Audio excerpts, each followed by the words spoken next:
Frankenstein, or the Modern Prometheus letter 1 to Mrs. Saville, England, St. Petersburg, Dec. 11th, 17. You will rejoice to hear that no disaster has accompanied the commencement of an enterprise which you have regarded with such evil forebodings. I arrived here yesterday, and my first task is to assure my dear sister of my welfare and increasing confidence in the success of my undertaking. I am already far north of London, and as I walk in the streets of Petersburg, I feel a cold northern breeze play upon my cheeks, which braces my nerves and fills me with delight. Do you understand this feeling? This breeze, which has traveled from the regions towards which I am advancing, gives me a foretaste of those icy climes. Inspirited by this wind of promise, my daydreams become more fervent and vivid. I try in vain to be persuaded that the pole is the seat of frost and desolation, as the region of beauty and delight.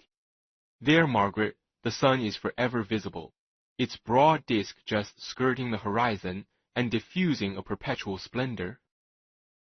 There, for with your leave, my sister, I will put some trust in preceding navigators.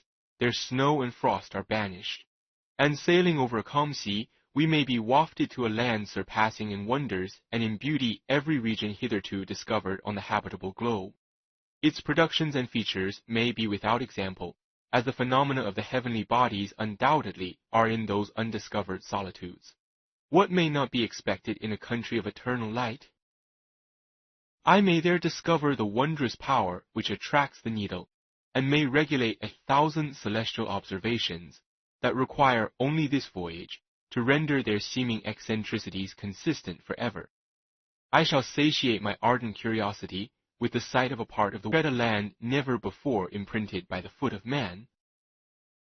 These are my enticements, and they are sufficient to conquer all fear of danger or death, and to induce me to commence this laborious voyage with the joy a child feels when he embarks in a little boat, with his holiday mates, on an expedition of discovery up his native river. But supposing all these conjectures to be false, you cannot contest the inestimable benefit which I shall confer on all mankind, to the last generation, by discovering a passage near the pole to those countries, to reach which at present so many months are requisite, or by ascertaining the secret of the magnet, which, if at all possible, can only be effected by an undertaking such as mine. These reflections have dispelled the agitation with which I began my letter, and I feel my heart glow with an enthusiasm which elevates me to heaven for steady purpose, a point on which the soul may fix its intellectual eye. This expedition has been the favorite dream of my early years. I have read with ardor the accounts of the various voyages which have been made in the prospect of arriving at the North Pacific Ocean through the seas which surround the pole. You may remember that a history of all the voyages made for purposes of discovery composed the whole of our good Uncle Thomas' library. My education was neglected, yet I was passionately fond of reading. These volumes were my study day and night, and my familiarity with them increased that regret which I had felt, as a child, on learning that my father's dying injunction had forbidden my uncle to allow me to embark in a seafaring life. These visions faded when I perused, for the first time, those poets whose effusions entranced my soul and lifted it to heaven. I also became a poet, and for 1 year lived in a paradise who might obtain a niche in the temple where the names of Homer and Shakespeare are consecrated. You are well acquainted with my failure, and how heavily I bore the disappointment. But just at that time I inherited the fortune of my cousin, and my thoughts were turned into the channel of their earlier bent. 6 years have passed since I resolved on my present undertaking. I can, even now, remember the hour from which I dedicated myself to this great enterprise. I commenced by inuring my body to hardship. I accompanied the whale fishers on several expeditions to the North Sea. I voluntarily endured cold, famine, thirst, and want of sleep. I often worked harder than the common sailors during the day, and devoted my nights to the study of mathematics, the theory of medicine, and those branches of physical science from which a naval adventurer might derive the greatest practical advantage. Twice I actually hired myself as an undermate in a green. I must own I felt a little proud when my captain offered me the second dignity in the vessel, and entreated me to remain with the greatest earnestness, so valuable did he consider my services. And now, dear Margaret, do I not deserve to accomplish some great purpose? My life might have been passed in ease and luxury, but I preferred glory to every enticement that wealth placed in my path. Oh, that some encouraging voice would answer in the affirmative! My courage and my resolution is firm, but my hopes fluctuate, and my spirits are often depressed. I am about to proceed on a long and difficult voyage, the emergencies of which would demand all my fortitude. I am required not only to raise the spirits of others, but sometimes to sustain my own when theirs are failing. This is the most favorable period for traveling in Russia. They fly quickly over the snow in their sledges, the motion is pleasant, and in my opinion, coach. The cold is not excessive if you are wrapped in furs, a dress which I have already adopted, for there is a great difference between walking the deck and remaining seated motionless for hours, when no exercise prevents the blood from actually freezing in your veins. I have no ambition to lose my life on the post road between St. Petersburg and Archangel. I shall depart for the latter town in a fortnight or 3 weeks, and my intention is to hire a ship there, which can easily be done by paying the insurance for the owner, and to engage as many sailors as I think necessary among those who are accustomed to the whale fishing. I do not intend to sail until the month of June, and when shall I return? Ah, dear sister, how can I answer this question? If I succeed, many, many months, perhaps years, will pass before you and I may meet. If I fail, you will see me again soon, or never. Farewell, my dear, excellent Margaret. Heaven shower down blessings on you, and for all your love and kindness. Your affectionate brother R. Walton letter 2 to Mrs. Saville, England, Archangel 28th March 17. How slowly the time passes here, encompassed as I am by frost and snow. Yet a second step is taken towards my enterprise. I have hired a vessel, and am occupied in collecting my sailors. Those whom I have already engaged appear to be men on whom I can depend, and are certainly possessed of dauntless courage. But I have one want which I have never yet been able to satisfy, and the absence of the object of which I now feel as a most severe evil. I have no friend, Margaret. When I am glowing with the enthusiasm of success, there will be none to participate my joy. If I am assailed by disappointment, no one will endeavor to sustain me in dejection. I shall commit my thoughts to paper, it is true, but that is a poor medium for the communication of feeling, whose eyes would reply to mine. You may deem me romantic, my dear sister, but I bitterly feel the want of a friend. I have no one near me, gentle yet courageous, possessed of a cultivated as well as of a capacious mind, whose tastes are like my own, to approve or amend my plans. How would such a friend repair the faults of your poor brother? I am too ardent in execution, and too impatient of difficulties. But it is a still greater evil to me that I am self-educated. For the first 14 years of my life, I ran wild on a common and read nothing but our Uncle Thomas' books of voyages. At that age I became acquainted with the celebrated poets of our own country, but it was only when it had ceased to be in my power to derive its most important benefits from such a conviction that I perceived the necessity of becoming acquainted with more languages than that of my native country. Now I am 28, and am in reality. It is true that I have thought more and that my daydreams are more extended and magnificent, but they want, as the painters call it, keeping, and I greatly need a friend who would have sense enough not to despise me as romantic, and affection enough for me to endeavor to regulate my mind. Well, these are useless complaints. I shall certainly find no friend on the wide ocean, nor even here in Archangel, among merchants and seamen. Yet some feelings, unallied to the dross of human nature, beat even in these rugged bosoms. My lieutenant, for instance, is a man of wonderful courage and enterprise. He is madly desirous of glory, or rather, to word my phrase more characteristically, of advancement in his profession. He is an Englishman, and in the midst of national and professional prejudices, unsoftened by cultivation, retains some of the noblest endowments of humanity. I first became acquainted with him on board a whaler. I easily engaged him to assist in my enterprise. The master is a person of an excellent disposition, and is remarkable in the ship for his gentleness and the mildness of his discipline. This circumstance, added to his well-known integrity and dauntless courage, made me very desirous to engage him. A youth passed in solitude, my best years spent under your gentle and feminine fosterage, has so refined the groundwork of my character that I cannot overcome an intense distaste to the usual brutality exercised on board ship.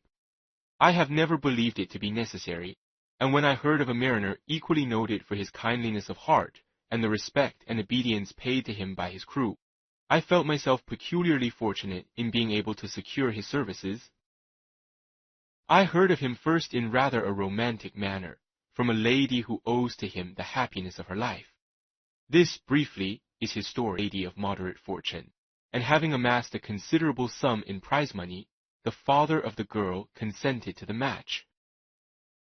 He saw his mistress once before the destined ceremony, but she was bathed in tears and throwing herself at his feet, entreated him to spare her, confessing at the same time that she loved another, but that he was poor, and that her father would never consent to the union.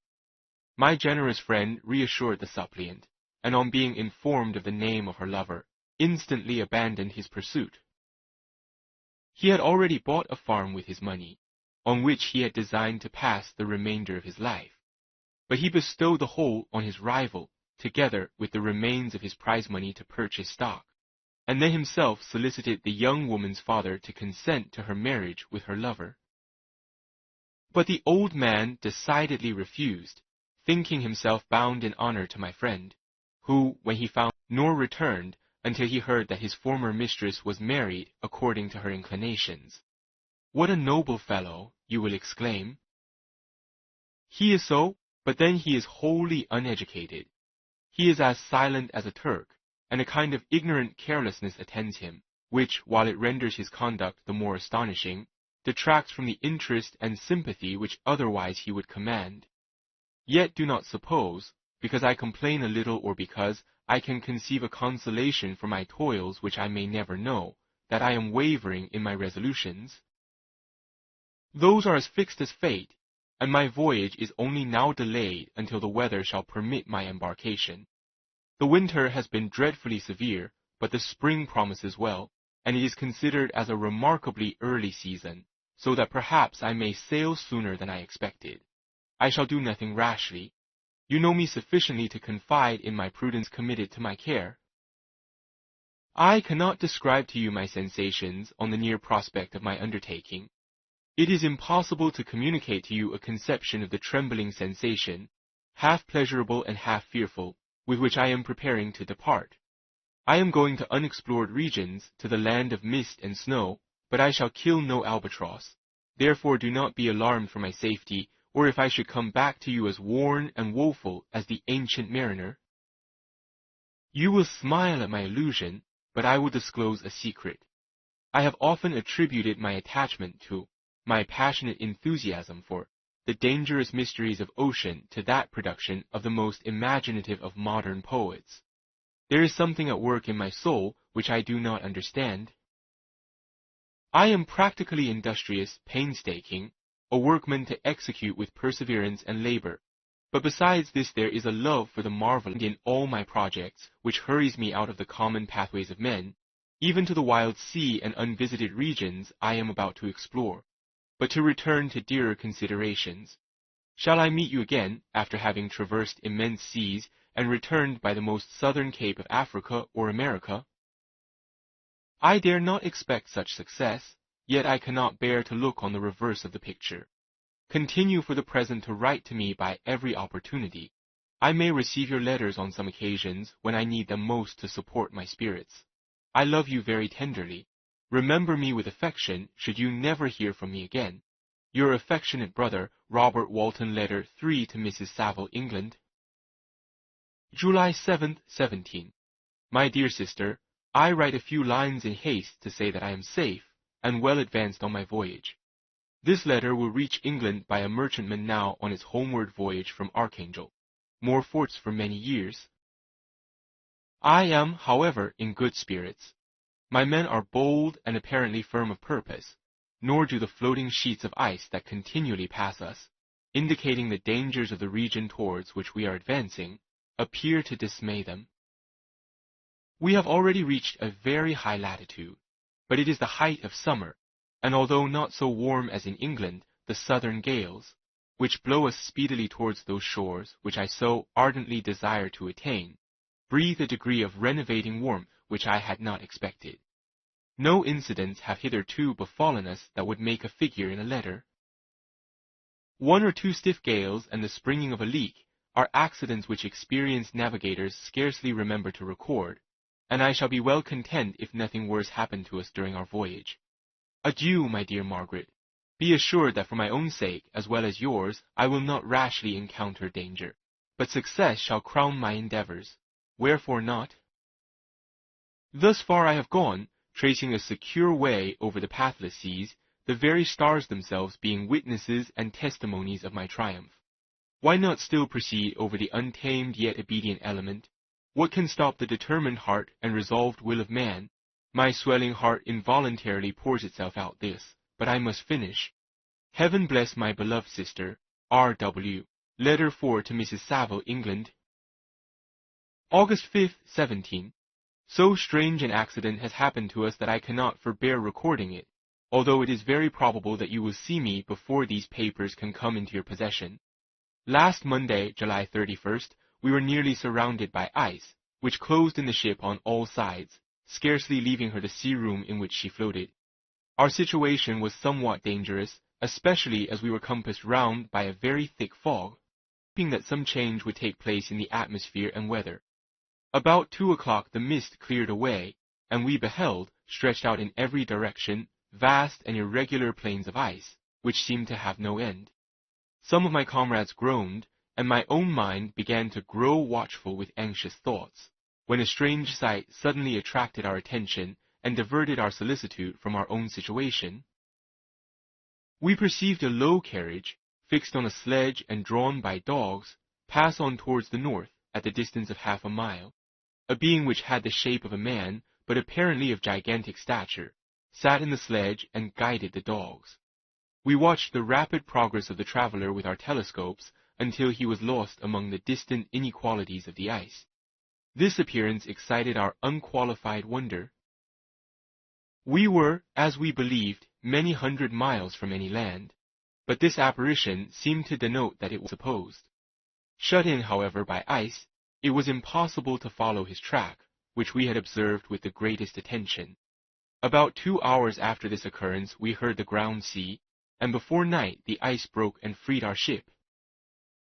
We, however, lay to until the morning, fearing to encounter in the dark those large loose masses which float about after the breaking up of the ice. I profited of this time to rest for a few hours.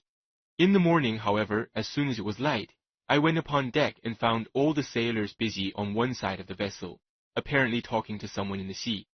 It was, in fact, a sledge like that we had seen before, which had drifted towards us in the night on a large fragment of ice.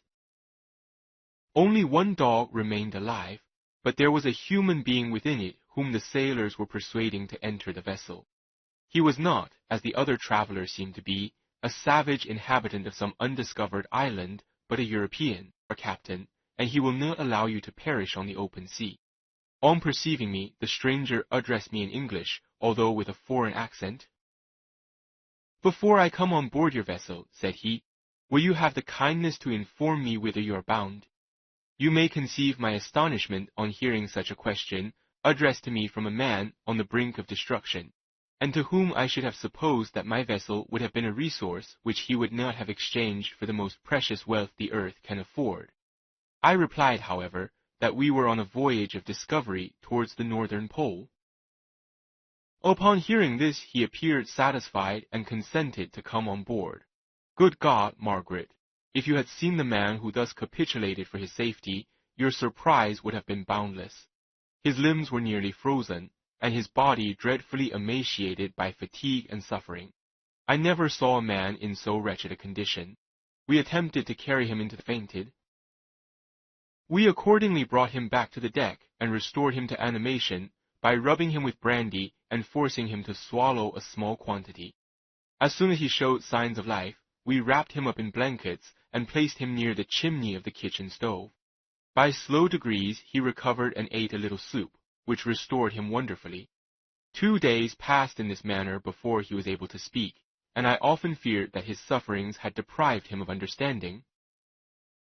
When he had in some measure recovered, I removed him to my own cabin and attended on him as much as my duty would permit. I never saw a more interesting creature. His eyes have generally an expression of wildness and even madness, but there are moments when, if anyone performs an act of kindness towards him or does him any the most trifling service, his whole countenance is lighted up, as it were, with a beam of benevolence and sweetness that I never saw equaled. But sometimes he gnashes his teeth, as if impatient of the weight of woes that oppresses him. When my guest was a little recovered, I had great trouble to keep off the men, who wished to ask him 1,000 questions, but I would not allow him to be tormented by their idle curiosity, in a state of body and mind whose restoration evidently depended upon entire repose. Once, however, the lieutenant asked why he had come so far upon the ice in so strange a vehicle. His countenance instantly assumed an aspect of the deepest gloom, and he replied, to seek one who fled from me. And did the man whom you pursued travel in the same fashion? Yes. Then I fancy we have seen him, for the day before we picked you up we saw some dogs drawing a sledge with a man in it across the ice. This aroused the stranger's attention, and he asked a multitude of questions concerning the route which the demon, as he called him, had pursued. Soon after, when he was your curiosity, as well as that of these good people, but you are too considerate to make inquiries. Certainly, it would indeed be very impertinent and inhuman in me to trouble you with any inquisitiveness of mine. And yet you rescued me from a strange and perilous situation. You have benevolently restored me to life. Soon after this he inquired if I thought that the breaking up of the ice had destroyed the other sledge. I replied that I could not answer with any degree of certainty, for the ice had not broken until near midnight, and the traveler might have arrived at a place of safety before that time, but of this I could not judge. From this time a new spirit of life animated the decaying frame of the stranger. He manifested the greatest eagerness to be upon deck to watch for the sledge which had before appeared, but I have persuaded him to remain in the cabin, for he is far too weak to sustain the rawness of the atmosphere. I have promised that someone should watch for him and give him sight. Such is my journal of what relates to this strange occurrence up to the present day.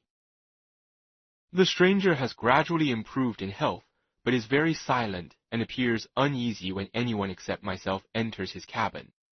Yet his manners are so conciliating and gentle that the sailors are all interested in him, although they have had very little communication with him.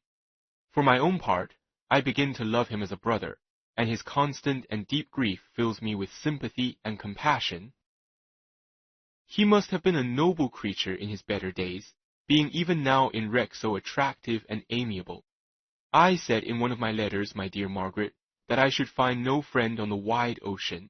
Yet I have found a man who, before his spirit had been broken by misery, I should have been happy to have possessed as the brother of my heart. I shall continue my journal concerning the stranger at intervals, should I have any fresh incidents to record. My affection for my guest increases every day. He excites at once my admiration and my pity to an astonishing degree. How can I see so noble a creature destroyed by misery without feeling the most poignant grief? He is so gentle, yet so wise. His mind is so cultivated, and when he speaks, although his words are culled with the choicest art, yet they flow with rapidity and unparalleled eloquence. He is now much recovered from his illness and is continually on the deck, apparently watching for the sledge that preceded his own. Yet, although unhappy, he is not so utterly occupied by his own misery, but that he interests himself deeply in the projects of others. He has frequently conversed with me on mine, which I have communicated to him without disguise. He entered attentively into all my arguments in favor of my eventual success, and into every minute detail of the measures I had taken to secure it. I was easily led apart, to give utterance to the burning ardor of my soul, and to say, with all the fervor that warmed me, how gladly I would sacrifice my fortune, my existence, my every hope, to the furtherance of my enterprise. One man's life or death were but a small price to pay for the acquirement of the knowledge which I sought, for the dominion I should acquire and transmit over the elemental foes of our race. As I spoke, a dark gloom spread over my listener's countenance. At first I perceived that he tried to suppress his emotion. He placed his hands before his eyes, and my voice quivered and failed me as I beheld tears trickle fast from between his fingers. A groan burst from his heaving breast. I paused. At length he spoke in broken accents. Unhappy man, do you share my madness? Have you drunk also of the intoxicating draught? Hear me, let me reveal my tale, and you will dash the cup from your lips. Such words, you may imagine, strongly excited my curiosity. The stranger overcame his weakened powers, and many hours of repose and tranquil conversation were necessary to restore his composure. Having conquered the violence of his feelings, he appeared to despise himself for being the slave of passion, and quelling the dark tyranny of despair, he led me again to converse concerning myself personally. He asked me the history of my earlier years. The tale was quickly told, but it awakened various trains of reflection.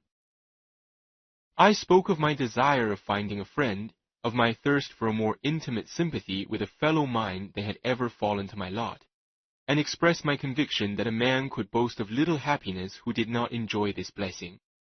I agree with you, replied the stranger.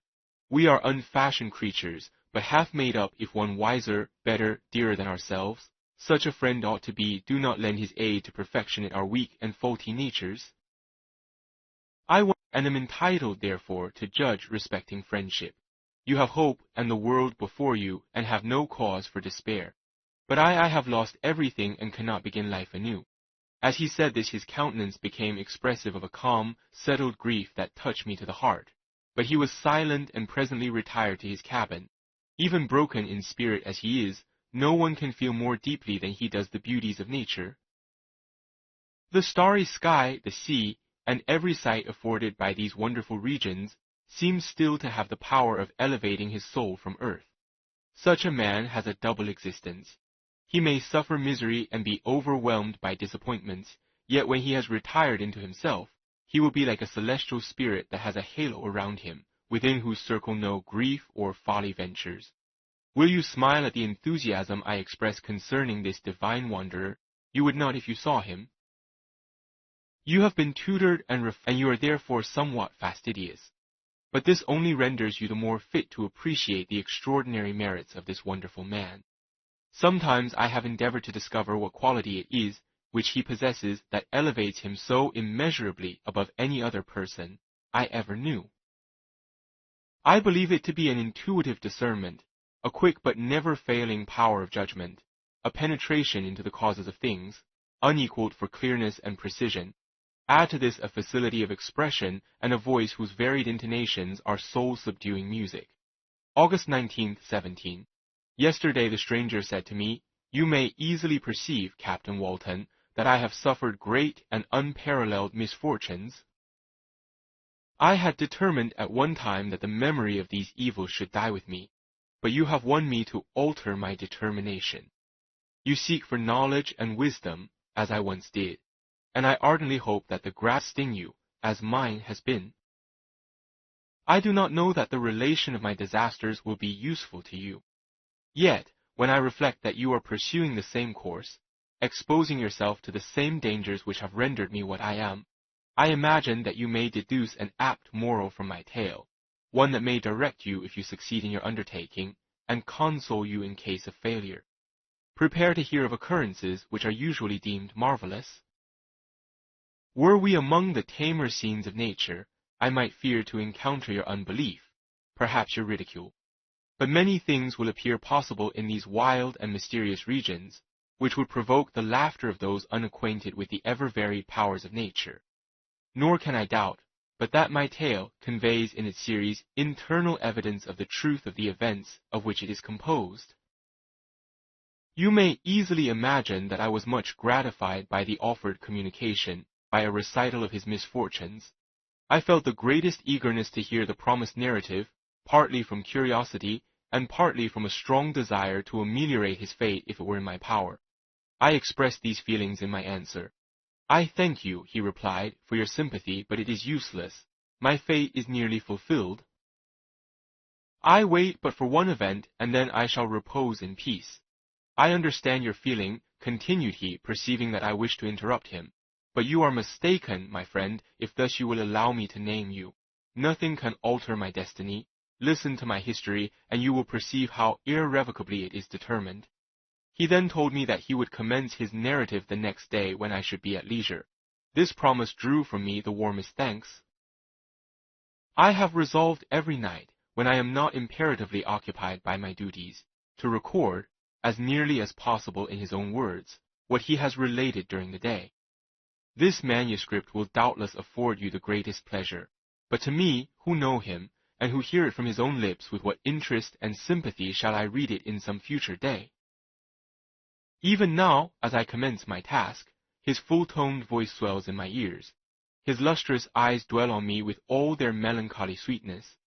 I see his thin hand raised in animation, while the lineaments of his face are irradiated by the soul within.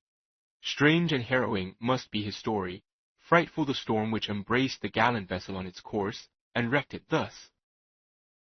Chapter 1. I am by birth a Genevese, and my family is one of the most distinguished of that republic.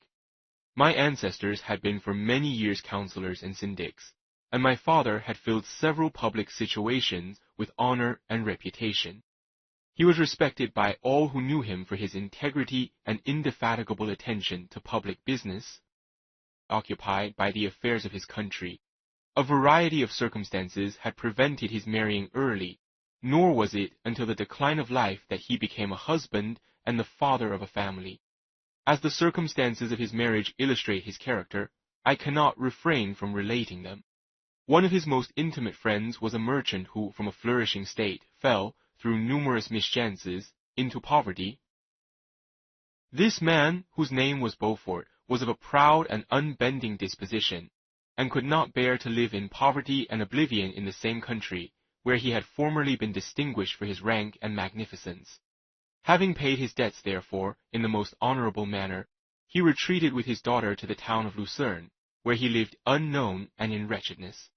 My father loved Beaufort with the truest friendship, and was deeply grieved by his retreat in these unfortunate circumstances.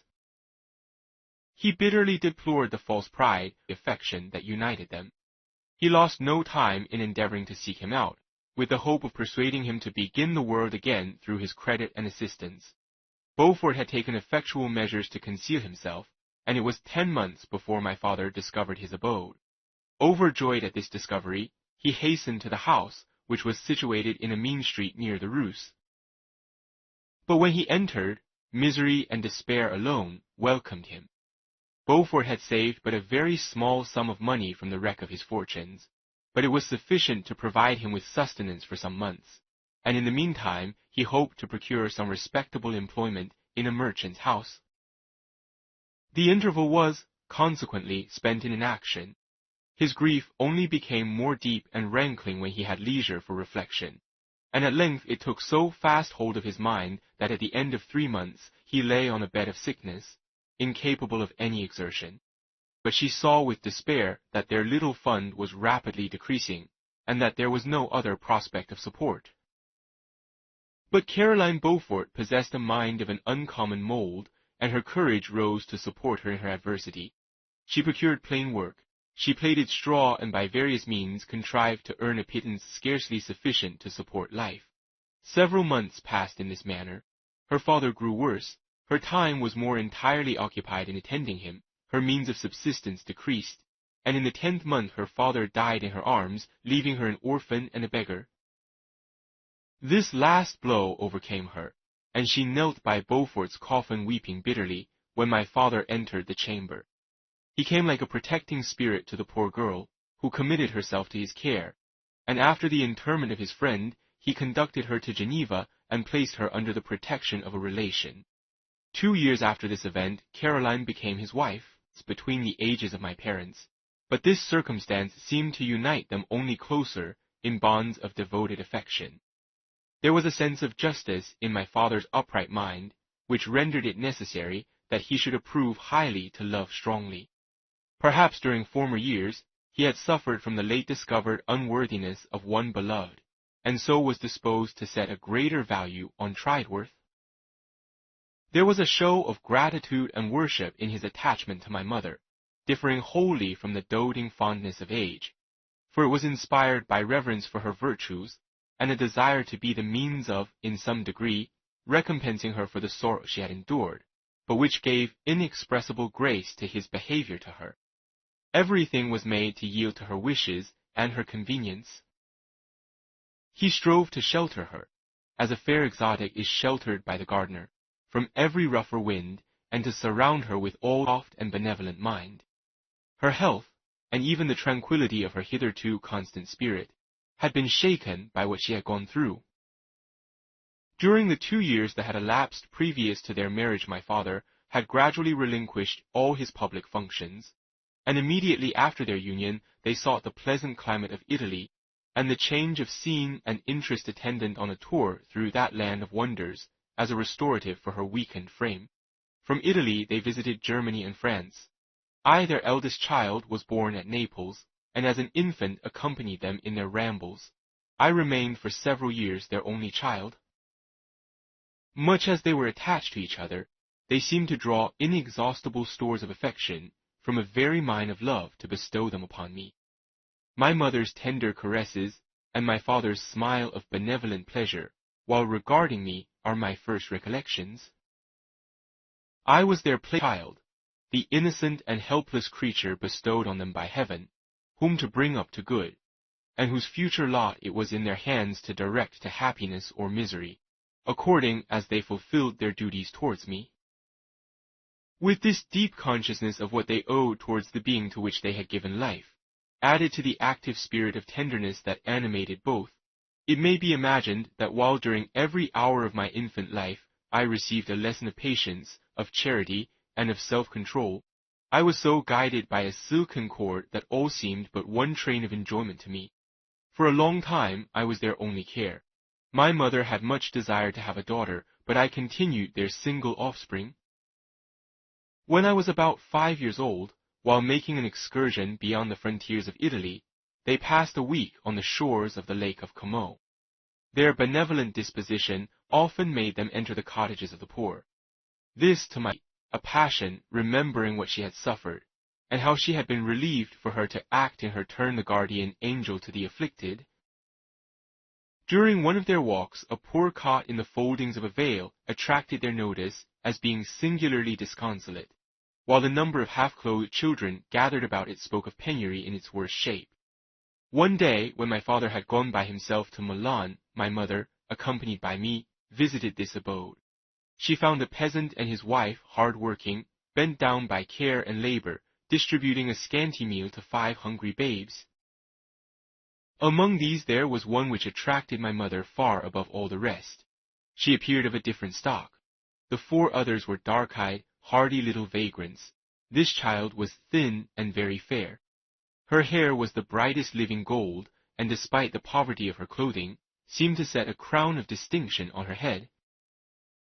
Her brow was curved, and her lips and the moulding of her face so expressive of sensibility and sweetness that none could behold her without looking on her as of a distinct species, a being heaven-sent, and bearing a celestial stamp in all her features. The peasant woman, perceiving that my mother fixed eyes of wonder and admiration on this lovely girl, eagerly communicated her history. She was not her child, but the daughter of a Milanese nobleman. Her mother was a German and had died on giving her birth. The infant had been placed with these good people to nurse. They were better off then. They had not been long married, and their eldest child was but just born. The father of their charge was one of those Italians nursed in the memory of the antique glory of Italy, one among the scavi ogner frimenti, who exerted himself to obtain the liberty of his country. He became the victim of its weakness. Whether he had died or still lingered in the dungeons of Austria was not known. The child became an orphan and a beggar. She continued with her foster parents and bloomed in their rude abode, fairer than a garden rose among dark-leafed brambles. When my father returned from Milan, he found playing with me in the hall of our villa a child fairer than pictured cherub, a creature who seemed to shed radiance from her looks, and whose form and motions were lighter than the chamois of the hills. The apparition was soon explained. With his permission, my mother prevailed on her rustic guardians to yield their charge to her. They were fond of the sweet orphan. Her presence had seemed a blessing to them, but it would be unfair to her to keep her in poverty and want when Providence afforded her such powerful protection. They consulted their village priest, and the result was that Elizabeth Lavenza became the inmate of my parents' house, my more than sister, the beautiful and adored companion of all my occupations and my pleasures. Everyone loved Elizabeth's reverential attachment with which all regarded her became, while I shared it, my pride and my delight. On the evening previous to her being brought to my home, my mother had said playfully, "I have a pretty present for my Victor, tomorrow he shall have it." And when, on the morrow, she presented Elizabeth to me as her promised gift, I, with childish seriousness, interpreted her words literally and looked upon Elizabeth as mine to protect, love, and cherish. All praises bestowed on her I received as maid to a possession of my own. We called each other familiarly by the name of cousin. No word, no expression could body forth the kind of relation in which she stood to me, my more than sister, since till death she was to be mine only. Chapter 2, we were brought up together. There was not quite a year difference in our ages. I need not say that we were strangers to any species of disunion or dispute. Harmony was the soul of our companionship. Characters drew us nearer together. Elizabeth was of a calmer and more concentrated disposition, but with all my ardor I was capable of a more intense application, and was more deeply smitten with the thirst for knowledge. She busied herself with following the aerial creations of the poets, and in the majestic and wondrous scenes which surrounded our Swiss home, the sublime shapes of the mountains, the changes of the seasons, tempest and calm, the silence of winter, and the life and turbulence of our alpine summer, she found ample scope for admiration and delight. While my companion contemplated with a serious and satisfied spirit the magnificent appearances of things, I delighted in investigating their causes. The world was to me a secret which I desired to divine.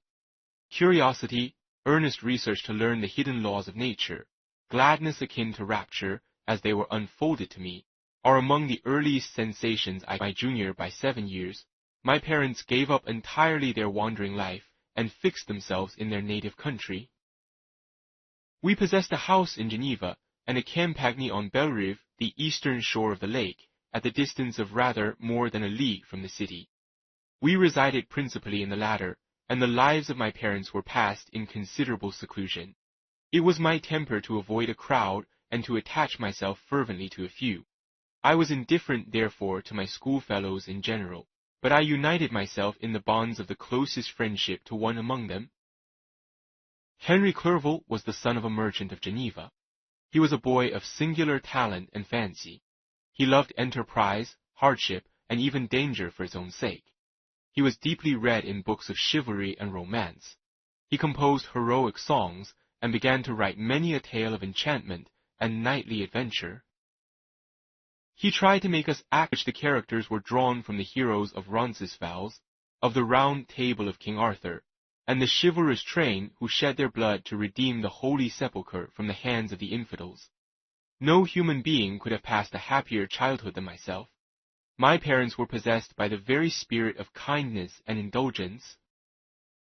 We felt that they were not the tyrants to rule our lot according to their caprice, but the agents and creators of all the many delights which we enjoyed. When I mingled with other families, I distinctly discerned how peculiarly fortunate my lot was, and gratitude assisted the development of filial love. My temper was sometimes violent, and my passions vehement, but by some law in my temperature they were turned not towards childish pursuits, but to an eager desire to learn, and not to learn all things indiscriminately. I confess that neither the structure of languages, nor the code of governments, is for me. It was the secrets of heaven and earth that I desired to learn, and whether it was the outward substance of things, or the inner spirit of nature, and the mysterious soul of man that occupied me, still my inquiries were directed to the metaphysical, or in its highest sense, the physical secrets of the world. Meanwhile Clerval occupied himself, so to speak, with the moral relations of things. The busy stage of life, the virtues of heroes, and the actions of men were his theme, and his hope and his dream was to become one among those whose names are recorded in story as the gallant and adventurous benefactors of our species. The saintly soul of Elizabeth shone like a shrine-dedicated lamp in our peaceful home. Her sympathy was ours. Her smile, her soft voice, the sweet glance of her celestial eyes were ever there to bless and animate us. She was the living spirit of love to soften and rough through the ardor of my nature, but that she was there to subdue me to a semblance of her own gentleness. And Clerval could aught ill entrench on the noble spirit of Clerval. Yet he might not have been so perfectly humane, so thoughtful in his generosity, so full of kindness and tenderness amidst his passion for adventurous exploit, had she not unfolded to him the real loveliness of beneficence, and made the doing good the end and aim of his soaring ambition. I feel exquisite pleasure in dwelling on the recollections of childhood, before misfortune had tainted my mind, and changed its bright visions of extensive usefulness into gloomy and narrow reflections upon self. Besides, in drawing the picture of my early days, I also record those events which led, by insensible steps, to my after tale of misery. For when I would account to myself for the birth of that passion which afterwards ruled my destiny, I find it arise like a mountain sources. But swelling as it proceeded, it became the torrent which, in its course, has swept away all my hopes and joys. Natural philosophy is the genius that has regulated my fate. I desire, therefore, in this narration, to state those facts which led to my predilection for that science. When I was 13 years of age, we all went on a party of pleasure to the baths near Thonan. The inclemency of the weather obliged us to remain a day confined to the inn. In this house I chanced to find a volume of the works of Cornelius Agrippa. I opened it with apathy. The theory which he attempts to demonstrate and the wonderful facts which he relates soon changed this feeling into enthusiasm. A new light seemed to dawn upon my mind, and bounding with joy, I communicated my discovery to my father. My father looked carelessly at the title page of my book and said, "Oh, Cornelius Agrippa, my dear Victor, do not waste your time." If instead of this remark, my father had taken the pains to explain to me that the principles of Agrippa had been entirely exploded, and that a modern system of science had been introduced which possessed much greater powers than the ancient, because the powers of the latter were chimerical, while those of the former were real and practical. Under such circumstances, I should certainly have thrown Agrippa aside and have contented my imagination, warmed as it was. By returning with greater ardor to my former studies, it is even possible that the train of my ideas would never have received the fatal impulse that led to my ruin. But the cursory glance my father had taken of my volume by no means assured me that he was acquainted with its contents, and I continued to read with the greatest avidity. When I returned home, my first care was to procure the whole works of this author, and afterwards of Paracelsus and Albertus Magnus, writers with delight. They appeared to me treasures known to few besides myself. I have described myself as always having been imbued with a fervent longing to penetrate the secrets of nature. In spite of the intense labor and wonderful discoveries of modern philosophers, I always came from my studies discontented and unsatisfied. Sir Isaac Newton is said to have avowed that he felt like a child picking up shells beside the great and unexplored ocean of truth. Those of his successors in each branch of natural philosophy with whom I was acquainted appeared, even to my boy's apprehensions, as tyros engaged in the same pursuit. The untaught peasant beheld the elements around him and was acquainted with their practical uses. The most learned philosopher knew little more. He had partially unveiled the face of nature, but her immortal lineaments were still a wonder and a mystery. He might dissect, anatomize, and give names, but not to and tertiary grades were utterly unknown to him. I had gazed upon the fortifications and impediments that seemed to keep human beings from entering the citadel of nature, and rashly and ignorantly I had repined. But here were books, and here were men who had penetrated deeper and knew more. I took their word for all that they averred, and I became their disciple. It may appear strange that such should arise in the 18th century, but while I followed the routine of education in the schools of Geneva, I was to a great degree, self-taught with regard to my favorite studies.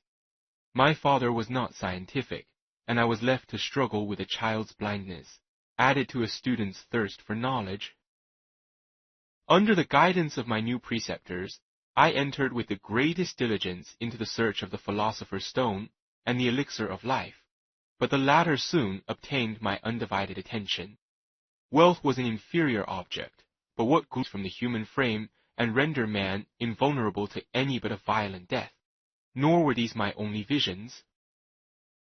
The raising of ghosts or devils was a promise liberally accorded by my favorite authors, the fulfillment of which I most eagerly sought. And if my incantations were always unsuccessful, I attributed the failure rather to my own inexperience and mistake than to a want of skill or fidelity in my instructors. And thus for a time I was occupied by exploded systems, mingling, like an unadept, 1,000 contradictory theories, and floundering desperately in a very slough of multifarious knowledge, guided by an ardent imagination and childish reasoning, till an accident again changed the current of my ideas. When I was about 15 years old, we had retired to our house near Belrive, when we witnessed a most violent and terrible thunderstorm. It advanced from behind them with frightful loudness from various quarters of the heavens. I remained, while the storm lasted, watching its progress with curiosity and delight. As I stood at the door, on a sudden I beheld a stream of fire issue from an old and beautiful oak which stood about 20 yards from our house, and so soon as the dazzling light vanished, the oak had disappeared, and nothing remained but a blasted stump. When we visited it the next morning, we found the tree shattered in a singular manner. It was not splintered by the shock, but entirely reduced to thin ribbons of wood. I never beheld anything so utterly destroyed. Before this, I was not unacquainted with the more obvious laws of electricity. On this occasion, a man of great research in natural philosophy was with us, and excited by this catastrophe, he entered on the explanation of a theory which he had formed on the subject of electricity and galvanism, which was at once new and astonishing to me. Aelius Agrippa, Albertus Magnus, and Paracelsus, the lords of my imagination, but by some fatality the overthrow of these men disinclined me to pursue my accustomed studies. It seemed to me as if nothing would or could ever be known. All that had so long engaged my attention suddenly grew despicable. By one of those caprices of the mind which we are perhaps most subject to in early youth, I at once gave up my former occupations, set down natural history and all its progeny as a deformed and abortive creation, and entertained the greatest disdain for a would-be science which could never even step within the threshold of real knowledge. In this mood of mind, I betook myself to the mathematics and the branches of study appurtening to that science, as being built upon secure foundations, and so worthy of my consideration.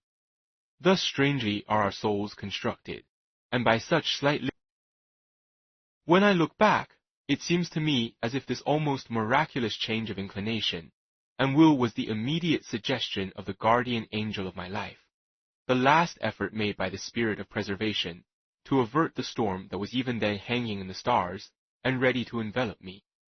Her victory was announced by an unusual tranquillity and gladness of soul, which followed the relinquishing of my ancient and latterly tormenting studies. It was thus that I was to be taught to associate evil with their prosecution, happiness with their disregard.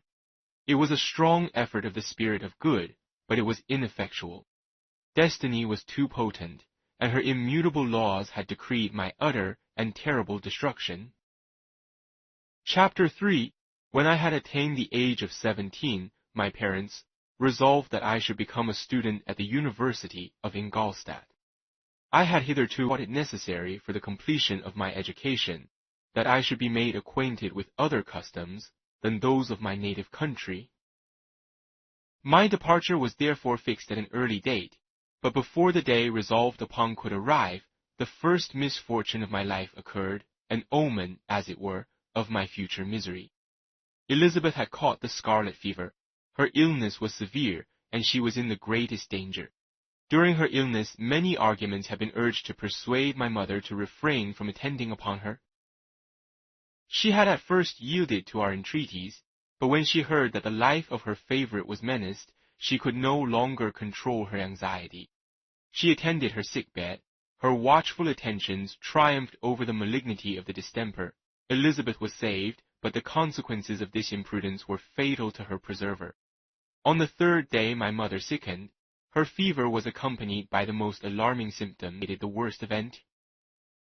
On her deathbed, the fortitude and benignity of this best of women did not desert her. She joined the hands of Elizabeth and myself. "My children," she said, "my firmest hopes of future happiness were placed on the prospect of your union.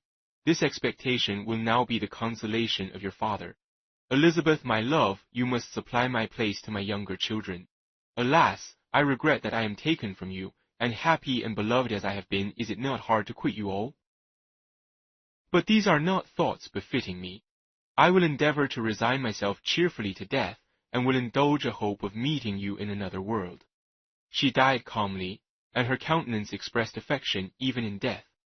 I need not describe the feelings of those whose dearest ties are rent by that most irreparable evil, the void that presents itself to the soul, and the despair that is exhibited on the countenance. It is so long before the mind can persuade the very existence appeared a part of our own can have departed forever, that the brightness of a beloved eye can have been extinguished, and the sound of a voice so familiar and dear to the ear can be hushed, never more to be heard. These are the reflections of the first days, but when the lapse of time proves the reality of the evil, then the actual bitterness of grief commences. Yet from whom has not that rude hand rent away some dear connection? And why should I describe a sorrow which all have felt, and must feel? The time at length arrives when grief is rather an indulgence than a necessity, and the smile that plays upon the lips, although it may be deemed a sacrilege, is not banished. My mother was dead, but we had still duties which we ought to perform. We must continue our course with the rest, and learn to think ourselves fortunate, whilst one remains whom the spoiler has not seized. My departure for Ingolstadt, which had been deferred by these events, was now again delayed of some weeks. It appeared to me sacrilege so soon to leave the repose, akin to death, of the house of mourning, and to rush into the thick of life. I was new to sorrow, but it did not the less alarm me. I was unwilling to quit the sight of those that remained to me, and above all, I desired to see my sweet Elizabeth in some degree consoled. She indeed veiled her grief and strove to act the comforter to us all. She looked steadily on life, and assumed its duties with courage and zeal. She devoted herself to those whom she had been taught to call her uncle and cousins. Never was she so enchanting as at this time, when she recalled the sunshine of her smiles and spent them upon us. She forgot even her own regret in her endeavors to make us forget. The day of my departure at length arrived. Clerval spent the last evening with us. He had endeavored to persuade his father to permit him to accompany me and to become my fellow student, but in vain. His father was a ruin in the aspirations and ambition of his son. Henry deeply felt the misfortune of being debarred from a liberal education. He said little, but when he spoke I read in his kindling eye and in his animated glance a restrained but firm resolve not to be chained to the miserable details of commerce. We sat late. We could not tear ourselves away from each other nor persuade ourselves to say the word farewell. It was said, and we retired under the pretense of seeking repose, each fancying that the other was deceived. But when at morning's dawn I descended to the carriage which was to convey me away, they were all there, my father again to bless me, Clerval to press my hand once more, my Elizabeth to renew her entreaties that I would write often and to bestow the last feminine attentions on her playmate and friend. I threw myself into the chaise that was to convey me away, and indulged in the most melancholy reflections. I, who had continually engaged in endeavoring to bestow mutual pleasure, I was now alone. In the university whither I was going, I must form my own friends and be my own protector. My life had hitherto been remarkably secluded and domestic, and this had given me invincible repugnance to new countenances. I loved my brothers, Elizabeth and Clerval. These were old familiar faces, but I believed myself totally unfitted for the company of strangers. Such were my reflections as I commenced my journey, but as I proceeded, my spirits and hopes rose. I ardently desired the acquisition of knowledge. I had often, when at home, thought it hard to remain during my youth cooped up in one place, and had longed to enter the world and take my station among other human beings. Now my desires were complied with, and it would indeed have been folly to repent. I had sufficient leisure for these and many other reflections during my journey to Ingolstadt. At length the high white steeple of the town met my eyes. I alighted and was conducted to my solitary apartment to spend the evening as I pleased. The next morning I delivered my letters of introduction, and paid a visit to some of the principal professors. Chance, or rather the evil influence, the angel of destruction, which asserted omnipotent sway over me from the moment I turned my reluctant steps from my father's door, led me first to M. Krempe, professor of natural philosophy. He was an uncouth man, but deeply imbued in the secrets of his science. He asked me several questions concerning my progress in the different branches of science pertaining to natural philosophy. I replied carelessly and partly in contempt, mentioned the names of my alchemists as the principal authors I had studied. The professor stared. "Have you," he said, "really spent your time in studying such nonsense?" I replied in the affirmative. "Every minute consisted on those books is utterly and entirely lost. You have burdened your memory with exploded systems and useless names. Good God! In what desert land have you lived, where no one was kind enough to inform you that these fancies, which you have so greedily imbibed, are 1,000 years old, and as musty as they are ancient? I little expected, in this enlightened and scientific age, to find the disciple of Albertus Magnus and Paracelsus. My dear sir, you must begin your studies entirely anew." So saying, he stepped aside and wrote down a list of several books treating of natural philosophy, which he desired me to procure, and dismissed me after mentioning that in the beginning of the following week he intended to commence a course of lectures upon natural philosophy in its general relations, and that M. Waldman, a fellow professor, would lecture upon chemistry the alternate days that he omitted. I have said that I had long considered those authors useless, whom the professor reprobated, but I returned not at all the more inclined to recur to these studies in any shape. M. Krempe was a little squat man with a gruff voice and a repulsive countenance. The teacher, therefore, did not prepossess me in favor of his pursuits. In rather a too philosophical and connected a strain, perhaps, I have given an account of the conclusions I had come to concerning them in my early years. As a child, I had not been content with the results promised by the modern professors of natural science. With a confusion of ideas only to be accounted for by my extreme youth and my want of a guide on such matters, I had retrod the steps of knowledge along the paths of time, and exchanged the discoveries of recent inquirers for the dreams of forgotten alchemists. Besides, I had a contempt for the uses of modern natural philosophy. Immortality and power. Such views, although futile, were grand, but now the scene was changed. The ambition of the inquirer seemed to limit itself to the annihilation of those visions on which my interest in science was chiefly founded. I was required to exchange chimeras of boundless grandeur for realities of little worth. Such were my reflections during the first 2 or 3 days of my residence at Ingolstadt, which were chiefly spent in becoming acquainted with the localities and the principal residents in my new abode. But as the ensuing week commenced, I thought of the information which M. Krempe had given me concerning the lectures, and although I could not consent to go and hear that little conceited fellow deliver sentences out of a pulpit, I recollected what he had said of M. Waldman, whom I had never seen, as he had hitherto been out of town. Partly from curiosity and partly from idleness, I went into the lecturing room, which this professor was very unlike his colleague. He appeared about 50 years of age, but with an aspect expressive of the greatest benevolence. A few gray hairs covered his temples, but those at the back of his head were nearly black. His person was short but remarkably erect, and his voice the sweetest I had ever heard. He began his lecture by a recapitulation of the history of chemistry and the various improvements made by different men of learning, pronouncing with fervor the names of the most distinguished discoverers. He then took a cursory view of the present state of the science, and explained many of its elementary terms. After having made a few preparatory experiments, he concluded with a panegyric upon modern chemistry, the terms of which I shall never forget.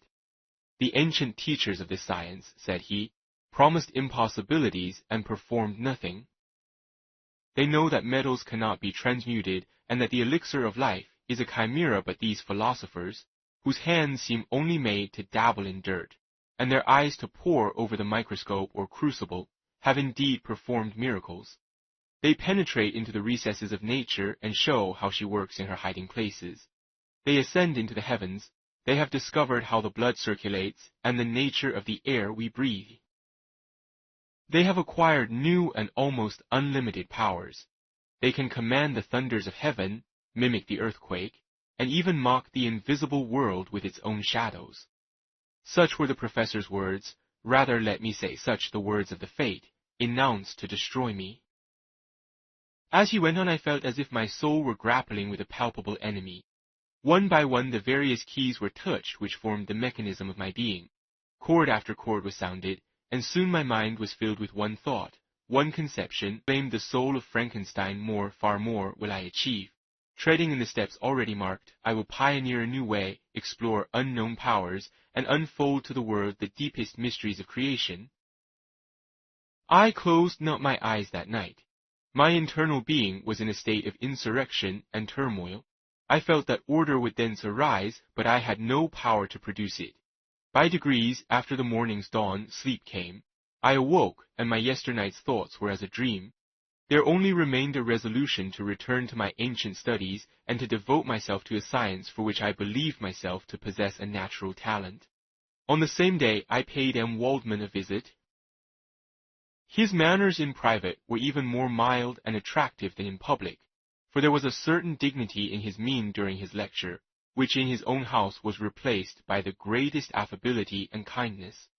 I gave him pretty nearly the same account of my former pursuits, tensioned the little narration concerning my studies, and smiled at the names of Cornelius Agrippa and Paracelsus, but without the contempt that M. Krempe had exhibited. He said that these were men to whose indefatigable zeal modern philosophers were indebted for most of the foundations of their knowledge.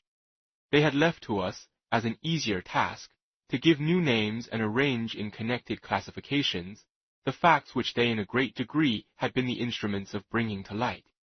The labors of men of genius, however erroneously directed, scarcely ever fail in ultimately turning to the solid advantage of mankind.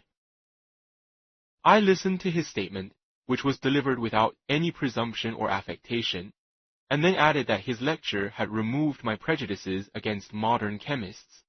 I expressed myself in measured terms, with the modesty and deference due from a youth to his instructor, without letting escape enthusiasm which stimulated my intended labors. I requested his advice concerning the books I ought to procure. I am happy, said M. Waldman, to have gained a disciple, and if your application equals your ability, I have no doubt of your success. Chemistry is that branch of natural philosophy in which the greatest improvements have been and may be made. It is on that account that I have made it my peculiar study, but at the same time I have not neglected the other branches of science. A man would make but a very sorry chemist if he attended to that department of human knowledge alone. If your wish is to become really a man of science and not merely a petty experimentalist, I should advise you to apply to every branch of natural philosophy, including mathematics. He then took me into his laboratory and explained to me the uses of his various machines, instructing me as to what I ought to procure and promising me the use of his own not to derange their mechanism. He also gave me the list of books which I had requested, and I took my leave. Thus ended a day memorable to me. It decided my future destiny. Chapter 4 from this day natural philosophy, and particularly chemistry, in the most comprehensive sense of the term, became nearly my sole occupation. I read with ardor those works, so full of genius and discrimination, which modern inquirers have written on these subjects. I attended the lectures and cultivated the acquaintance of the men of science of the university, and I found even in M. Krempe a great deal of sound sense and real information, combined, it is true, with a repulsive physiognomy and manners, but not on that account the less valuable. In M. Waldman, I found a true friend. His gentleness was never tinged by dogmatism, and his instructions were given with an air of frankness and good. In 1,000 ways, he smoothed for me the path of knowledge, and made the most abstruse inquiries clear and facile to my apprehension. My application was at first fluctuating and uncertain. It gained strength as I proceeded, and soon became so ardent and eager that the stars often disappeared in the light of morning, whilst I was yet engaged in my laboratory. As I applied so closely, it may be easily conceived that my progress was rapid. My ardor was indeed the astonishment of the students, and my proficiency that of the masters. Professor Kremp often asked me, with a sly smile, how Cornelius Agrippa went on, whilst M. Waldman expressed the most heartfelt exultation in my progress. 2 years passed in this manner, during which I paid no visit to Geneva, but was engaged, heart and soul, in the pursuit of some discoveries which I hoped to make. None but those who have experienced them can conceive of the enticing studies. You go as far as others have gone before you, and there is nothing more to know. But in a scientific pursuit, there is continual food for discovery and wonder. A mind of moderate capacity, which closely pursues one study, must infallibly arrive at great proficiency in that study. And I, who continually sought the attainment of one object of pursuit, and was solely wrapped up in this, improved so rapidly that at the end of 2 years, I made some discoveries in the improvement of some chemical instruments, which procured me great esteem and admiration at the university. When I had arrived at this point, and had become as well acquainted with the theory and practice of natural philosophy as depended on the lessons of any of the professors at Ingolstadt, my residence there being no longer conducive to my improvements, I thought of returning to my friends and my native town, when an incident happened that protracted my stay. Attracted my attention was the structure of the human frame, and indeed any animal endued with life. Whence, I often ask myself, did the principle of life proceed? It was a bold question, and one which has ever been considered as a mystery. Yet with how many things are we upon the brink of becoming acquainted, if cowardice or carelessness did not restrain our inquiries. I revolved these circumstances in my mind, and determined thenceforth to apply myself more particularly to those branches of natural philosophy which relate to physiology. Unless I had been animated by an almost supernatural enthusiasm, my application to this study would have been irksome and almost intolerable. To examine the causes of life, we must first have recourse to death. I became acquainted with the science of anatomy, but this was not sufficient. I must also observe the natural decay and corruption of the human body. In my education, that my mind should be impressed with no supernatural horrors. I do not ever remember to have trembled at a tale of superstition, or to have feared the apparition of a spirit. Darkness had no effect upon my fancy, and a churchyard was to me merely the receptacle of bodies deprived of life, which, from being the seat of beauty and strength, had become food for the worm. Now I was led to examine the cause and progress of this decay, and forced to spend days and nights in vaults and charnel houses. My attention was fixed upon every object the most insupportable to the delicacy of the human feelings. I saw how the fine form of man was degraded and wasted. I beheld the corruption of death succeed to the blooming cheek of life. I saw how the worm inherited the wonders of the eye and brain. I paused, examining and analyzing all the minutiae of causation, as exemplified in the change from life to death. This darkness, a sudden light broke in upon me, a light so brilliant and wondrous, yet so simple that while I became dizzy with the immensity of the prospect which it illustrated, I was surprised that among so many men of genius who had directed their inquiries towards the same science, that I alone should be reserved to discover so astonishing a secret. Remember, I am not recording the vision of a madman. The sun does not more certainly shine in the heavens than that which I now affirm is true. Some miracle might have produced it, yet the stages of the discovery were distinct and probable. After days and nights of incredible labor and fatigue, I succeeded in discovering the cause of generation and life. Nay, more, I became myself capable of bestowing animation upon lifeless men. The astonishment which I had at first experienced on this discovery soon gave place to delight and rapture. After so much time spent in painful labor, to arrive at once at the consummation of my toils. But this discovery was so great and overwhelming that all the steps by which I had been progressively led to it were obliterated, and I beheld only the result. What had been the study and desire of the wisest men since the creation of the world was now within my grasp. Not that, like a magic scene, it all opened upon me at once. The information I had obtained was of a nature rather to direct my endeavors so soon as I should point them towards the object of my search, than to exhibit that object already accomplished. I was like the Arabian who had been buried with the dead, and found a passage to life, aided only by one glimmering and seemingly ineffectual light. I see by your eagerness and the wonder and hope which your eyes express, my friend, that you expect to be informed of the secret with which I am acquainted. That cannot be. Listen patiently until the end of my story, and you will easily perceive why I lead you on, unguarded and ardent as I then was, to your destruction and infallible misery. Learn from me, if not by my precepts, at least by my example, how dangerous is the acquirement of knowledge, and how much happier that man is who believes his native town to be the world, than he who aspires to become greater than his nature will allow. When I found so astonishing a power placed within my hands, I hesitated a long time concerning the manner in which I should employ it. Although I possessed the capacity of bestowing animation, yet to prepare a frame for the reception of it, with all its intricacies of fibers, muscles, and veins, still remained a work of inconceivable difficulty and labor. I doubted at first whether I should attempt the creation of a being like myself, or one of simpler organization, but my imagination was too much exalted by my first success to permit me to doubt of my ability to give life.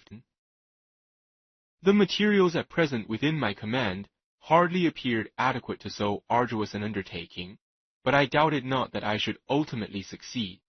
I prepared myself for a multitude of reverses. My operations might be incessantly baffled, and at last my work be imperfect.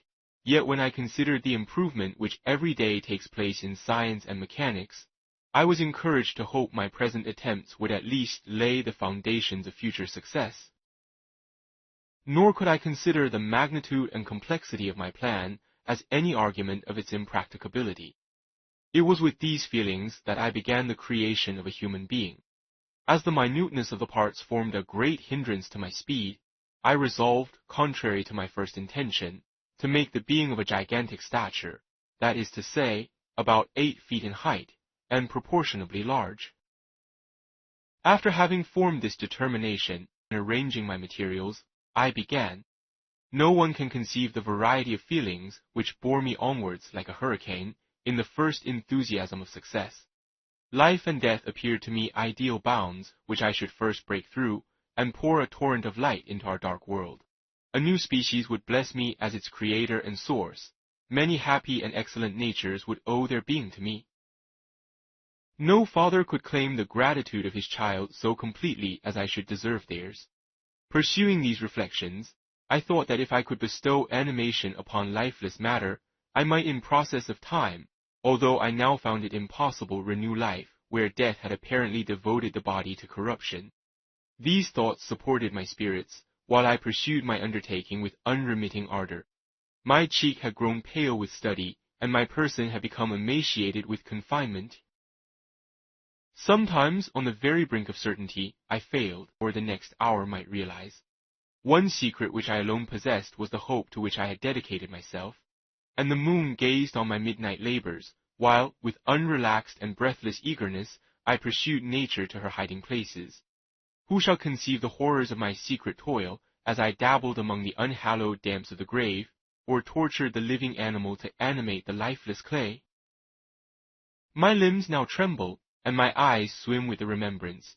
But then a resistless and almost frantic impulse urged me forward.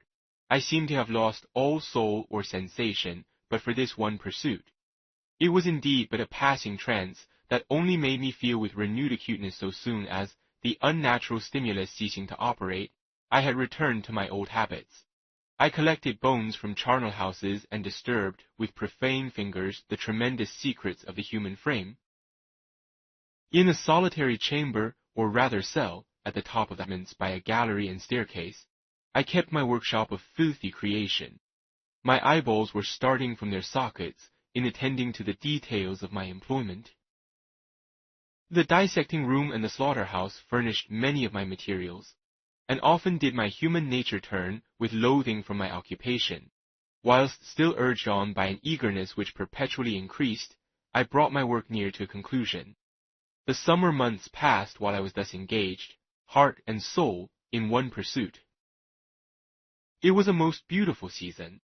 Never did the fields bestow a more plentiful harvest, or the vines yield a more luxuriant vintage, but my eyes were insensible to the charms of nature, and the same feelings which made me neglect the scenes around me caused me also to forget those friends who were so many miles absent, and whom I had not seen for so long a time.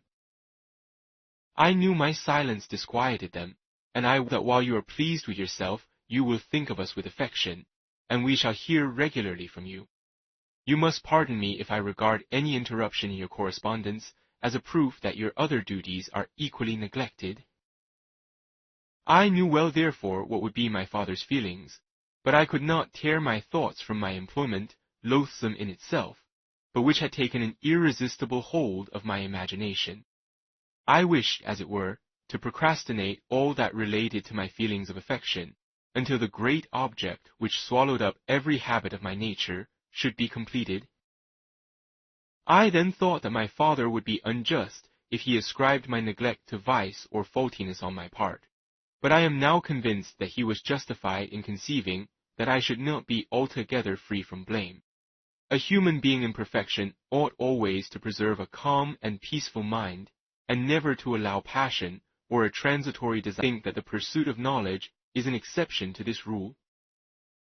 If the study to which you apply yourself has a tendency to weaken your affections, and to destroy your taste for those simple pleasures in which no alloy can possibly mix, then that study is certainly unlawful, that is to say, not befitting the human mind. If this rule were always observed, if no man allowed any pursuit whatsoever to interfere with the tranquillity of his domestic affections, Greece had not been enslaved, Caesar would have spared his country, America would have been discovered more gradually, and the empires of Mexico and Peru had not been destroyed. But I forget that I am moralizing in the most interesting part of my tale, and your looks remind me to proceed. My father made no reproach in his letters, and only took notice of my silence by inquiring into my occupations more particularly than before. Winter, spring, and summer blossom, or the expanding leaves, sights which before always yielded me supreme delight, so deeply was I engrossed in my occupation. The leaves of that year had withered before my work drew near to a close, and now every day showed me more plainly how well I had succeeded. But my enthusiasm was checked by my anxiety, and I appeared rather like one doomed by slavery to toil in the mines, or any other unwholesome trade than an artist occupied by his favorite employment. Every night I was oppressed by a slow fever, and I became nervous to a most painful degree. The fall of a leaf startled me, and I shunned my fellow creatures as if I had been guilty of a crime. Sometimes I grew alarmed at the wreck I perceived that I had become. The energy of my purpose alone sustained me. My labors would soon end, and I believed that exercise and amusement would then drive away incipient disease, and I promised myself both of these when, Chapter 5, it was on a dreary night of November that I beheld the accomplishment of my toils. With an anxiety that almost amounted to agony, I collected the instruments of life around me, that I might infuse a spark of being into the lifeless thing that lay at my feet. It was already 1 a.m, the rain pattered dismally against the panes, and my candle was nearly burnt out when, by the glimmer of the half-extinguished light, I saw the dull yellow eye of the creature open. It breathed hard, and a convulsive motion agitated its limbs. How can I describe my emotions at this catastrophe, or how delineate the wretch whom with such infinite pains and care I had endeavored to form? His limbs were in proportion, and I had selected his features as beautiful. Beautiful? Great God! His yellow skin scarcely covered the work of muscles and arteries beneath. His hair was of a lustrous black and flowing, his teeth of a pearl formed a more horrid contrast with his watery eyes, that seemed almost of the same color as the dun-white sockets in which they were set, his shriveled complexion and straight black lips. The different accidents of life are not so changeable as the feelings of human nature. I had worked hard for nearly 2 years for the sole purpose of infusing life into an inanimate body. For this I had deprived myself of rest and health. I had desired it with an ardor that far exceeded moderation. But now that I had finished, the beauty of the dream vanished, and breathless horror and disgust filled my heart. Unable to endure the aspect of the being I had created, I rushed out of the room and continued a long time traversing my bedchamber, unable to compose my mind to sleep. At length lassitude succeeded to the tumult I had before endured, and I threw myself on the bed in my clothes, endeavoring to seek a few moments of forgetfulness. But it was in vain. I slept indeed. I thought I saw Elizabeth, in the bloom of health, walking in the streets of Ingolstadt. Delighted and surprised, I embraced her, but as I imprinted the first kiss on her lips, they became livid with the hue of death. Her features appeared to change, and I thought that I held the corpse of my dead mother in my arms. A shroud enveloped her form, and I saw the grave worms crawling in the folds of the flannel. I started from my sleep with horror. A cold dew covered my forehead, my teeth chattered, and every limb became convulsed. When by the dim and yellow light of the moon, as it forced its way through the window shutters, I beheld the wretch, the miserable monster whom I had created. He held up the curtain of the bed, and his eyes, if eyes they may be called, were fixed on me. His jaws opened, and he muttered some inarticulate sounds, while a grin wrinkled his cheeks. He might have spoken, but I did not hear. One hand was stretched out, seemingly. I took refuge in the courtyard belonging to the house which I inhabited, where I remained during the rest of the night, walking up and down in the greatest agitation, listening attentively, catching and fearing each sound as if it were to announce the approach of the demoniacal corpse to which I had so miserably given life. Oh, no mortal could support the horror of that countenance. A mummy again endued with animation could not be so hideous as that wretch. I had gazed on him while unfinished. He was ugly then, but when those muscles and joints were rendered capable of motion, it became a thing such as even Dante could not have conceived. I passed the night wretchedly. Sometimes my pulse beat so quickly and hardly that I felt the palpitation of every artery. At others, I nearly sank to the ground through languor and extreme weakness. Mingled with this horror, I felt the bitterness of disappointment. Dreams that had been my food and pleasant rest for so long a spell was so rapid, the overthrow so complete. Morning, dismal and wet, at length dawned, and discovered to my sleepless and aching eyes the church of Ingolstadt, its white steeple and clock, which indicated the 6th hour.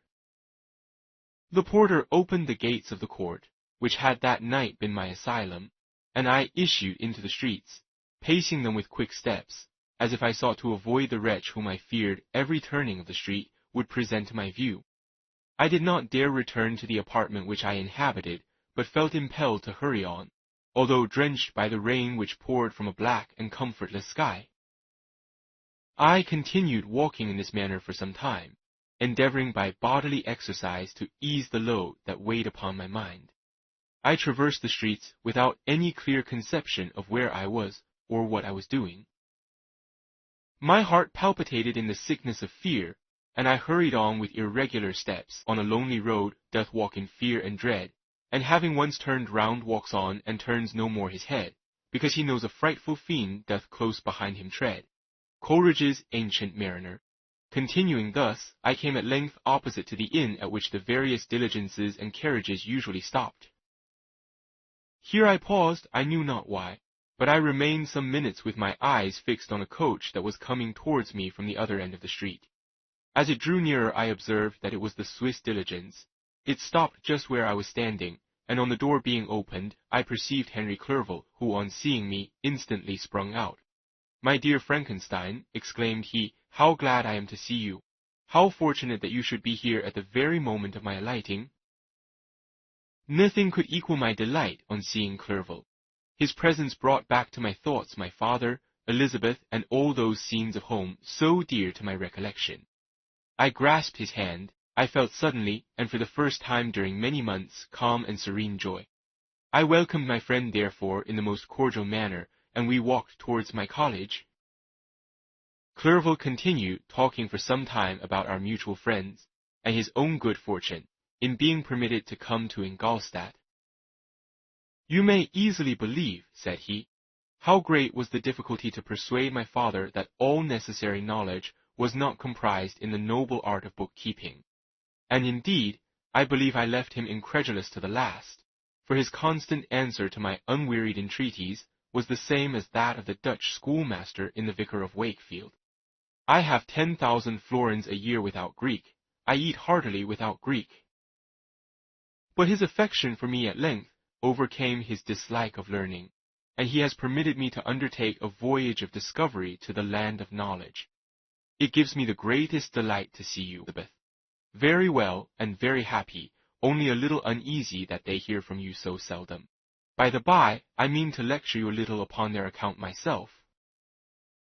But my dear Frankenstein, continued he, stopping short and gazing full in my face, I did not before remark how very ill you appear. So thin and pale, you look as if you had been watching for several nights. You have guessed right. I have lately been so deeply engaged in one occupation that I have not allowed myself sufficient rest, as you see, but I sincerely hope, that all these employments are now at an end, and that I am at length free. I trembled excessively. I could not endure to think of, and far less to allude to, the occurrences of the preceding night. I walked with a quick pace, and we soon arrived at my college. I then reflected, and the thought made me shiver, that the creature whom I had left in my apartment might still be there, alive and walking about. I dreaded we should see him. Entreating him, therefore, to remain a few minutes at the bottom of the stairs, I darted up towards my own room. My hand was already on the lock of the door before I recollected myself. I then paused, and a cold shivering came over me. I threw the door forcibly open, as children are accustomed to do when they expect a spectre to stand in waiting for them on the other side, but nothing appeared. I stepped fearfully in. The apartment was empty, and my bedroom was also free from its hideous guest. I could hardly believe that so great a good fortune could have befallen me, but when I became assured that my enemy had indeed fled, I clapped my hands for joy and ran down to Clerval. We ascended into my room, and the servant presently brought breakfast, but I was unable to contain myself. It was not joy only that possessed me. I felt my flesh tingle with excessive sensitiveness, and my pulse beat rapidly. I jumped over the chairs, clapped my hands, and laughed aloud. Clerval at first attributed my unusual spirits to joy on his arrival, but when he observed me more attentively, he saw a wildness in my eyes for which he could not account, and my loud, unrestrained, heartless laughter frightened and astonished him. "My dear Victor," cried he, "what for God's sake is the matter? Do not laugh in that manner. How ill you are! What is the cause of all this? Do not ask me," cried I, putting my hands before my eyes, for I thought I saw the dreaded spectre glide into the room. "He can tell. Oh, save me, save me!" I imagined that the monster seized me. I struggled furiously and fell down in a fit. Poor Clerval, what must have been his feelings? A meeting, which he anticipated with such joy, so strangely turned to bitterness. But I was not the witness of his grief, for I was lifeless and did not recover my senses for a long, long time. This was the commencement of a nervous fever. Till that time, Henry was my only nurse. I afterwards learned that, knowing my father's advanced age and unfitness for so long a journey, and how wretched my sickness would make Elizabeth, he spared them this grief by concealing the extent of my disorder. He knew that I could not have a more kind and attentive nurse than himself, and firm in the hope he felt of my recovery, he did not doubt that instead of doing harm, he performed the kindest action that he could towards them. But I was in reality very ill, and surely nothing but the unbounded and unremitting attentions of my friend could have restored me to life. The form of the monster on whom I had bestowed existence was for ever before my eyes, and I raved incessantly concerning him. Doubtless my words surprised Henry. He at first believed them to be the wanderings of my disturbed imagination, but the pertinacity with which I continually recurred to the same subject persuaded him that my disorder indeed went. By very slow degrees, and with frequent relapses that alarmed and grieved my friend, I recovered. I remember the first time I became capable of observing outward objects with any kind of pleasure. I perceived that the fallen leaves had disappeared, and that the young buds were shooting forth from the trees that shaded my window. It was a divine spring, and the season contributed greatly to my convalescence. I felt also sentiments of joy and affection revive in my bosom. My gloom disappeared, and in a short time I became as cheerful as before I was attacked by the fatal passion. "Dearest Clerval," exclaimed I, "how kind, how very good you are to me. This whole winter, instead of being spent in study, as you promised yourself, has been consumed in my sick room. How shall I ever repay you? I feel the greatest remorse for the disappointment of which I have been the occasion, but you will forgive me yourself, but get well as fast as you can. And since you appear in such good spirits, I may speak to you on one subject, may I not?" I trembled. One subject, what could it be? Could he allude to an object on whom I dared not even think? "Compose yourself," said Clerval, who observed my change of color. "I will not mention it if it agitates you, but your father and cousin would be very happy if they received a letter from you in your own handwriting.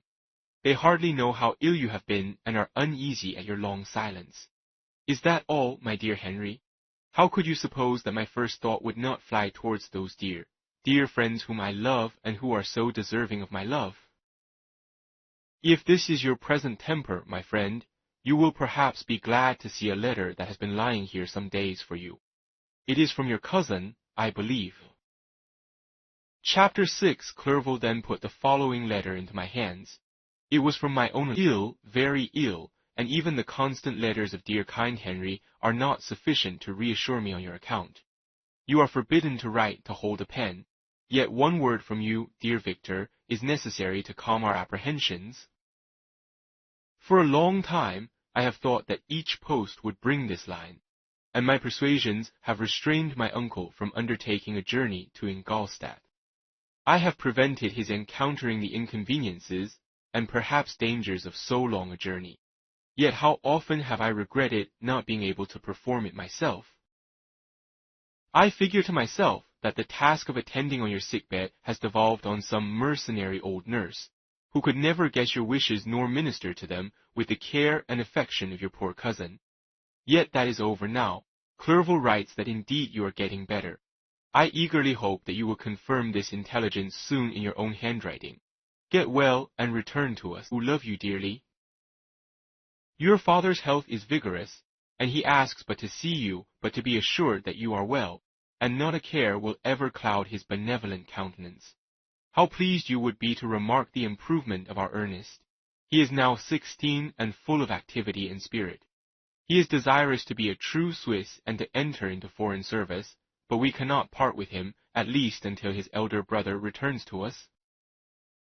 My uncle is not pleased with the idea of a military career in a distant country, but Ernest never had your powers of application. He looks upon study as an odious fetter. His time is spent in the open air, climbing the hills or rowing on the lake. I fear that he will become an idler unless we yield the point and permit him to enter on the profession which he has selected. Little alteration, except the growth of our dear children, has taken place since you left us. The blue lake and snow think our placid home and our contented hearts are regulated by the same immutable laws. My trifling occupations take up my time and amuse me, and I am rewarded for any exertions by seeing none but happy, kind faces around me. Since you left us, but one change has taken place in our little household. Do you remember on what occasion Justine Moritz entered our family? Probably you do not. I will relate her history, therefore, in a few words. Madame Moritz, her mother, was a widow with 4 children, of whom Justine was the third. This girl had always been the favorite of her father, but through a strange perversity her mother could not endure her, and after the death of M. Moritz treated her very ill. My aunt observed this, and when Justine was 12 years of age, prevailed on her mother to allow her to live at our house. The republican institutions of our country have produced simpler and happier manners than those which prevail in the great monarchy between the several classes of its inhabitants, and the lower orders, being neither so poor nor so despised, their manners are more refined and moral. A servant in Geneva does not mean the same thing as a servant in France and England. Justine, thus received in our family, learned the duties of a servant, a condition which in our fortunate country does not include the idea of ignorance and a sacrifice of the dignity of a human being. Justine, you may remember, was a great favorite of yours, and I recollect you once remarked that if you were in an ill humor, one glance from Justine could dissipate it. For the same reason that Ariosto gives concerning the beauty of Angelica, she looked so frank-hearted and happy. My aunt conceived a great attachment for her, by which she was induced to give her an education superior to that which she had at first intended. This benefit was fully repaid. Justine was the most grateful little creature in the world. Never heard one pass her lips, but you could see by her eyes that she almost adored her protectress. Although her disposition was gay and in many respects inconsiderate, yet she paid the greatest attention to every gesture of my aunt. She thought her the model of all excellence, and endeavored to imitate her phraseology and manners, so that even now she often reminds me of her. When my dearest aunt died, every one was too much occupied in their own grief to notice poor Justine, who had attended her during her illness with the most anxious affection. Poor Justine was very ill, but other trials were reserved for her. One by one, her brothers and sister died, and her mother, with the exception of her neglected daughter, was left childless. The conscience of the woman was troubled. She began to think that the deaths of her favorites was a judgment from heaven to chastise her partiality. She was a Roman Catholic, and I believe her confessor confirmed. Accordingly, a few months after your departure for Ingolstadt, Justine was called home by her repentant mother. Poor girl, she wept when she quitted our house. She was much altered since the death of my aunt. Grief had given softness and a winning mildness to her manners which had before been remarkable for vivacity. Nor was her residence at her mother's house of a nature to restore her gaiety. The poor woman was very vacillating in her repentance. She sometimes begged Justine to forgive her unkindness, but much oftener accused her of having caused the deaths of her brothers and sister. Perpetual fretting at length threw Mesdames Moritz into a decline, which at first increased her irritability, but she is now at peace forever. She died on the first approach of cold weather at the beginning of this last winter. Justine has just returned to us, and I assure you I love her tenderly. She is very clever and gentle, and extremely pretty, as I mentioned before, my dear aunt. I must say also a few words to you, my dear cousin, of little darling William. I wish you could see him. He is very tall of his age, with sweet laughing blue eyes, dark eyelashes, and curling hair. When he smiles, 2 little dimples appear on each cheek, which are rosy with health. He has already had 1 or 2 little wives, but Louisa Byron is his favorite, a pretty little girl of 5 years of age. Now, dear Victor, I dare say you wish to be indulged in a little gossip concerning the good people of Geneva. The pretty Miss Mansfield has already received the congratulatory visits on her approaching marriage with a young Englishman, John Melbourne, Esq. Her ugly sister Manon married M. Duvier, the rich banker, last autumn. Your favorite schoolfellow, Louis Manoir, has suffered several misfortunes since the departure of Clerval from Geneva, but he has already recovered his spirits, and is reported to be on the point of marrying. She is a widow and much older than Manoir, but she is very much admired and a favorite with everybody. I have written myself into better spirits, dear cousin, but my anxiety returns upon me as I conclude. Write, dearest Victor, 1 line, 1 word will be a blessing to us. 10,000 thanks to Henry for his kindness, his affection, and his many letters. We are sincerely grateful. Adieu, my cousin, take care of yourself, and I entreat you write. Elizabeth Lavenza. Geneva, March 18th, 17. Dear, dear Elizabeth, I exclaimed when I had read her letter. I will write instantly and relieve them from the anxiety they must feel. I wrote, and this exertion greatly fatigued me, but my convalescence had commenced and proceeded regularly. In another fortnight I was able to leave my chamber. One of my first duties on my recovery was to introduce Clerval to the several professors of the university. In doing this, seeing the wounds that my mind had sustained, Ever since the fatal night, the end of my labors and the beginning of my misfortunes, I had conceived a violent antipathy even to the name of natural philosophy. When I was otherwise quite restored to health, the sight of a chemical instrument would renew all the agony of my nervous symptoms. Henry saw this, and had removed all my apparatus from my view. He had also changed my apartment, for he perceived that I had acquired a dislike for the room which had previously been my laboratory. But these cares of Clerval were made of no avail when I visited the professors. M. Waldman inflicted torture when he praised, with kindness and warmth, the astonishing progress I had made in the sciences. He soon perceived that I disliked the subject, but not guessing the real cause, he attributed my feelings to modesty, and changed the subject from my improvement to the science itself with a desire, as I evidently saw, of drawing me. He tormented me. I felt as if he had placed carefully, one by one, in my view those instruments which were to be afterwards used in putting me to a slow and cruel death. I writhed under his words, yet dared not exhibit the pain I felt. Clerval, whose eyes and feelings were always quick in discerning the sensations of others, declined the subject, alleging, in excuse, his total ignorance, and the conversation took a more general turn. I thanked my friend from my heart, but I did not speak. I saw plainly that he was surprised, but he never attempted to draw my secret from me. And although I loved him with a mixture of affection and reverence that knew no bounds, yet I could never persuade myself to confide in him that event which was so often present to my recollection, but which I feared the detail to another would only impress more deeply.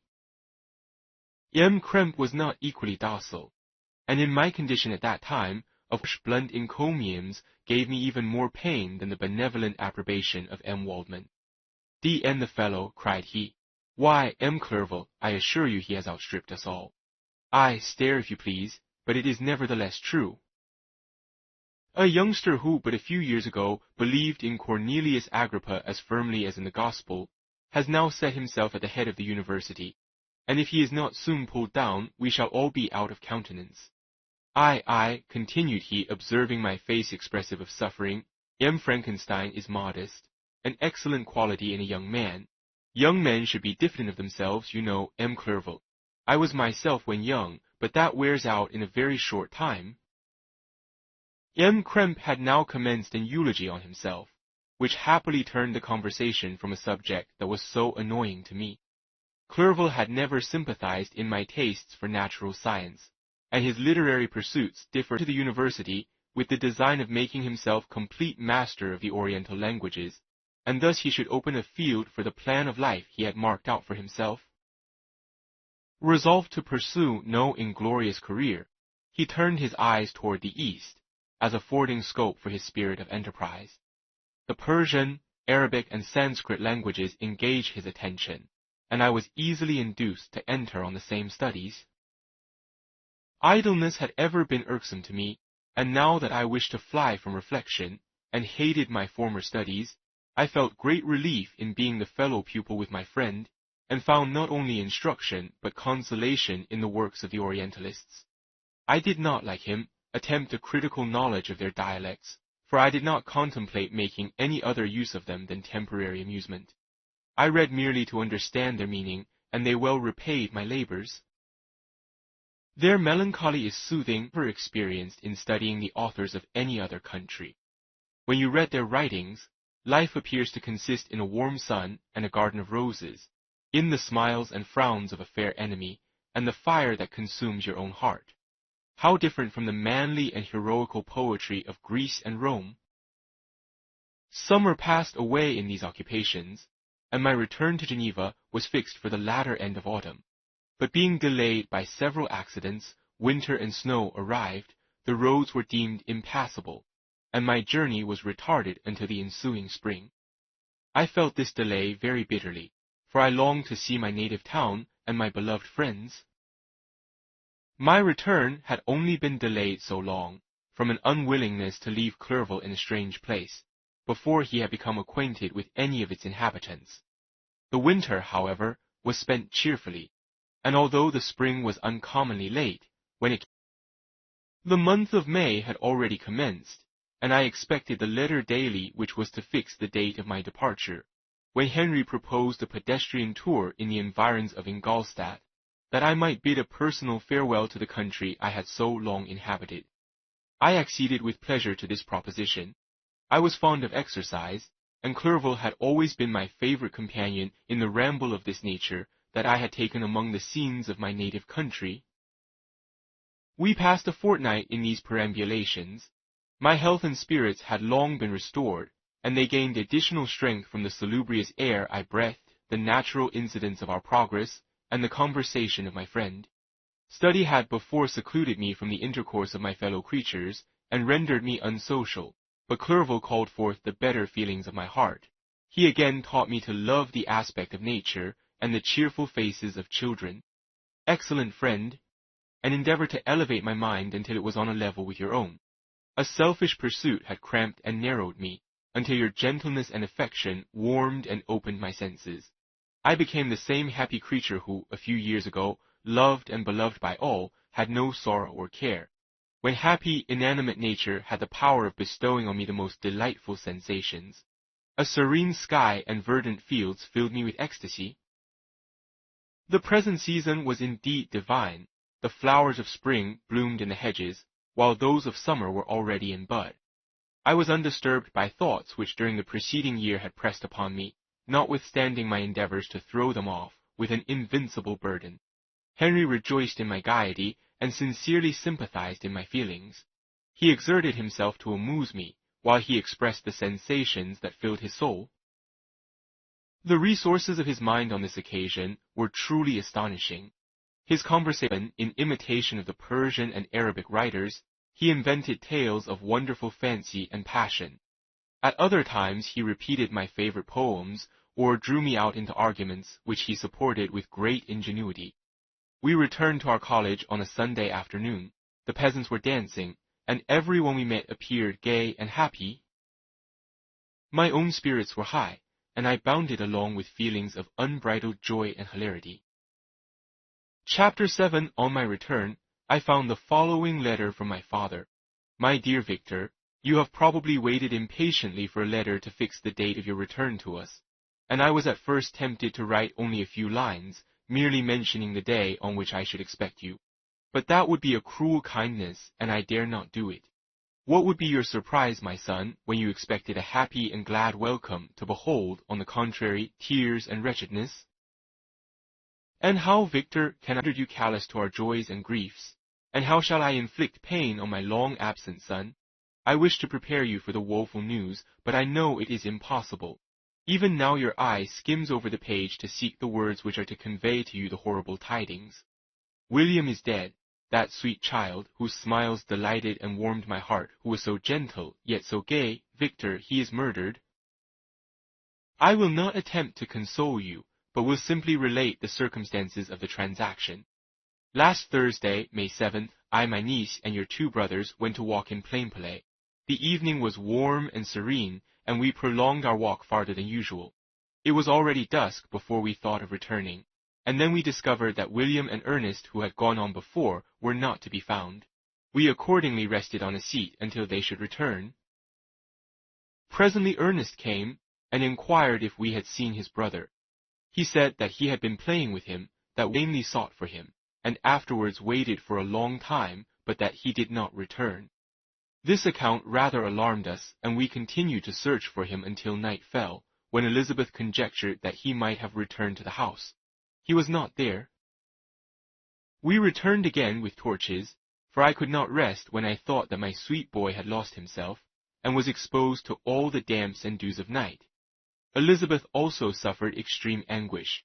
About 5 in the morning, I discovered my lovely boy, whom the night before I had seen blooming and active in health, stretched on the grass livid and motionless. The print of the murderer's finger was on his neck. He was conveyed home, and the anguish that was visible in my countenance betrayed the secret to Elizabeth. She was very earnest to see the corpse. At first I attempted to prevent her, but she persisted, and entering the room where it lay, hastily examined the neck of the victim, and clasping her hands exclaimed. She fainted, and was restored with extreme difficulty. When she again lived, it was only to weep and sigh. She told me that that same evening William had teased her to let him wear a very valuable miniature that she possessed of your mother. This picture is gone, and was doubtless the temptation which urged the murderer to the deed. We have no trace of him at present, although our exertions to discover him are unremitted, but they will not restore my beloved William. Come, dearest Victor, you alone can console Elizabeth. She weeps continually, and accuses herself unjustly as the cause of his death. Her words pierce my heart. We are all unhappy, but will not that be an additional motive for you, my son, to return and be our comforter, your dear mother? Alas, Victor, I now say, thank God she did not live to witness the cruel, miserable death of her youngest darling. Come, Victor, not brooding thoughts of vengeance and gentleness that will heal, instead of festering, the wounds of our minds. Enter the house of mourning, my friend, but with kindness and affection for those who love you, and not with hatred for your enemies. Your affectionate and afflicted father, Alphonse Frankenstein. Geneva, May 12, 17. Clerval, who had watched my countenance as I read this letter, was surprised to observe the despair that succeeded the joy I at first expressed on receiving news from my friends. I threw the letter on the table, and covered my face with my hands. My dear Frankenstein, exclaimed Henry, when he perceived me weep with bitterness, are you always to be unhappy? My dear friend, what has happened? I motioned him to take up the letter, while I walked up and down the room in the extremest agitation. Tears also gushed from the eyes of Clerval, as he read the account of my misfortune. I can offer you no consolation, my friend, said he. Your disaster instantly to Geneva. Come with me, Henry, to order the horses. During our walk, Clerval endeavored to say a few words of consolation. He could only express his heartfelt sympathy. Poor William, said he, dear lovely child, he now sleeps with his angel mother. Who that had seen him bright and joyous in his young beauty, but must weep over his untimely loss, to die so miserably, to feel the murderer's grasp? How much more a murder that could destroy radiant innocence? Poor little fellow, one only consolation have we, his friends mourn and weep, but he is at rest. The pang is over, his sufferings are at an end forever. A sod covers his gentle form, and he knows no pain. He can no longer be a subject for pity. We must reserve that for his miserable survivors. Clerval spoke thus as we hurried through the streets. The words impressed themselves on my mind, and I remembered them afterwards in solitude. But now, as soon as the horses arrived, I hurried. My journey was very melancholy. At first I wished to hurry on, for I longed to console and sympathize with my loved and sorrowing friends. But when I drew near my native town, I slackened my progress. I could hardly sustain the multitude of feelings that crowded into my mind. I passed through scenes familiar to my youth, but which I had not seen for nearly 6 years. How altered everything might be during that time! One sudden and desolating change had taken place, but 1,000 little circumstances might have by degrees worked other alterations, which, although they were done more tranquilly, might not be the less decisive. Fear overcame me. I dared no advance, dreading 1,000 nameless evils that made me tremble, although I was unable to define them. I remained 2 days at Lausanne, in this painful state of mind. I contemplated the lake. The waters were placid, all around was calm, were not changed. By degrees the calm and heavenly scene restored me, and I continued my journey towards Geneva. The road ran by the side of the lake, which became narrower as I approached my native town. I discovered more distinctly the black sides of Jura and the bright summit of Mont Blanc. I wept like a child. Dear mountains, my own beautiful lake, how do you welcome your wanderer? Your summits are clear, the sky and lake are blue and placid. Is this to prognosticate peace, or to mock at my unhappiness? I fear, my friend, that I shall render myself tedious by dwelling on these preliminary circumstances, but they were days of comparative happiness, and I think of them with pleasure. My country, my beloved country, who but a native can tell the delight I took in again beholding thy streams, thy mountains, and more than all, thy lovely lake? Yet, as I drew nearer home, grief and fear again overcame me. Night also closed around, and when I could hardly see the dark mountain, there appeared a vast and dim scene of evil, and I foresaw obscurely that I was destined to become the most wretched of human beings. Alas, I prophesied truly, and failed only in one single circumstance, that in all the misery I imagined and dreaded, I did not conceive the 100th part of the anguish I was destined to endure. It was completely dark when I arrived in the environs of Geneva. The gates of the town were already shut, and I was obliged to pass the night at Secherin, a village at the distance of half a league from the city. The sky was serene, and as I was unable to rest, I resolved to visit the spot where my poor William had been murdered. As I could not pass through the town, I was obliged to cross the lake in a boat to arrive at Plainpalais. During this short voyage, I saw the lightning playing on the summit of Mont Blanc in the most beautiful figures. The storm appeared to approach rapidly, and on landing, I ascended a low hill that I might observe its progress. The rain coming slowly in large drops, but its violence quickly increased. I quitted my seat and walked on, although the darkness and storm increased every minute, and the thunder burst with a terrific crash over my head. It was echoed from Salers, the Juras, and the Alps of Savoy. Vivid flashes of lightning dazzled my eyes, illuminating the lake, making it appear like a vast sheet of fire. Then for an instant everything seemed of a pitchy darkness, until the eye recovered itself from the preceding flash. The storm, as is often the case in Switzerland, appeared at once in various parts of the heavens. The most violent storm hung exactly north of the town, over the part of the lake which lies between the promontory of Bellerive and the village of Copiert. Another storm enlightened Jura with faint flashes, and another darkened and sometimes disclosed the Mole, a peaked mountain to the east of the lake. While I watched the tempest, so beautiful yet terrific, war in the sky elevated my spirits. I clasped my hands and exclaimed aloud, "William, dear angel, this is thy funeral, this thy dirge." As I said these words, I perceived in the gloom a figure which stole from behind a clump of trees near me. I stood fixed, gazing intently. I could not be mistaken. A flash of lightning illuminated the object and discovered its shape plainly to me. Its gigantic stature and the deformity of its aspect, more hideous than belongs to humanity, instantly informed me that it was the wretch, the filthy demon, to whom I had given life. What did he there?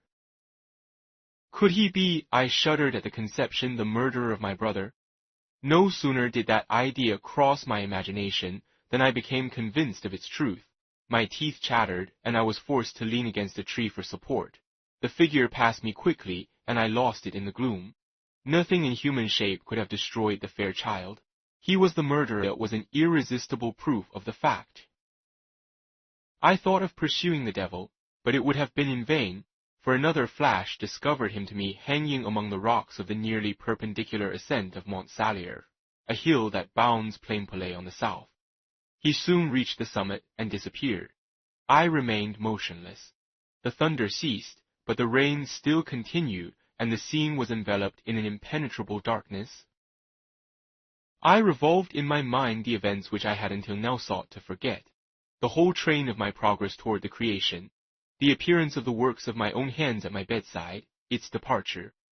2 years had now nearly elapsed since the night on which he first received life, and was this his first crime? Alas! I had turned loose into the world a depraved wretch, whose delight was in carnage and misery. Had he not murdered my brother? No one can conceive the anguish I suffered during the remainder of the night, but I did not feel the inconvenience of the weather. My imagination was busy in scenes of evil and despair. I considered the being whom I had cast among mankind, and endowed with the will and power to effect purposes of horror, such as the deed which he had now done, nearly in the light of my own vampire, my own spirit let loose from the grave, and forced to destroy all that was dear to me. Day dawned, and I directed my steps towards the town. The gates were open, and I hastened to my father's house. My first thought was to discover what I knew of the murderer, and cause instant pursuit to be made. But I paused when I reflected on the story that I had to tell. A being whom I myself had formed, and endued with life, had met me at midnight among the precipices of an inaccessible mountain. I remembered also the nervous fever with which I had been seized just at the time that I dated my creation, and which would give an air of delirium to a tale. I well knew that if any other had communicated such a relation to me, I should have looked upon it as the ravings of insanity. Besides, the strange nature of the animal would elude all pursuit. even if I were so far credited as to persuade my relatives to commence it. And then of what use would be pursuit? Who could arrest a creature capable of scaling the overhanging sides of Mont Salierve? These reflections determined me, and I resolved to remain silent. It was about 5 in the morning when I entered my father's house. I told the servants not to disturb the family, and went into the library to attend their usual hour of rising. 6 years had elapsed, passed in a dream but for one indelible trace, and I stood in the same place where I had last embraced my father before my departure for Ingolstadt. Beloved and venerable parent, he still remained to me. I gazed on the picture of my mother, which stood over the mantelpiece. It was an historical subject, presented Caroline Beaufort in an agony of despair, kneeling by the coffin of her dead father. Her garb was rustic and her cheek pale, but there was an air of dignity and beauty that hardly permitted the sentiment of pity. Below this picture was a miniature of William, and my tears flowed when I looked upon it. While I was thus engaged, Ernest entered. He had heard me arrive and hastened to welcome me. "Welcome, my dearest Victor," said he. "Ah, I wish you had come 3 months ago, and then you would have found us all joyous and delighted. You come to us now to share a misery which nothing can alleviate. Yet your presence will, I hope, revive our father, who seems sinking under his misfortune, and your persuasions will induce poor Elizabeth to cease her vain and tormenting self-accusations. Poor William! He was our darling and our pride." Tears, unrestrained, fell from my brother's eyes. A sense of mortal agony crept over my frame. Laid it home. The reality came on me as a new, and a not less terrible, disaster. I tried to calm Ernest. I inquired more minutely concerning my father, and here I named my cousin. "She most of all," said Ernest, "requires consolation. She accused herself of having caused the death of my brother, and that made her very wretched. But since the murderer has been discovered, the murderer discovered, good God! How can that be? Who could attempt to pursue him? It is impossible. One might as well try to overtake the winds or confine a mountain stream with a straw. I saw him too. He was free last night." "I do not know what you mean," replied my brother in accents of wonder, "but to us the discovery we have made completes our misery. No one would believe it at first, and even now Elizabeth will not be convinced, notwithstanding all the evidence. Indeed, who would credit that Justine Moritz, who was so amiable and fond of all the family, appalling a crime? Justine Moritz, poor girl, is she the accused? But it is wrongfully. Everyone knows that. No one believes it, surely, Ernest. No one did at first, but several circumstances came out that have almost forced conviction upon us, and her own behavior has been so confused as to add to the evidence of facts a weight that, I fear, leaves no hope for doubt. But she will be tried today, and you will then hear all." He then related that, the morning on which the murder of poor William had been discovered, Justine had been taken ill, and confined to her bed for several days.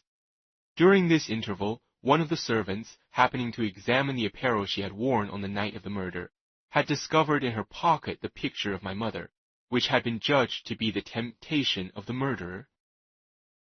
The servant instantly showed it to one of the others, who, without saying a word to any of the family, went to a magistrate, and on being charged with the fact, the poor girl confirmed the suspicion in a great measure by her extreme confusion of manner. This was a strange tale, but it did not shake my faith, and I replied earnestly, "You are all mistaken. I know the murderer. Justine, poor, good Justine, is innocent." At that instant my father entered.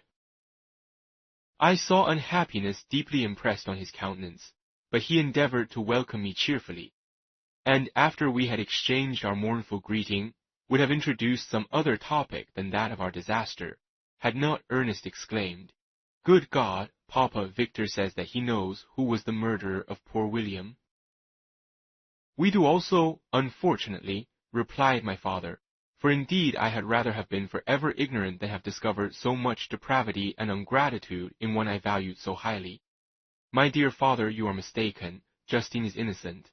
If she is, God forbid that she should suffer as guilty. I hope that she will be acquitted." This speech calmed me. I was firmly convinced in my own mind that Justine, and indeed every human being, was guiltless of this murder. I had no fear, therefore, that any circumstantial evidence could be brought forward strong enough to convict her. My tale was not one to announce publicly. Its astounding horror would be looked upon as madness by the vulgar. Did anyone indeed exist, except I the Creator, who would believe, unless his senses convinced him, in the existence of the living monument of presumption and rash ignorance which I had let loose upon the world? We were soon joined by Elizabeth. Time had altered her since I last beheld her. It had endowed her with loveliness surpassing the beauty of her childish years. There was the same candor, the same vivacity, but it was allied to an expression more full of sensibility and intellect. She welcomed me with the greatest affection. Hope, you perhaps will find some means to justify my poor guiltless Justine. Alas, who is safe if she be convicted of crime? I rely on her innocence as certainly as I do upon my own. Our misfortune is doubly hard to us.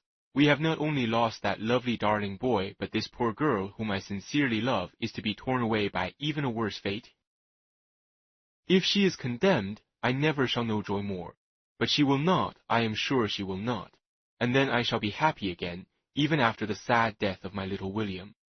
She is innocent, my Elizabeth, said I, and that shall be proved, fear nothing, but let your spirits be cheered by the assurance of her acquittal. How kind and generous you are! Every one else believes in her guilt, and that made me wretched, for I knew that it was impossible. And to see every one else prejudiced in so deadly a manner rendered me hopeless and despairing. She wept. Dearest niece, said my father, dry your tears. I on the justice of our laws, and the activity with which I shall prevent the slightest shadow of partiality. Chapter 8. We passed a few sad hours until 11 o'clock, when the trial was to commence. My father and the rest of the family being obliged to attend as witnesses, I accompanied them to the court. During the whole of this wretched mockery of justice, I suffered living torture. It was to be decided whether the result of my curiosity and lawless devices would cause the death of two of my fellow beings, one a smiling babe full of innocence and joy, the other far more dreadfully murdered, with every aggravation of infamy that could make the murder memorable in horror. Justine also was a girl of merit and possessed qualities which promised to render her life happy. Now all was to be obliterated in an ignominious grave, and I the cause. 1,000 times rather would I have confessed myself guilty of the crime committed, and such a declaration would have been considered as the ravings of a madman, and would not have exculpated her who suffered through me. The appearance of Justine was calm. She was dressed in mourning, and her countenance, always engaging, was rendered, by the solemnity of her feelings, exquisitely beautiful. Yet she appeared confident in innocence, and did not tremble, although gazed on and execrated by thousands, for all the kindness which her beauty might otherwise have excited was obliterated in the minds of the spectators by the imagination of the enormity she was supposed to have committed. She was tranquil, yet her tranquillity was evidently constrained, and as her confusion had before been adduced as a proof of her guilt, she worked up her mind to an appearance of courage. When she entered the court, she threw her eyes round it and quickly discovered where we were seated. A tear seemed to dim her eye when she saw us, but she quickly recovered herself, her guiltlessness. The trial began, and after the advocate against her had stated the charge, several witnesses were called. Several strange facts combined against her, which might have staggered anyone who had not such proof of her innocence as I had. She had been out the whole of the night on which the murder had been committed, and towards morning had been perceived by a market woman not far from the spot where the body of the murdered child had been afterwards found. The woman asked her what she did there, but she looked very strangely and only returned a confused and unintelligible answer. She returned to the house about 8 o'clock, and when one inquired where she had passed the night, she replied that she had been looking for the child and demanded earnestly if anything had been heard concerning him. When shown the body, she fell into violent hysterics and kept her bed for several days. The picture was then produced which the servant had found in her place, proved that it was the same which, an hour before the child had been missed, she had placed round his neck. A murmur of horror and indignation filled the court. Justine was called on for her defense. As the trial had proceeded, her countenance had altered. Surprise, horror, and misery were strongly expressed. Sometimes she struggled with her tears, but when she was desired to plead, she collected her powers and spoke in an audible although variable voice. God knows, she said, how entirely I am innocent. But I do not pretend that my protestation should acquit me. I rest my innocence on a plain and simple explanation of the facts which have been adduced against me, and I hope the character I have always borne will incline my judges to a favorable interpretation, where any circumstance appears doubtful or suspicious.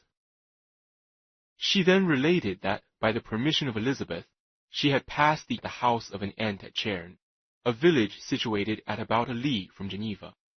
On her return, at about 9 o'clock, she met a man who asked her if she had seen anything of the child who was lost. She was alarmed by this account and passed several hours in looking for him, when the gates of Geneva were shut, and she was forced to remain several hours of the night in a barn belonging to a cottage, being unwilling to call up the inhabitants to whom she was well known. Most of the night she spent here watching. Towards morning she believed that she slept for a few minutes. Some steps disturbed her, and she awoke. It was dawn, and she quitted her asylum that she might again endeavor to find my brother. If she had gone near the spot where his body lay, it was without her knowledge. That she had been bewildered when questioned by the market-woman was not surprising, since she had passed a sleepless night, and the fate of poor William was yet uncertain.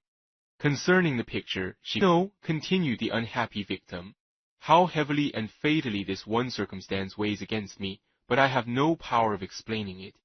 And when I have expressed my utter ignorance, I am only left to conjecture concerning the probabilities by which it might have been placed in my pocket. But here also I am checked. I believe that I have no enemy on earth, and none surely would have been so wicked as to destroy me wantonly. Did the murderer place it there?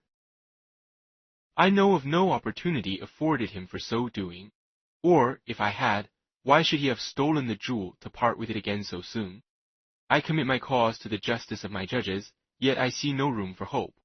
I beg permission to have a few witnesses examined concerning my character, and if their testimony shall not overweigh my supposed guilt, I must be condemned, although I would pledge my salvation on my innocence. Several witnesses were called who had known her for many years, and they spoke well of her, but fee rendered them timorous and unwilling to come forward. Elizabeth saw even this last resource, her excellent dispositions and irreproachable conduct, about to fail the accused, when, although violently agitated, she desired permission to address the court.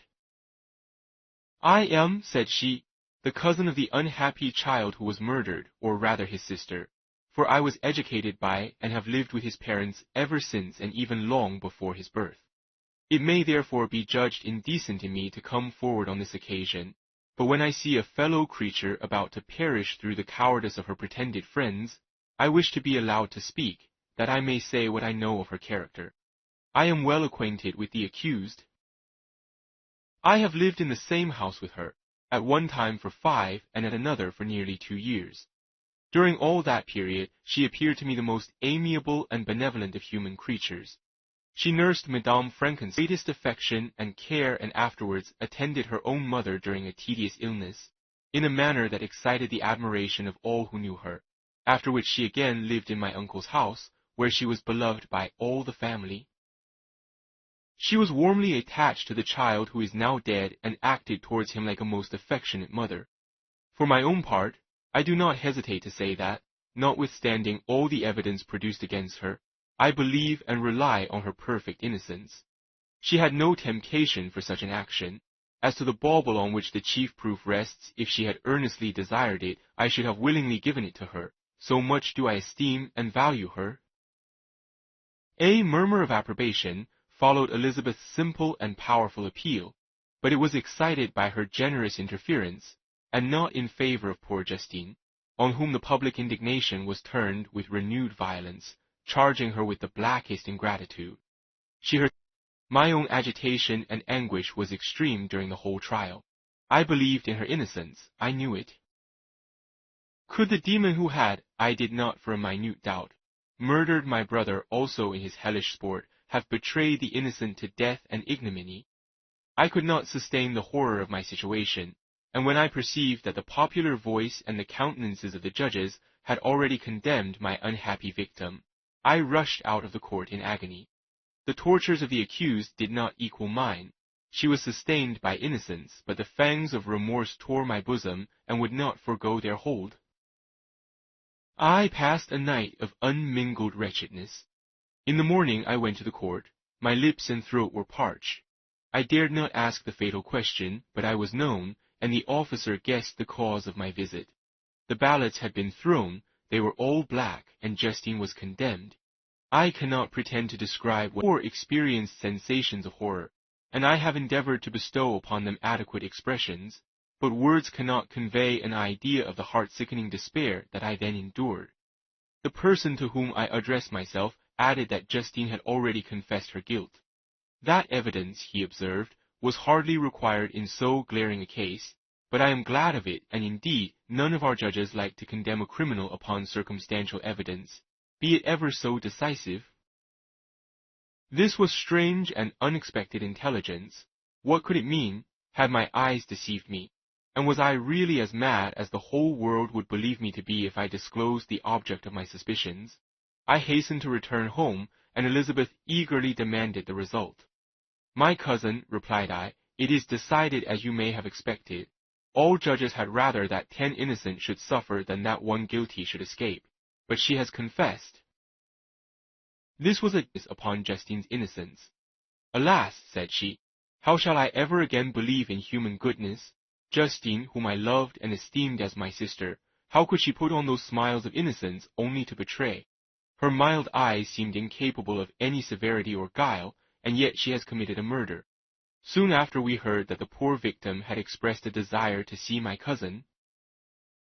My father wished her not to go, but said that he left it to her own judgment and feelings to decide. Yes, said Elizabeth, I will go, although she is guilty, and you, Victor, shall accompany me. I cannot go alone. The idea of this visit was torture to me, yet I could not refuse. We entered the gloomy prison chamber and beheld Justine sitting on some straw at the farther end. Her hands were manacled, and her head rested on her knees. She rose on seeing us enter, and when we were left alone with her, she threw herself at the feet of Elizabeth, weeping bitterly. My cousin wept also, robbed me of my last consolation. I relied on your innocence, and although I was then very wretched, I was not so miserable as I am now. And do you also believe that I am so very, very wicked? Do you also join with my enemies to crush me, to condemn me as a murderer? Her voice was suffocated with sobs. Rise, my poor girl, said Elizabeth. Why do you kneel if you are innocent? I am not one of your enemies. I believed you guiltless, notwithstanding every evidence, until I heard that you had yourself declared your guilt. That report, you say, is false, and be assured, dear Justine, that nothing can shake my confidence in you for a moment but your own confession. I did confess, but I confessed a lie. I confessed that I might obtain absolution, but now that falsehood lies heavier at my heart than all my other sins. The God of heaven forgive me. Ever since I was condemned, my confessor has besieged me. He threatened and menaced until I almost began to think that excommunication and hell fire in my last moments if I continued obdurate. Dear lady, I had none to support me. All looked on me as a wretch doomed to ignominy and perdition. What could I do? In an evil hour I subscribed to a lie, and now only am I truly miserable. She paused, weeping, and then continued, I thought with horror, my sweet lady, that you should believe your Justine, whom your blessed aunt had so highly honored, and whom you loved, was a creature capable of a crime which none but the devil himself could have perpetrated. Dear William, dearest blessed child, I soon shall see you again in heaven, where we shall all be happy, and that consoles me, going as I am to suffer ignominy and death. Oh, Justine, forgive me for having for one moment distrusted you. Why did you confess? But do not mourn, dear girl, do not fear. I will proclaim, I will prove your innocence. I will melt the stony hearts of your enemies by my tears and prayers. You shall not on the scaffold. No, no. I never could survive so horrible a misfortune. Justine shook her head mournfully. I do not fear to die, she said. That pang is past. God raises my weakness and gives me courage to endure the worst. I leave a sad and bitter world, and if you remember me and think of me as of one unjustly condemned, I am resigned to the fate awaiting me. learn from me, dear lady, to submit in patience to the will of heaven." During this conversation, I had retired to a corner of the prison room, where I could conceal the horrid anguish that possessed me. Despair! Who dare talk of that? The poor victim, who on the morrow was to pass the awful boundary between life and death, felt not, as I did, such deep and bitter agony. I gnashed my teeth and ground them together, uttering a groan that came from my inmost soul. Justine started. When she saw who it was, she approached me and said, "Dear sir, you are very kind to visit me." I could not answer. "No, Justine," said Elizabeth. "He is more convinced of your innocence than I was, for even when he heard that you had confessed, he did not credit it. I truly thank him. In these last moments I feel the sincerest gratitude towards those who think of me with kindness. How sweet is the affection of others to such a wretch as I am! It removes more than half my misfortune, and I feel as if I could die in peace now that my innocence is acknowledged by you, dear lady, and your cousin." Thus the poor sufferer tried to comfort others and herself. She indeed gained the resignation she desired. But I, the true murderer, felt the never-dying worm alive in my bosom, which allowed of no hope or consolation. Elizabeth also wept and was unhappy, but hers also was the misery of innocence, which, like a cloud that passes over the fair moon, for a while hides but cannot tarnish its brightness. Anguish and despair had penetrated into the corpse extinguished. We stayed several hours with Justine, and it was with great difficulty that Elizabeth could tear herself away. "I wish," cried she, "that I were to die with you. I cannot live in this world of misery." Justine assumed an air of cheerfulness, while she with difficulty repressed her bitter tears. She embraced Elizabeth and said in a voice of half-suppressed emotion, "Farewell, sweet lady, dearest Elizabeth, my beloved and only friend. May heaven in its bounty bless and preserve you. May this be the last misfortune that you will ever suffer. Live and be happy and make others so." And on the morrow Justine died. Elizabeth's heartrending eloquence failed to move the judges from their settled conviction in the criminality of the saintly sufferer. My passionate and indignant appeals were lost upon them, and when I received their cold answers and heard the harsh, unfeeling reasoning of these men, my purposed avowal died away on my lips. Thus sentence passed upon my wretched victim. She perished on the scaffold as a murderess. From the tortures of my own heart, I turned to contemplate the deep and voiceless grief of my Elizabeth. This also was my doing, and my father's woe, and the desolation of that late so smiling home all was the work of my thrice accursed hands. Ye weep, unhappy ones, but these are not your last tears. Again shall you raise the funeral wail, and the sound of your lamentations shall again and again be heard. Frankenstein, your son, your kinsman, your early, much-loved friend, he who would spend each vital drop of blood for your sakes, who has no thought nor sense of joy, except as it is mirrored also in your dear countenances, who would fill the air with blessings, and spend his life in serving you, he bids you weep, to shed countless tears. Happy beyond his hopes, if thus inexorable fate be satisfied, and if the destruction pause before the peace of the grave have succeeded to your sad prophetic soul, as torn by remorse, horror, and despair, I beheld those I loved spend vain sorrow upon the graves of William and Justine, the first hapless victims to my unhallowed arts. Chapter 9. Nothing is more painful to the human mind than, after the feelings have been worked up by a quick succession of events, the dead calmness of inaction and certainty which follows and deprives the soul both of hope and fear. Justine died, she rested, and I was alive. The blood flowed freely in my veins, but a weight of despair and remorse pressed on my heart which nothing could remove. Sleep fled from my eyes. I wandered like an evil spirit, for I had committed deeds of mischief beyond description horrible, and more, much more, I persuaded myself, was yet behind. Yet my heart overflowed with kindness and the love of virtue. I had begun life with benevolent intentions, and thirsted for the moment when I should put them in practice. Now all was blasted. Instead of that serenity of conscience which allowed me to look back upon the past with self-satisfaction, and from thence to gather promise of new hopes, I was seized by remorse and the sense of guilt, which hurried me away to a hell of intense torture such as no language can describe. This state of mind preyed upon my health, which had perhaps never entirely recovered from the first shock it had sustained. I shunned the face of man. All sound of joy or complacency was torture to me. Solitude was my only consolation, deep, dark, death-like solitude. My father observed with pain the alteration perceptible in my disposition and habits, and endeavored by arguments deduced from the feelings of his serene conscience and guiltless life, to inspire me with fortitude and awaken in me the courage to dispel the dark cloud which brooded over me. Do you think, Victor, said he, that I do not suffer also, more than I loved your brother? Tears came into his eyes as he spoke. But is it not a duty to the survivors that we should refrain from augmenting their unhappiness by an appearance of immoderate grief? It is also a duty owed to yourself, for excessive sorrow prevents improvement or enjoyment, or even the discharge of daily usefulness, without which no man is fit for society. This advice, although good, was totally inapplicable to my case. I should have been the first to hide my grief and console my friends if remorse had not mingled its bitterness, and terror its alarm, with my other sensations. Now I could only answer my father with a look of despair and endeavor to hide myself from his view. About this time we retired to our house at Bellerive. This change was particularly agreeable to me. The shutting of the gates regularly at 10 o'clock, and the impossibility of remaining on the lake after that hour had rendered our residence within the walls now free. Often, after the rest of the family had retired for the night, I took the boat and passed many hours upon the water.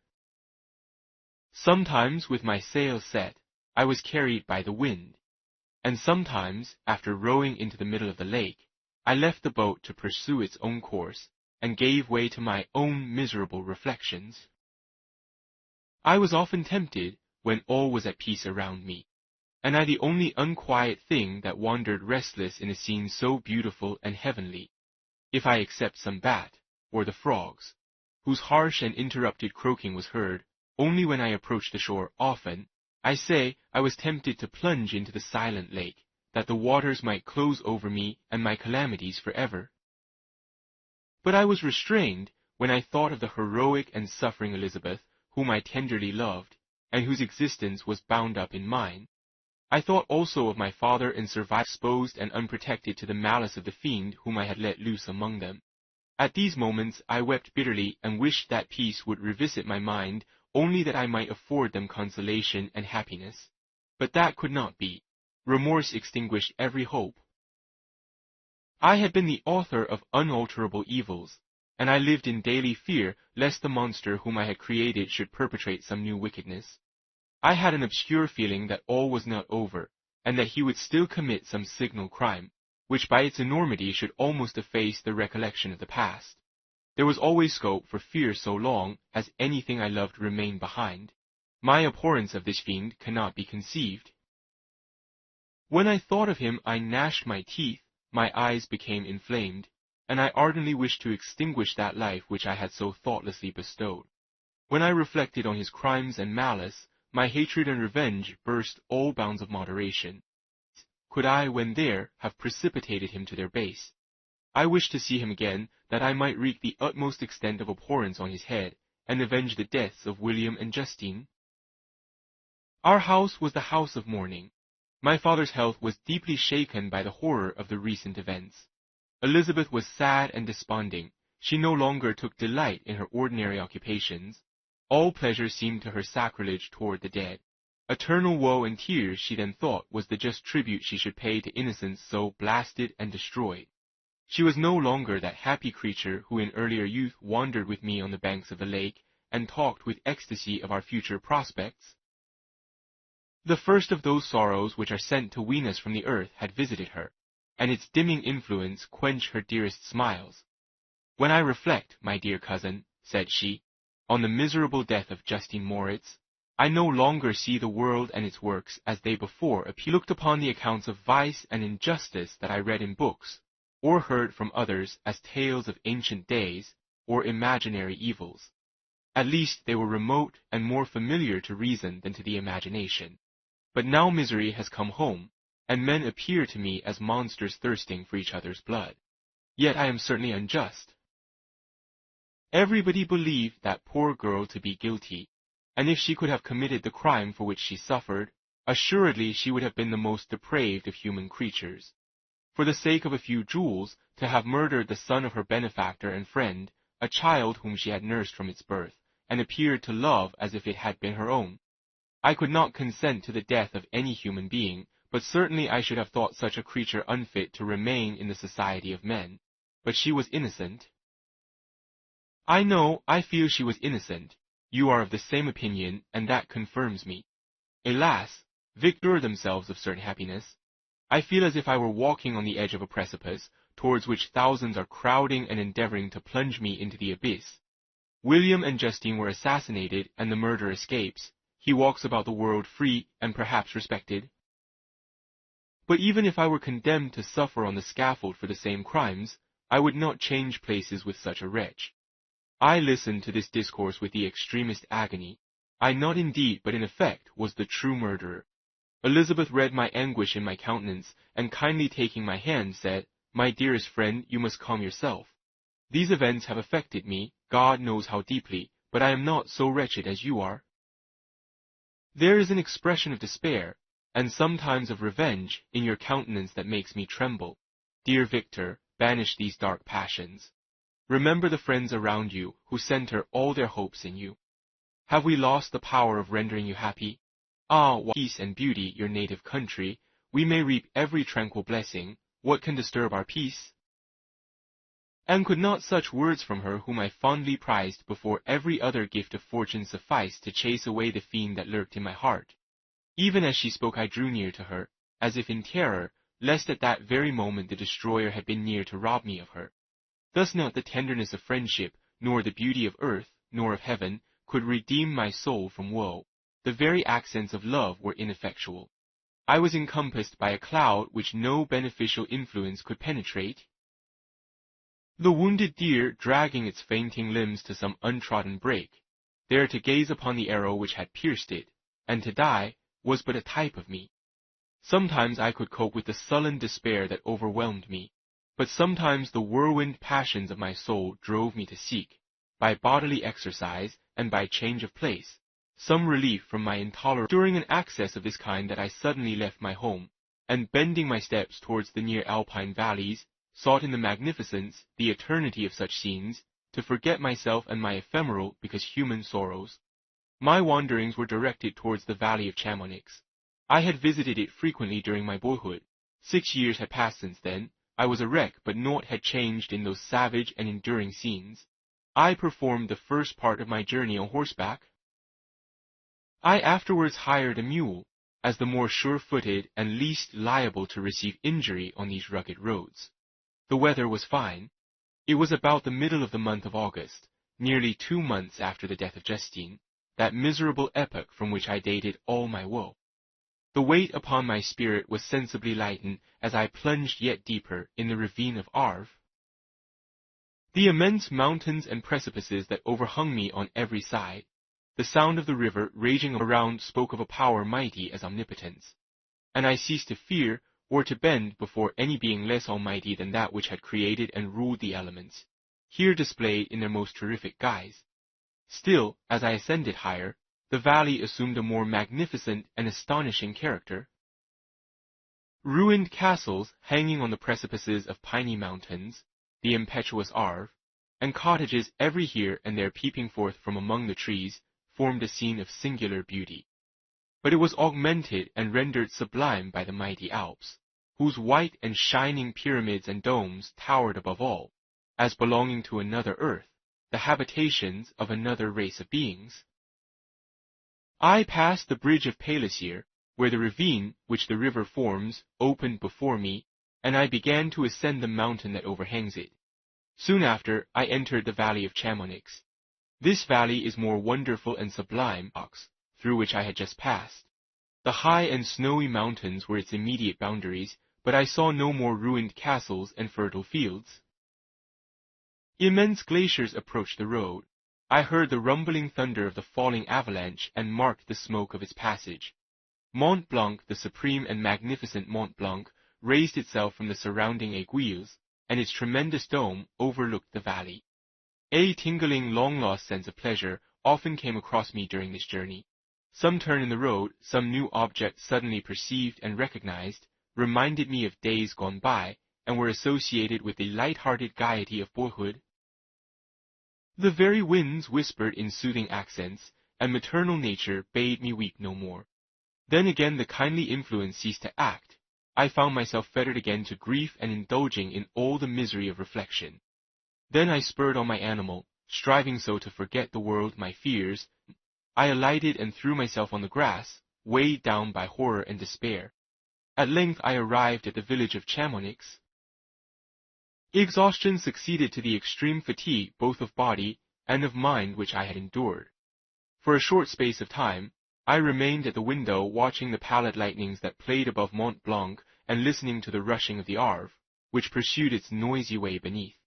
The same lulling sounds acted as a lullaby to my too keen sensations. When I placed my head upon my pillow, sleep crept over me. I felt it as it came, and blessed the giver of oblivion. Chapter 10. I spent the following day roaming through the valley. I stood beside the sources of the Arveiron, which take their rise in a glacier, that with slow pace is advancing down from the summit of the hills to barricade the valley. The abrupt sides of vast mountains were before me, the icy wall of the glacier overhung me, and the solemn silence of this glorious presence chamber of imperial nature was broken only by the brawling waves or the fall of some vast fragment. The thunder sound of the avalanche or the cracking reverberated along the mountains of the accumulated ice, which, through the silent working of immutable laws, was ever and anon rent and torn, as if it had been but a plaything in their hands. These sublime and magnificent scenes afforded me the greatest consolation that I was capable of receiving. They elevated me from all littleness of feeling, and although they did not remove my grief, they subdued and tranquilized it. In some degree, also, they diverted my mind from the thoughts over which it had brooded for the last month. I retired to rest at night, my slumbers, as it were, waited on and ministered to by the assemblance of grand shapes which I had contemplated during the day. They congregated round me, the pine woods and ragged bear ravine, the eagle, soaring amidst the clouds, they all gathered round me and bade me be at peace. Where had they fled when the next morning I awoke? All of soul inspiriting fled with sleep, and dark melancholy clouded every thought. The rain was pouring in torrents, and thick mists hid the summits of the mountains, so that I even saw not the faces of those mighty friends. Still I would penetrate their misty veil, and seek them in their cloudy retreats. What were rain and storm to me? My mule was brought to the door, and I resolved to ascend to the summit of Montanvert. I remembered the effect that the view of the tremendous and ever-moving glacier had produced upon my mind when I first saw it. It had then filled me with a sublime ecstasy that gave wings to the soul, and allowed it to soar from the obscure world to light and joy. The sight of the awful and majestic in nature had indeed always the effect of solemnizing my mind, and caused I determined to go without a guide, for I was well acquainted with the path, and the presence of another would destroy the solitary grandeur of the scene. The ascent is precipitous, but the path is cut into continual and short windings, which enable you to surmount the perpendicularity of the mountain. It is a scene terrifically desolate. In 1,000 spots the traces of the winter avalanche may be perceived, where trees lie broken and strewed on the ground, some entirely destroyed, others bent, leaning upon the jutting rocks of the mountain or transversely upon other trees. The path, as you ascend higher, is intersected by ravines of snow, down which stones continually roll from above. One of them is particularly dangerous, as the slightest sound, such as even speaking in a loud voice, produces a concussion of air sufficient to draw destruction upon the head of the speaker. The pines are not tall or luxuriant, but they are somber. I looked on the valley beneath. Vast mists were rising from the rivers which ran through it and curling in thick wreaths around the opposite mountains, whose summits were hid in the uniform clouds, while rain poured from the dark sky and added to the melancholy impression I received from the objects around me. Alas! Why does man boast of sensibilities superior to those apparent in the brute? It only renders them more necessary beings. If our impulses were confined to hunger, thirst, and desire, we might be nearly free. But now we are moved by every wind that blows and a chance word or scene that word may convey to us. We rest, A dream has power to poison sleep. We rise, one wandering thought pollutes the day. We feel, conceive, or reason, laugh or weep, embrace fond woe, or cast our cares away. It is the same, for be it joy or sorrow, the path of its departure still is free. Man's yesterday may ne'er be like him. It was nearly noon when I arrived at the top of the ascent. For some time I sat upon the rock that overlooks the sea of ice. A mist covered both that and the surrounding mountains. Presently a breeze dissipated the cloud, and I descended upon the glacier. The surface is very uneven, rising like the waves of a troubled sea, descending low, and interspersed by rifts that sink deep. The field of ice is almost a league in width, but I spent nearly 2 hours in crossing it. The opposite mountain is a bare perpendicular rock. From the side where I now stood, Montanvert was exactly opposite, at the distance of a league, and above it rose Mont Blanc in awful majesty. I remained in a recess of the rock, gazing on this wonderful and stupendous scene. The sea, or rather the vast river of ice, wound among its dependent mountains, whose aerial summits hung over its recesses. Their icy and glittering peaks shone in the sunlight over the clouds. My like joy. I exclaimed, wandering spirits, if indeed you wander, and do not rest in your narrow beds, allow me this faint happiness, or take me, as your companion, away from the joys of life. As I said this, I suddenly beheld the figure of a man, at some distance, advancing towards me with superhuman speed. He bounded over the crevices in the ice, among which I had walked with caution. His stature also, as he approached, seemed to exceed that of man. I was troubled. A mist came over my eyes, and I felt a faintness seize me, but I was quickly restored by the cold gale of the mountains. I perceived, as the shape came nearer, sight tremendous and abhorred, that it was the wretch whom I had created. I trembled with rage and horror, resolving to wait his approach and then close with him in mortal combat. He approached. His countenance bespoke bitter anguish, combined with disdain and malignity, while its unearthly ugliness rendered it almost too this. Rage and hatred had at first deprived me of utterance, and I recovered only to overwhelm him with words expressive of furious detestation and contempt. "Devil," I exclaimed, "do you dare approach me? And do not you fear the fierce vengeance of my arm wreaked on your miserable head? Begone, vile insect, or rather stay, that I may trample you to dust. And oh, that I could, with the extinction of your miserable existence, restore those victims whom you have so diabolically murdered." "I expected this reception," said the demon.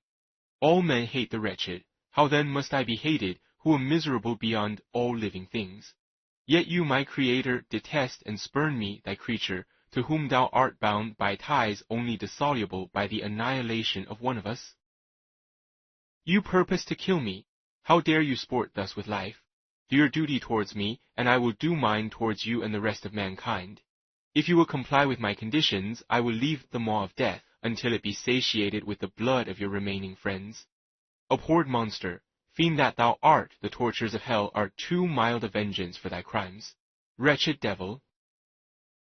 You reproach me with your creation. Come on then, that I may extinguish the spark which I so negligently bestowed." My rage was without bounds. I sprang on him, impelled by all the feelings which can arm one being against the existence of another. He easily eluded me and said, "Be calm. I entreat you to hear me before you give vent to your hatred on my devoted head. Have I not suffered enough that you seek to increase my misery? Life, although it may only be an accumulation of anguish, is dear to me, and I will defend it. Remember, thou hast made me more powerful than thyself. My height is superior to thine, my joints more supple. But I will not be tempted to set myself in opposition to thee. I am thy creature, and I will be even mild and docile to my natural thy part, the which thou owest me. O Frankenstein, be not equitable to every other, and trample upon me alone, to whom thy justice, and even thy clemency and affection, is most due. Remember that I am thy creature. I ought to be thy Adam, but I am rather the fallen angel, whom thou drivest from joy for no misdeed. Everywhere I see bliss, from which I alone am irrevocably excluded. I was benevolent and good. Misery made me a fiend. Make me happy, and I shall again be virtuous. Begone, I will not hear you. There can be no community between you and me. We are enemies. Begone, or let us try our strength in a fight in which one must fall. How can I move thee?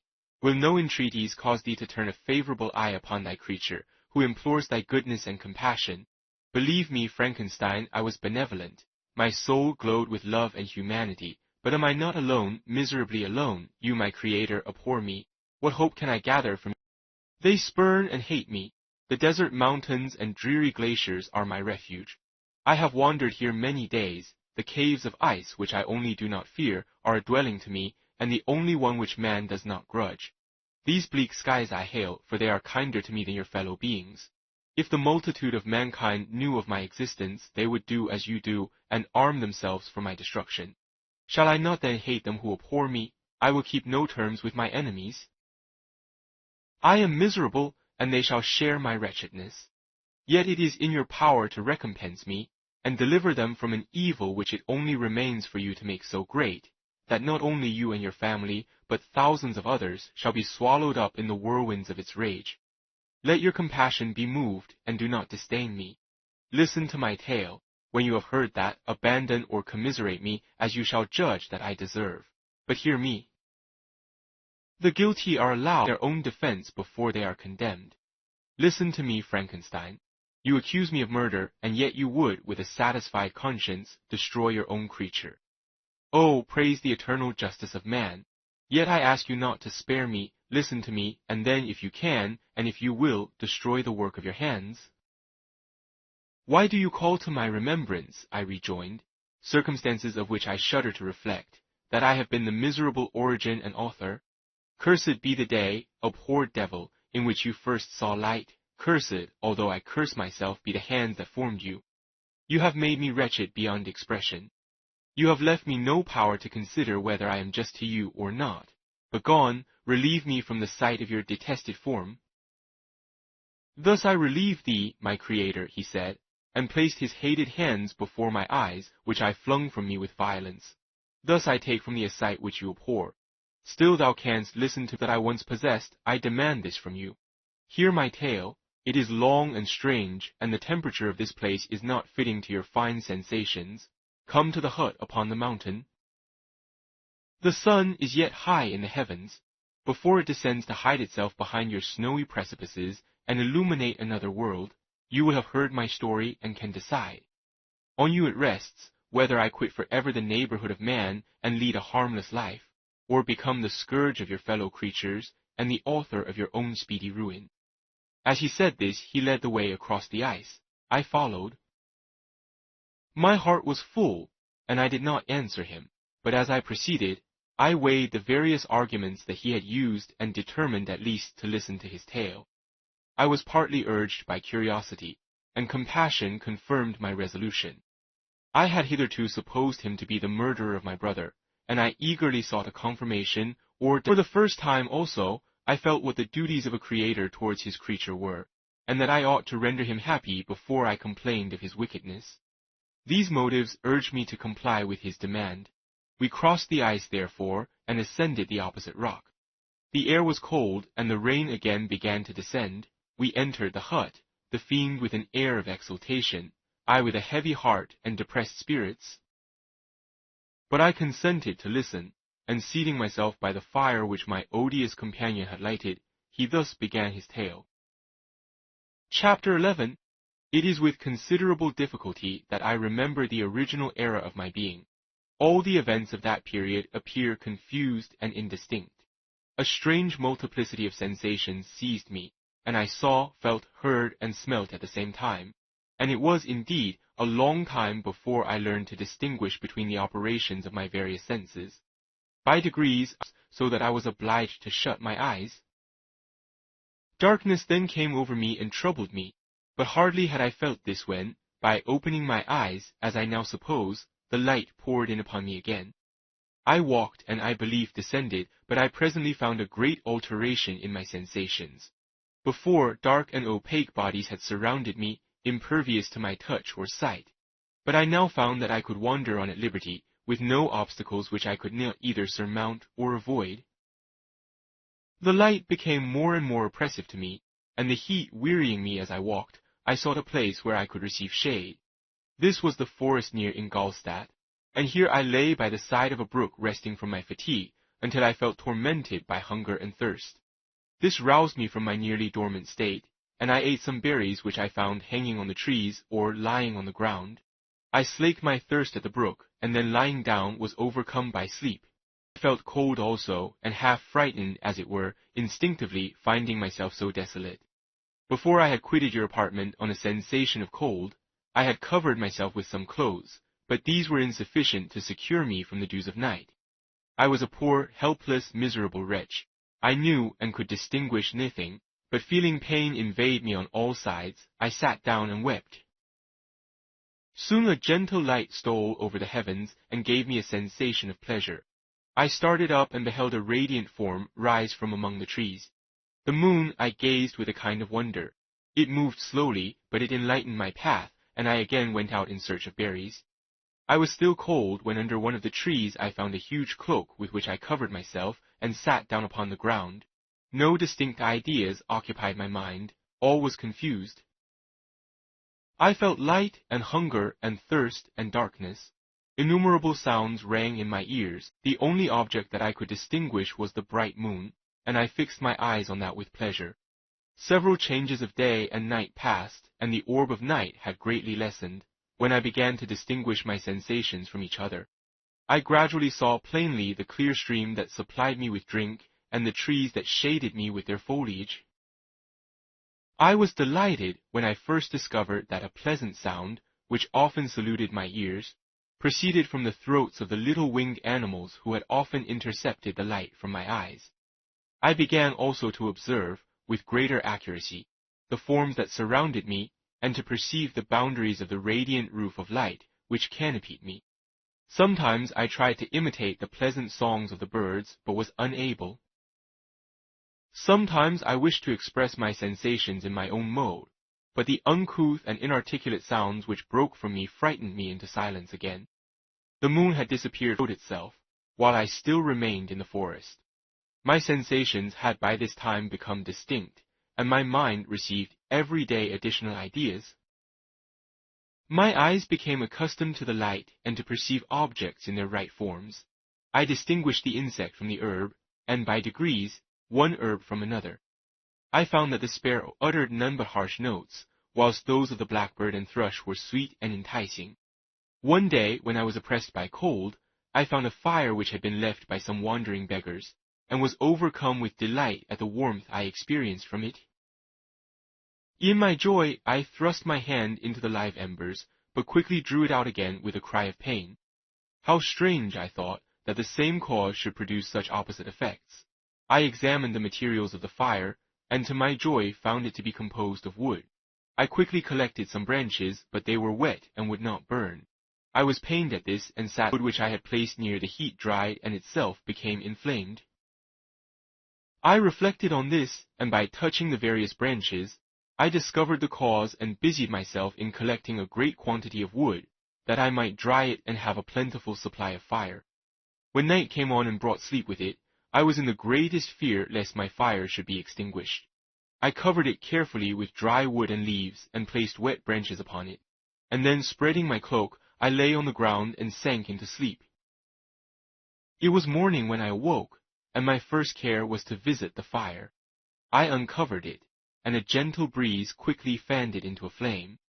I observed this also, and contrived a fan of branches, which roused the embers when they were nearly extinguished. When night came again, I found, with pleasure, that the fire gave light as well as heat, and that the discovery of this element was useful to me in my food, for I found some of the offals that were more savory than the berries I gathered from the trees. I tried, therefore, to dress my food in the same manner, placing it on the live embers. I found that the berries were spoiled by this operation, and the nuts and roots much improved.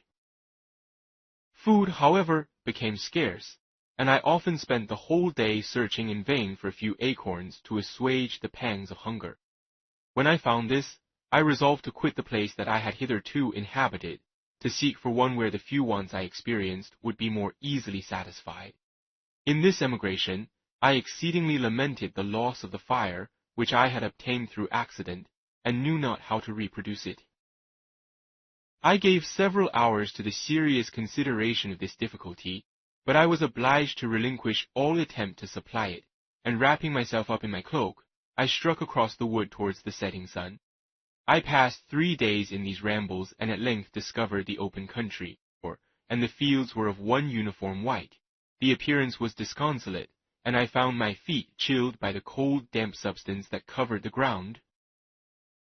It was about 7 in the morning, and I longed to obtain food and shelter.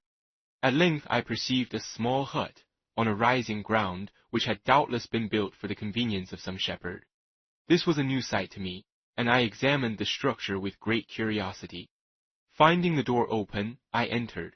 An old man sat in it near a fire, over which he was preparing his breakfast. He turned on hearing a noise, and perceiving me, shrieked loudly, and quitting the hut, ran across the fields with a speed of which his debilitated form hardly appeared capable. His appearance different from any I had ever before seen, and his flight somewhat surprised me. But I was enchanted by the appearance of the hut. Here the snow and rain could not penetrate, then as exquisite and divine a retreat as pandemonium appeared to the demons of hell after their sufferings in the lake of fire. I greedily devoured the remnants of the shepherd's breakfast, which consisted of bread, cheese, milk, and wine. The latter, however, I did not like. Then, overcome by fatigue, I lay down among some straw and fell asleep. It was noon when I awoke, and allured by the warmth of the sun, which shone brightly on the white ground, I determined to recommence my travels, and depositing the remains of the peasant's breakfast in a wallet I found, I proceeded across the fields for several hours, until at sunset I arrived at a village. How miraculous did this appear! The huts, the neater cottages, and stately houses engaged my admiration by turns. The vegetables in the gardens, the milk and cheese that I saw placed at the windows of some of the cottages, allured my appetite. One of the best of these I entered, the children shrieked, and one of the women fainted. The whole village was roused. Some fled, some attacked me, until, grievously bruised by stones and many other kinds of missile weapons, I escaped to the open country, and fearfully took refuge in a low hovel, quite bare, and making a wretched appearance after the palaces I had beheld in the village. This hovel, however, joined a cottage of a neat and pleasant appearance, but after my late dearly bought experience, I dared not enter it. My place of refuge was constructed of wood, but so low that I could with difficulty sit upright in it. No wood, however, was placed on the earth, which formed the floor, but it was dry, and although the wind entered it by innumerable chinks, I found it an agreeable asylum from the snow and rain. Here, then, I retreated and lay down happy to have found a shelter, however miserable, from the inclemency of the season, and still more from the barbarity of man. Kennel, that I might view the adjacent cottage and discover if I could remain in the habitation I had found. It was situated against the back of the cottage, and surrounded on the sides, which were exposed by a pigsty and a clear pool of water. One part was open, and by that I had crept in, but now I covered every crevice by which I might be perceived with stones and wood, yet in such a manner that I might move them on occasion to pass out. All the light I enjoyed came through the sty, and that was sufficient for me. Having thus arranged my dwelling and carpeted it with clean straw, I retired, for I saw the figure of a man at a distance, and I remembered too well my treatment the night before to trust myself in his power. I had first, however, provided for my sustenance for that day by a loaf of coarse bread, which I purloined, and a cup with which I could drink more conveniently than from my hand of the pure water which flowed by my retreat. The floor, and by its vicinity to the chimney of the cottage, it was tolerably warm. Being thus provided, I resolved to reside in this hovel until something should occur which might alter my determination. It was indeed a paradise compared to the bleak forest, my former residence, the rain-dropping branches, and dank earth.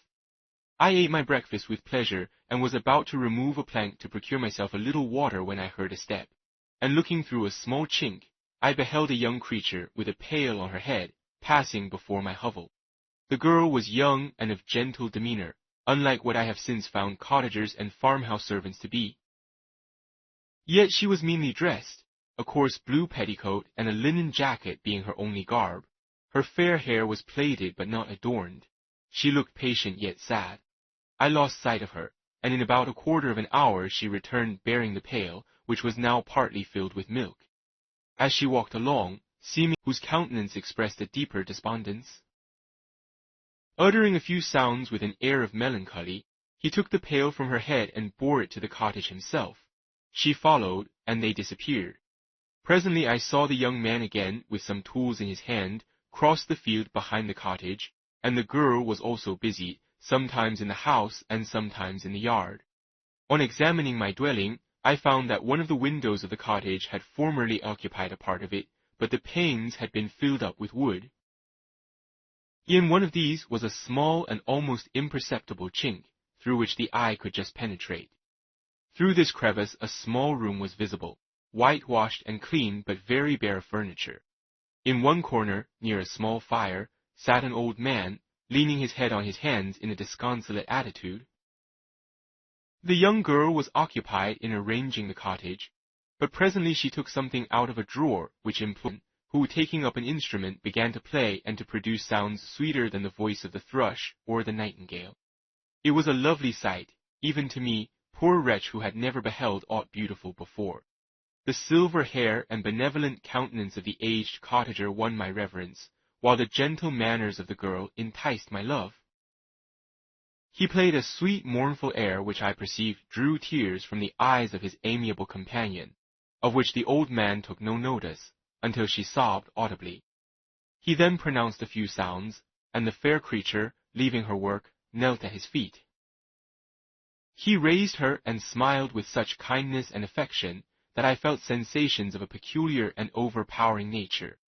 They were a mixture of pain and pleasure, such as I had never before experienced, either from hunger or cold, warmth or food, and I withdrew from the window, unable to bear these emotions. Soon after this, of wood. The girl met him at the door, helped to relieve him of his burden, and taking some of the fuel into the cottage, placed it on the fire. Then she and the youth went apart into a nook of the cottage, and he showed her a large loaf and a piece of cheese. She seemed pleased and went into the garden for some roots and plants, which she placed in water, and then upon the fire. She afterwards continued her work, whilst the young man went into the garden and appeared busily employed in digging and pulling up roots. After he had been employed thus about an hour, the young woman joined him and they entered the cottage together. The old man had in the meantime been pensive, but on the appearance of his companions he assumed a more cheerful air, and they sat down to eat. The meal was quickly dispatched. The young woman was again occupied in arranging the cottage. The old man walked before the cottage in the sun for a few minutes, leaning on the arm of the youth. Nothing could exceed in beauty. One was old, with silver hairs and a countenance beaming with benevolence and love. The younger was slight and graceful in his figure, and his features were molded with the finest symmetry, yet his eyes and attitude expressed the utmost sadness and despondency. The old man returned to the cottage, and the youth, with tools different from those he had used in the morning, directed his steps across the fields. Night quickly shut in, but to my extreme wonder, I found that the cottagers had a means of prolonging light by the use of tapers, and was delighted to find that the setting of the sun did not put an end to the pleasure I experienced in watching my human neighbors. In the evening the young girl and her companion were employed in various occupations which I did not understand, and the old man again took up the instrument which produced the divine sounds that had enchanted me in the morning. So soon as he had finished, the youth began, not to play, but to utter sounds that were monotonous, his instrument, nor the songs of the birds. I since found that he read aloud, but at that time I knew nothing of the science of words or letters. The family, after having been thus occupied for a short time, extinguished their lights and retired, as I conjectured, to rest. Chapter 12. I lay on my straw, but I could not sleep. I thought of the occurrences of the day. What chiefly struck me was the gentle manners of these people, and I longed to join them, but dared not. I remembered too well the treatment I had suffered the night before from the barbarous villagers, and resolved, whatever course of conduct I might hereafter think it right to pursue, that for the present I would remain quietly in my hovel, watching and endeavoring to discover the motives which influenced their actions. The cottagers arose the next morning before the sun. The young woman arranged the cottage and prepared the food, and the youth departed after the first meal, as that which preceded it. The young man was constantly employed out of doors, and the girl in various laborious occupations within. The old man, whom I soon perceived to be blind, employed his leisure hours on his instrument, or in contemplation. Nothing could exceed the love and respect which the younger cottagers exhibited towards their venerable companion. They performed towards him every little office of affection and duty with gentleness, and he rewarded them by his benevolent smiles. They were not entirely happy. The young man and his companion often went apart and appeared to weep. I saw no cause for their unhappiness, but I was deeply affected by it.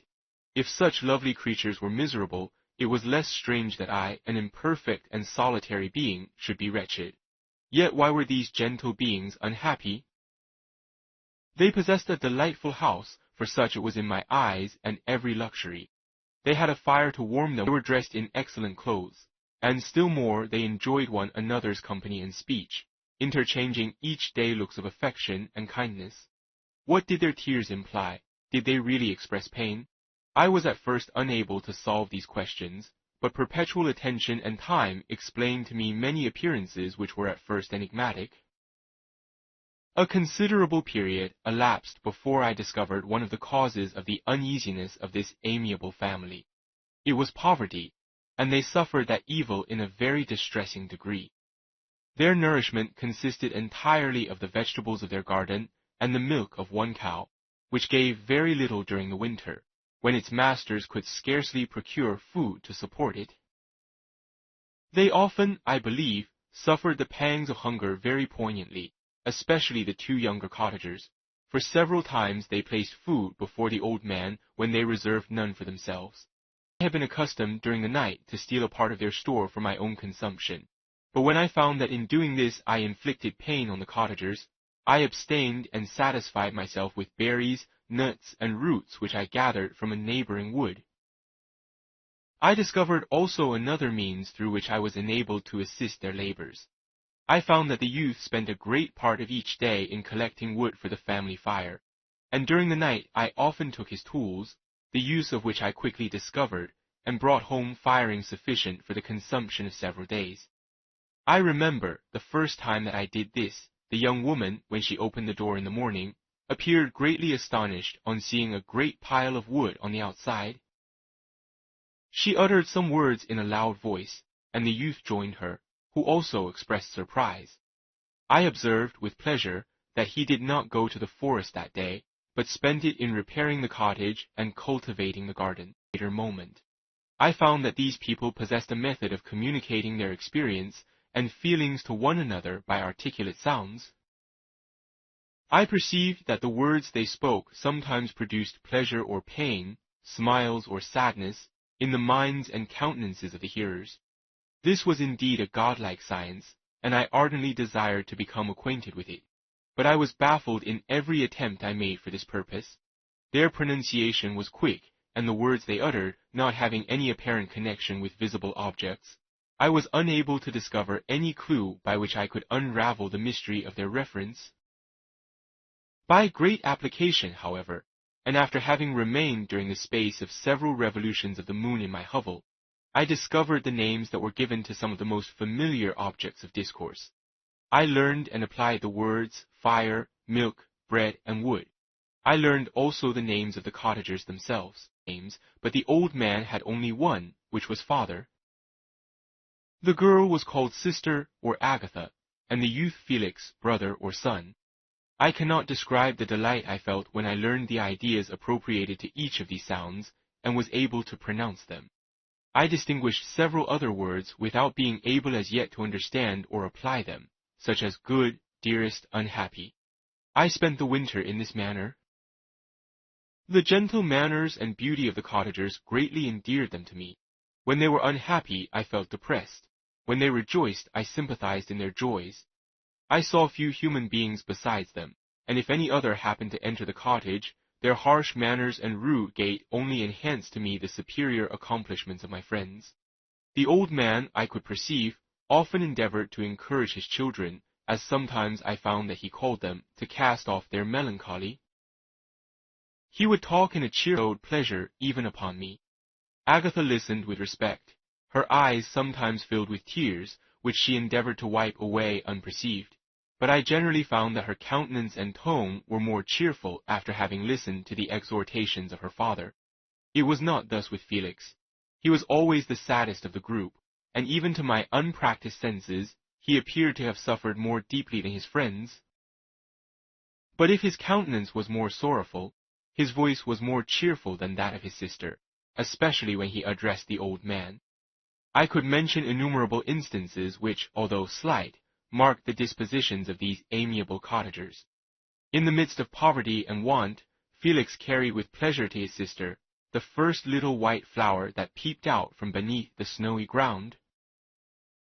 Early in the morning, before she had risen, he cleared away the snow that obstructed her path to the milk-house, drew water from the well. Perpetual astonishment, he found his store always replenished by an invisible hand. In the day, I believe, he worked sometimes for a neighboring farmer, because he often went forth and did not return until dinner, yet brought no wood with him. At other times he worked in the garden, but as there was little to do in the frosty season, he read to the old man and Agatha. This reading had puzzled me extremely at first, but by degrees I discovered that he uttered many of the same sounds when he read as when he talked.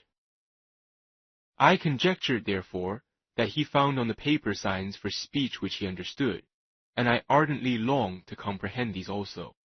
But how was that possible, when I did not even understand the sounds for which they stood as signs? I improved, however, sensibly in this science, but not sufficiently to follow up any kind of conversation, although I applied my whole mind to the endeavor, for I easily perceived myself to the cottagers. I ought not to make the attempt until I had first become master of their language, which knowledge might enable me to make them overlook the deformity of my figure, for with this also the contrast perpetually presented to my eyes had made me acquainted. I had admired the perfect forms of my cottagers, their grace, beauty, and delicate complexions, but how was I terrified when I viewed myself in a transparent pool. At first I started back, unable to believe that it was indeed I who was reflected in the mirror, and when I became fully convinced that I was in reality the monster that I am, I was filled with the bitterest sensations of despondence and mortification. Alas! I did not yet entirely know the fatal effects of this miserable deformity. As the sun became warmer and the light of day longer, the snow vanished, and I beheld the bare trees and the black earth. From this time Felix was more employed, and their food, as I afterwards found, was coarse, but it was wholesome, and they procured a sufficiency of it. Several new kinds of plants sprang up in the garden which they dressed, and these signs of comfort increased daily as the season advanced. The old man, leaning on his son, walked each day at noon, when it did not rain, as I found it was called when the heavens poured forth its waters. This frequently took place, but a high wind quickly dried the earth, and the season became far more pleasant than it had been. My mode of life in my hovel was uniform. During the morning I attended the motions of the cottagers, and when they were dispersed in various occupations, I slept. The remainder of the day was spent in observing my friends. When they had retired to rest, if there was any moon or the night was starlight, I went into the woods and collected my own food and fuel for the cottage. When I returned, as often as it was necessary, I cleared their path from the snow and performed.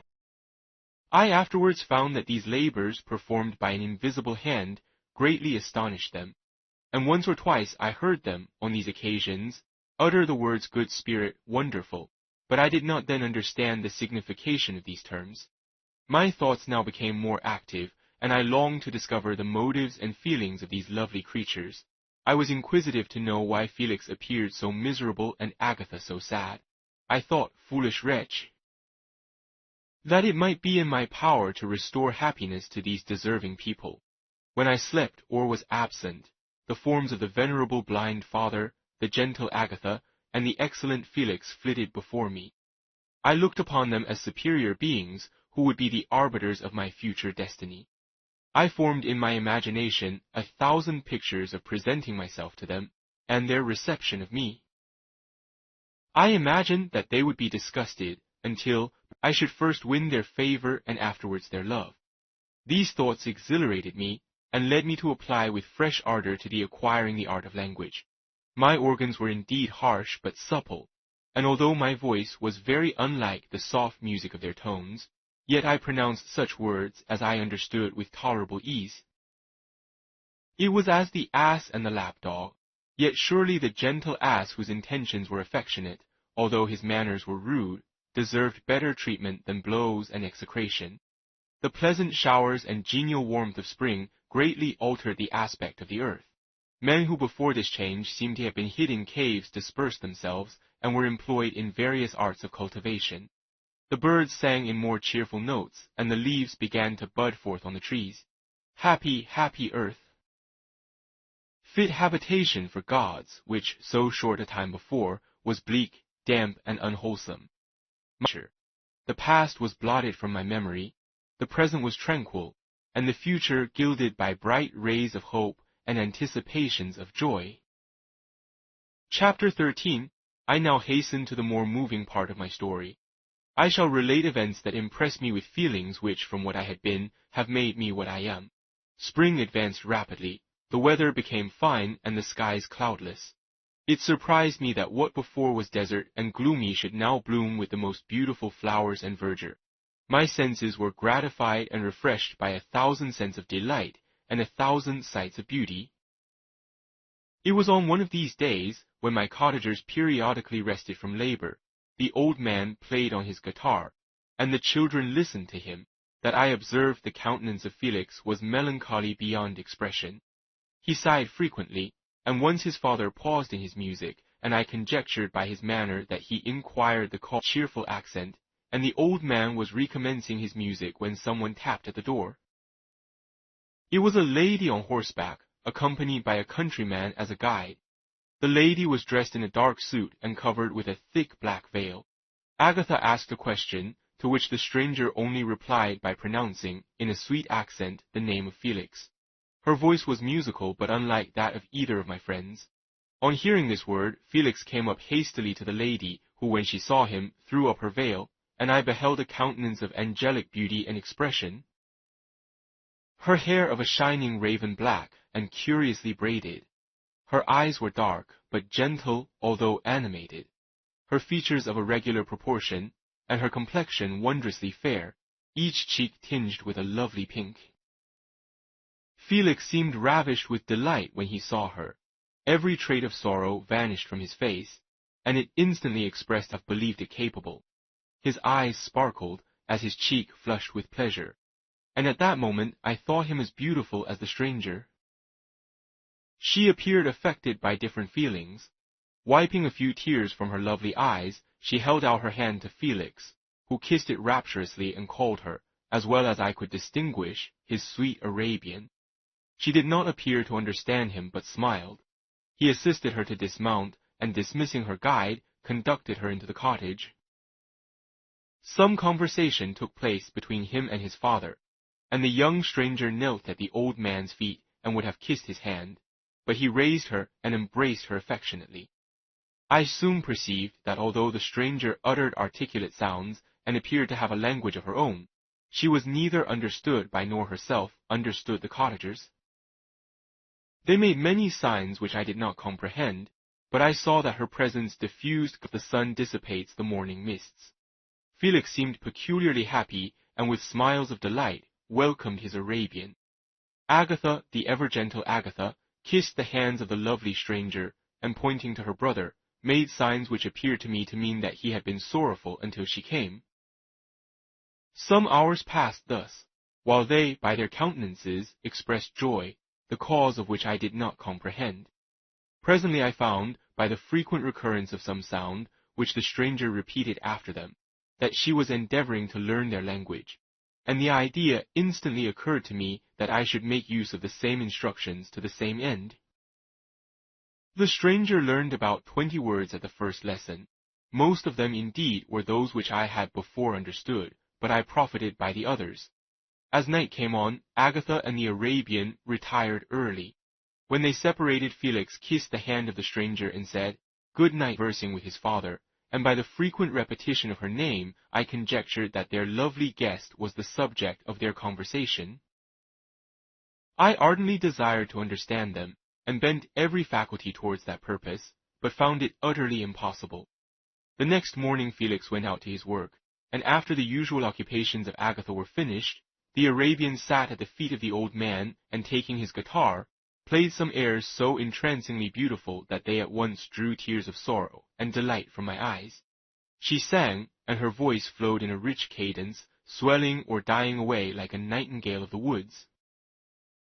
When she had finished, she gave the guitar to Agatha, who at first declined it. She played a simple air, and her voice accompanied it in sweet accents, but unlike the wondrous strain of the stranger. The old man appeared enraptured, and said some words which Agatha endeavored to explain to Safie, and by which he appeared delighted by her music. The days now passed as peaceably as before, with the sole alteration that joy had taken place of sadness in the countenances of my friends. Safie was always gay and happy. She and I improved rapidly in the knowledge of language, so that in 2 months I began to comprehend most of the words uttered by my protectors. In the meanwhile, also the black ground was covered with herbage, and the green banks interspersed with innumerable flowers, sweet to the scent and the eyes, stars of pale radiance among the moonlight woods. The sun became warmer, the nights clear and balmy, and my nocturnal rambles were an extreme pleasure to me, although they were considerably shortened by the late setting and early rising of the sun, for I never ventured abroad during daylight, fearful of meeting with the same treatment I had formerly endured in the first village which I entered, that I might more speedily master the language, and I may boast that I improved more rapidly than the Arabian, who understood very little and conversed in broken accents, whilst I comprehended and could imitate almost every word that was spoken. While I improved in speech, I also learned the science of letters as it was taught to the stranger, and this opened before me a wide field for wonder and delight. The book from which Felix instructed Safie was Volney's Ruins of Empires. I should not have understood the purport of this book had not Felix, in reading it, given very minute explanations. He had chosen this work, he said, because the declamatory style was framed in imitation of the Eastern authors. Through this work I obtained a cursory knowledge of history and a view of the several empires at present existing in the world. It gave me an insight into the manners, governments, and religions of the different nations of the earth, the stupendous genius and mental activity of the Grecians, of the wars and wonderful virtue of the early Romans, of their subsequent degenerating, of the decline of that mighty empire, of chivalry, Christianity, and kings. I heard of the discovery of the American hemisphere, and wept with Safie over the hapless fate of its original inhabitants. These wonderful narrations inspired me with strange feelings. Was man, indeed, at once so powerful, so virtuous and magnificent, yet so vicious and base? He appeared at one time a mere scion of the evil principle, and at another as all that can be conceived of noble and godlike. To be a great and virtuous man appeared the highest honor that can befall a sensitive being. To be base and vicious, as many on record have been, appeared the lowest degradation, a condition more abject than that of the blind mole or harmless worm.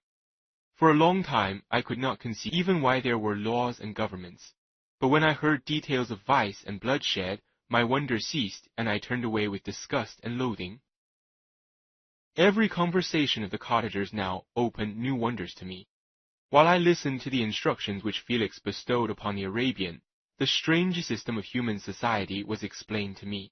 I heard of the division of property, of immense wealth and squalid poverty, of rank, descent, and noble blood. The words induced me to turn towards myself.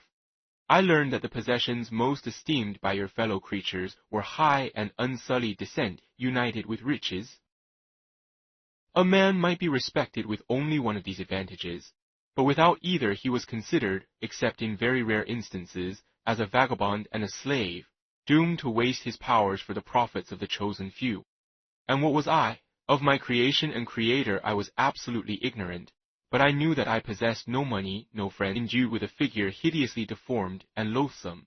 I was not even of the same nature as man. I was more agile than they and could subsist upon coarser diet. I bore the extremes of heat and cold with less injury to my frame, my stature far exceeded theirs. When I looked around I saw and heard of none like me. Was I then a monster, a blot upon the earth, from which all men fled and whom all men disowned? I cannot describe to you the agony that these reflections inflicted upon me.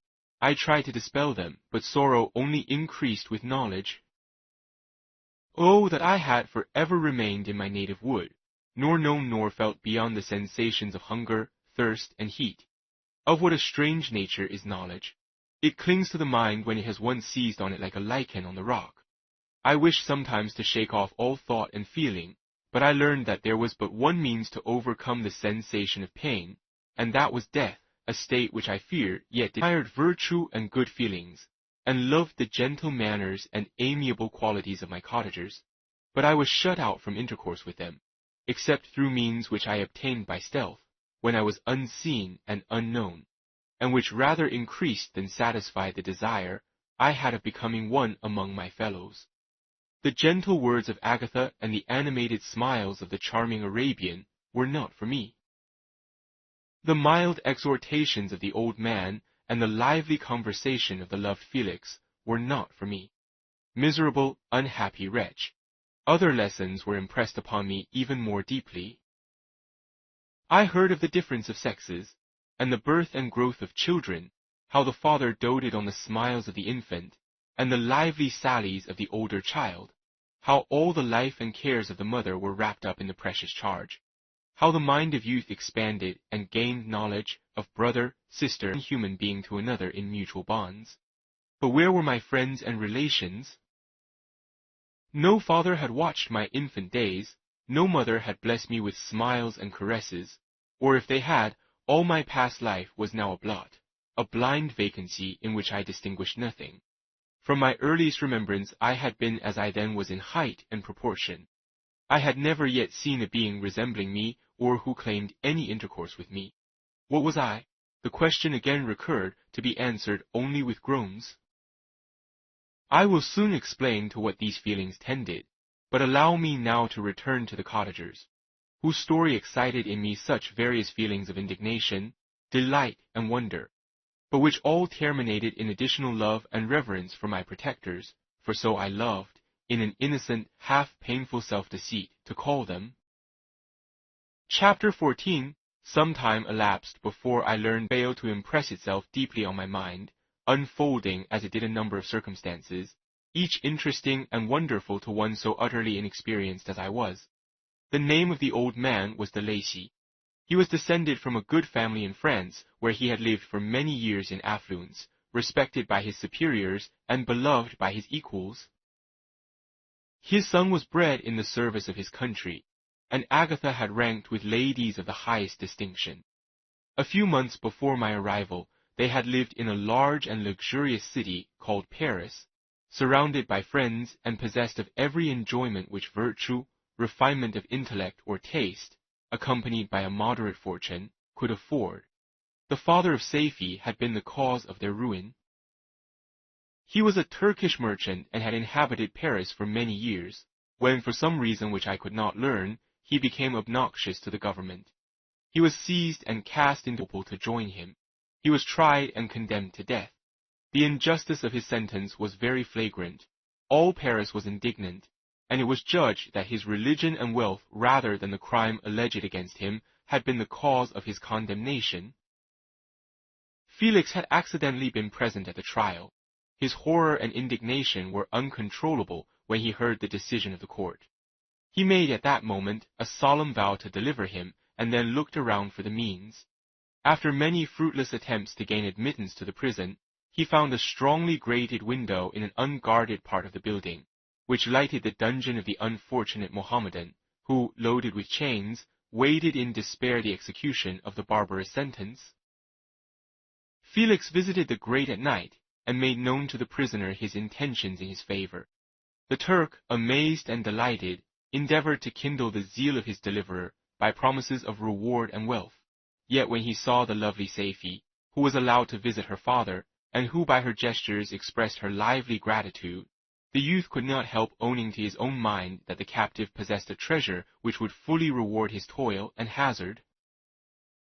The Turk quickly perceived the impression that his daughter had made on the heart of Felix, and endeavored to secure him more entirely in his interests by the promise of her hand in marriage so soon as he should be conveyed to a place of safety. Felix was too delicate to accept this offer, yet he looked forward to the probability of the event as to the consummation of his happiness. During the ensuing days, while the preparations were going forward for the escape of the merchant, the zeal of Felix was warmed by several letters that he received from this lovely girl, who found means to express her thoughts in the language of her lover by the aid of an old man, a servant of her father who understood French. She thanked him in the most, and at the same time she gently deplored her own fate. I have copies of these letters, for I found means, during my residence in the hovel, to procure the implements of writing, and the letters were often in the hands of Felix or Agatha. Before I depart, I will give them to you. They will prove the truth of my tale. But at present, as the sun is already far declined, I shall only have time to repeat the substance of them to you. Saifi related that her mother was a Christian Arab, seized and made a slave by the Turks. Recommended by her beauty, she had won the heart of the father of Saifi, who married her. The young girl spoke in high and enthusiastic terms of her mother, who, born in freedom, spurned the bondage to which she was now reduced. She instructed her daughter in the tenets of her religion, and taught her to aspire to higher powers of intellect and an independence of spirit forbidden to the female followers of Mohammed. Pressed on the mind of Saifi, who sickened at the prospect of again returning to Asia and being immured within the walls of a harem, allowed only to occupy herself with infantile amusements, ill-suited to the temper of her soul, now accustomed to grand ideas and a noble emulation for virtue. The prospect of marrying a Christian and remaining in a country where women were allowed to take a rank in society was enchanting to her.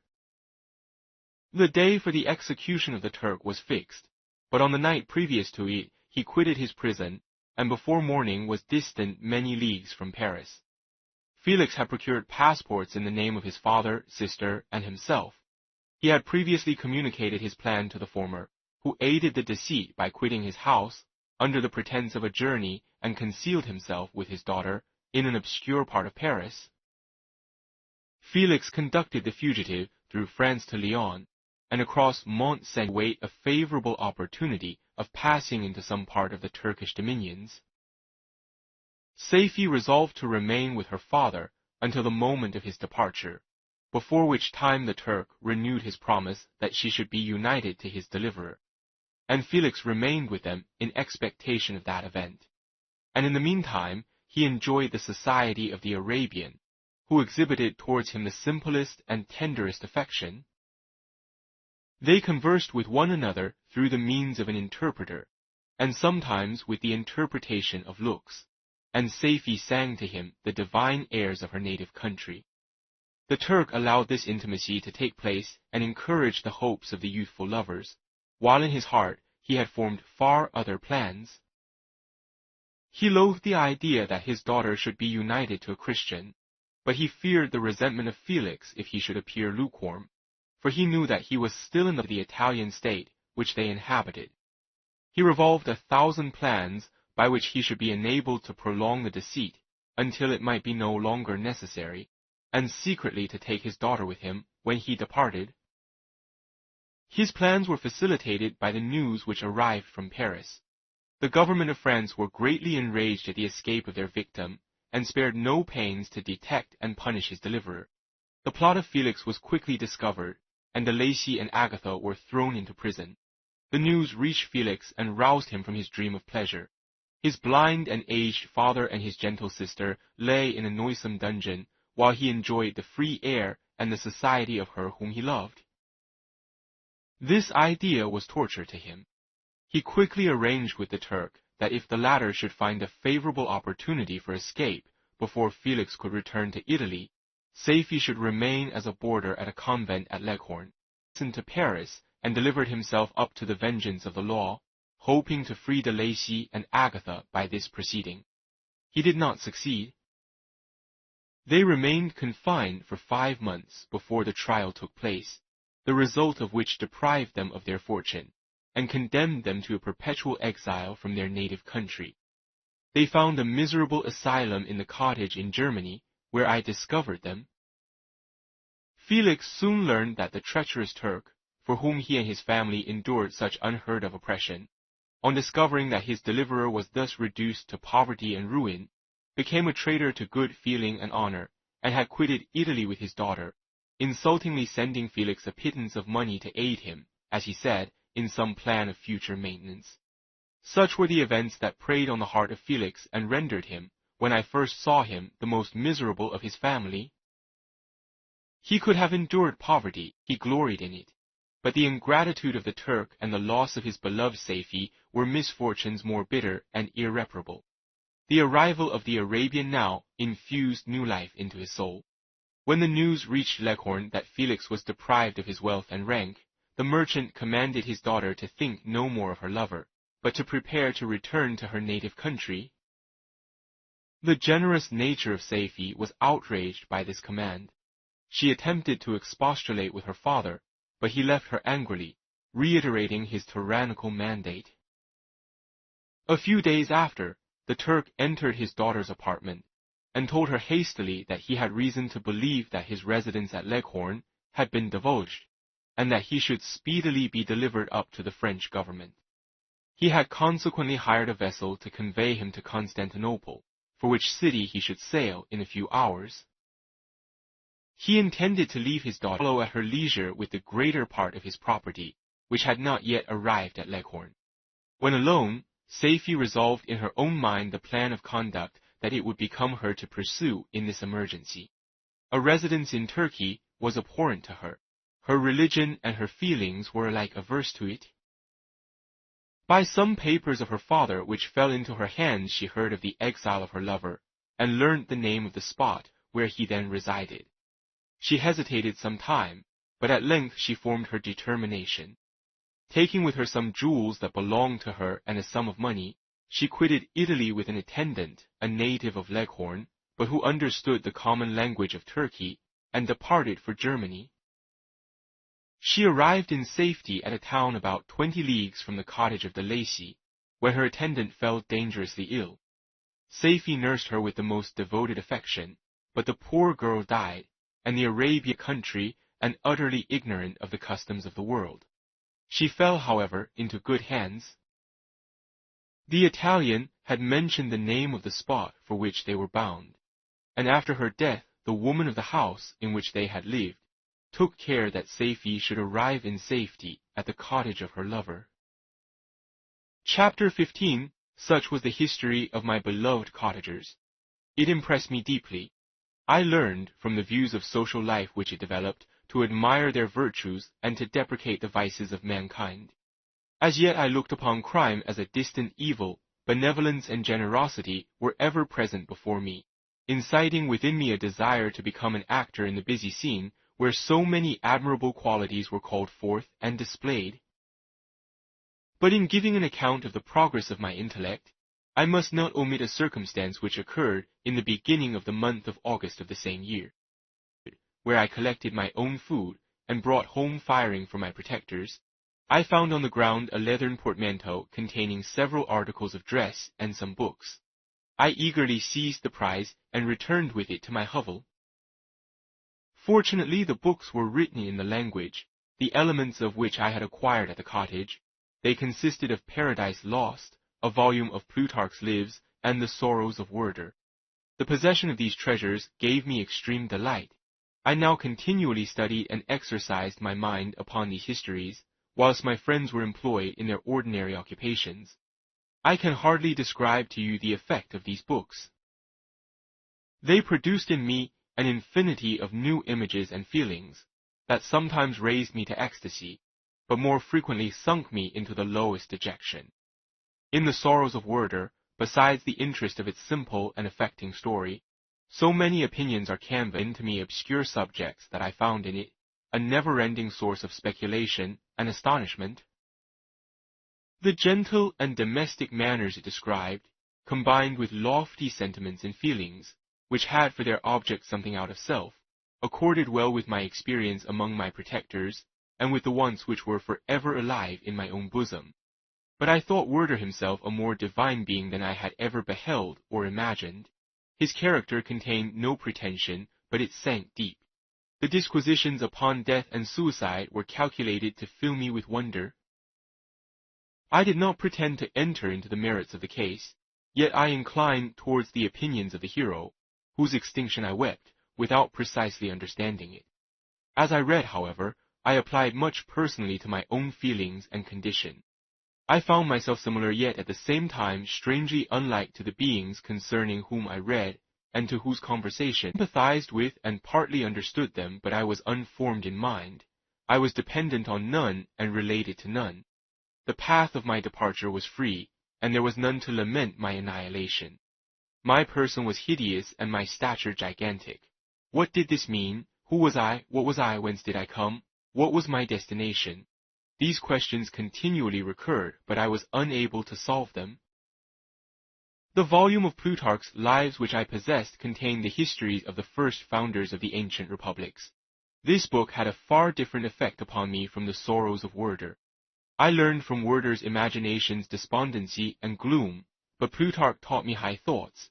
He elevated me above the wretched sphere of my own reflections, to admire and love the heroes of past ages. Many things I read surpassed my understanding and experience. I had a very confused knowledge of kingdoms, wide extents of country, but I was perfectly unacquainted with towns and large assemblages of men. The cottage of my protectors had been the only school in which I had studied human nature, but this book developed new and mightier scenes of action. I read of men concerned in public affairs, governing or massacring their species. I felt the greatest ardor for virtue rise within me, an abhorrence for vice, as far as I understood the signification of those terms, relative as they were, as I applied them to pleasure and pain alone. Induced by these feelings, I was of course led to admire peaceable lawgivers, Numa, Solon, and Lycurgus, in preference to Romulus and Theseus. The patriarchal lives of my protectors caused these impressions to take a firm hold on my mind. Perhaps, if my first introduction to humanity had been made by a young soldier, burning for glory and slaughter, I should have been imbued with different sensations, far deeper emotions. I read it, as I had read the other volumes which had fallen into my hands, as a true history. It moved every feeling of wonder and awe that the picture of an omnipotent God, warring with his creatures, was capable of exciting. I often referred the several situations, as their similarity struck me to my own. Like Adam, I was apparently united by no link to any other being in existence, but his state was far different from mine in every other respect. He had come forth from the hands of God, a perfect creature, happy and prosperous, guarded by the especial care of his Creator. He was allowed to converse with and acquire knowledge from beings of a superior nature, but I was wretched, helpless, and alone. Many times I considered Satan as the fitter emblem of my condition, for often, like him, when I viewed the bliss of my protectors, the bitter gall of envy rose within me. Another circumstance soon after my arrival in the hovel, I discovered some papers in the pocket of the dress which I had taken from your laboratory. At first I had neglected them, but now that I was able to decipher the characters in which they were written, I began to study them with diligence.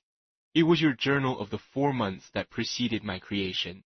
You minutely described in these papers every step you took in the progress of your work. This history was mingled with accounts of domestic occurrences. You doubtless recollect these papers. Here they are. Everything is related in them which bears reference to my accursed origin. The whole detail of that series of disgusting circumstances which produced it is set in view. The minutest description of my odious and loathsome person is given in language which painted your own horrors and rendered mine indelible. I sickened as I read. Hateful day when I received life, I exclaimed in agony. Accursed Creator, why did he in disgust? God, in pity, made man beautiful and alluring after his own image. But my form is a filthy type of yours, more horrid even from the very resemblance. Satan had his companions, fellow devils, to admire and encourage him, but I am solitary and abhorred. These were the reflections of my hours of despondency and solitude. But when I contemplated the virtues of the cottagers, their amiable and benevolent dispositions, I persuaded myself that when they should become acquainted with my admiration of their virtues, they would compassionate me and overlook my personal deformity. Could they turn from their door one, however monstrous, who solicited their compassion and friendship? I resolved at least not to despair, but in every way to fit myself for an interview with them which would decide my fate. I postponed this attempt for some months longer, for the importance attached to its success. Besides, I found that my understanding improved so much with every day's experience that I was unwilling to commence this undertaking until a few more months should have added to my sagacity. Several changes in the meantime took place in the cottage. The presence of Safie diffused happiness among its inhabitants, and I also found that a greater degree of plenty reigned there. Felix and Agatha spent more time in amusement and conversation, and were assisted in their labors by servants. They did not appear rich, but they were contented and happy. Their feelings were serene and peaceful, while mine became every day more tumultuous. Increase of knowledge only discovered to me more clearly what a wretched outcast I was. I cherished hope, it is true, but it vanished when I beheld my person reflected in water or my shadow in the moonshine, even as that frail image and that inconstant shade. I endeavored to crush the few months I resolved to undergo, and sometimes I allowed my thoughts, unchecked by reason, to ramble in the fields of paradise, and dared to fancy amiable and lovely creatures sympathizing with my feelings and cheering my gloom. Their angelic countenances breathed smiles of consolation. But it was all a dream. No Eve soothed my sorrows nor shared my thoughts. I was alone. I remembered Adam's supplication to his Creator. But where was mine? He had abandoned me, and in the bitterness of my heart I cursed him. Autumn passed thus. I saw with surprise and grief the leaves decay and fall, and nature again assumed the barren and bleak appearance it had worn when I first beheld the woods and the lovely moon. Yet I did not heed the bleakness of the weather. I was better fitted by my conformation for the endurance of cold than heat. But my chief delights were the sight of the flowers, the birds, and all the gay apparel of summer. When those deserted me, their happiness was not decreased by the absence of summer. They loved and sympathized with one another, and their joys, depending on each other, were not interrupted by the casualties that took place around them. The more I saw of them, the greater became my desire to claim their protection and kindness. My heart yearned to be known and loved by these amiable creatures. To see their sweet looks directed towards me with affection was the utmost limit of my ambition. I dared not think that they would turn them from me with disdain and horror. The poor that stopped at their door were never driven away. I asked, it is true, for greater treasures than a little food or rest. I required kindness and sympathy, but I did not believe myself utterly unworthy of it. The winter advanced, and an entire revolution of the seasons had taken place since I awoke into life. My attention at this time was solely directed towards my plan of introducing. I revolved many projects, but that on which I finally fixed was to enter the dwelling when the blind old man should be alone. I had sagacity enough to discover that the unnatural hideousness of my person was the chief object of horror with those who had formerly beheld me. My voice, although harsh, had nothing terrible in it.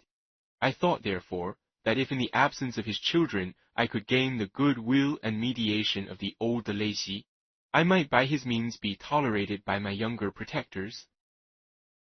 One day, when the sun shone on the red leaves that strewed the ground and diffused cheerfulness, although it denied warmth, Safie, Agatha, and Felix departed on a long country walk, and the old man, at his own desire, was left alone in the cottage. When his children had departed, he took up his guitar and played several mournful but sweet airs, more sweet and mournful than I had ever heard him play before. At first his countenance thoughtfulness and sadness succeeded. At length, laying aside the instrument, he sat absorbed in reflection. My heart beat quick. This was the hour and moment of trial, which would decide my hopes or realize my fears. The servants were gone to a neighboring fair.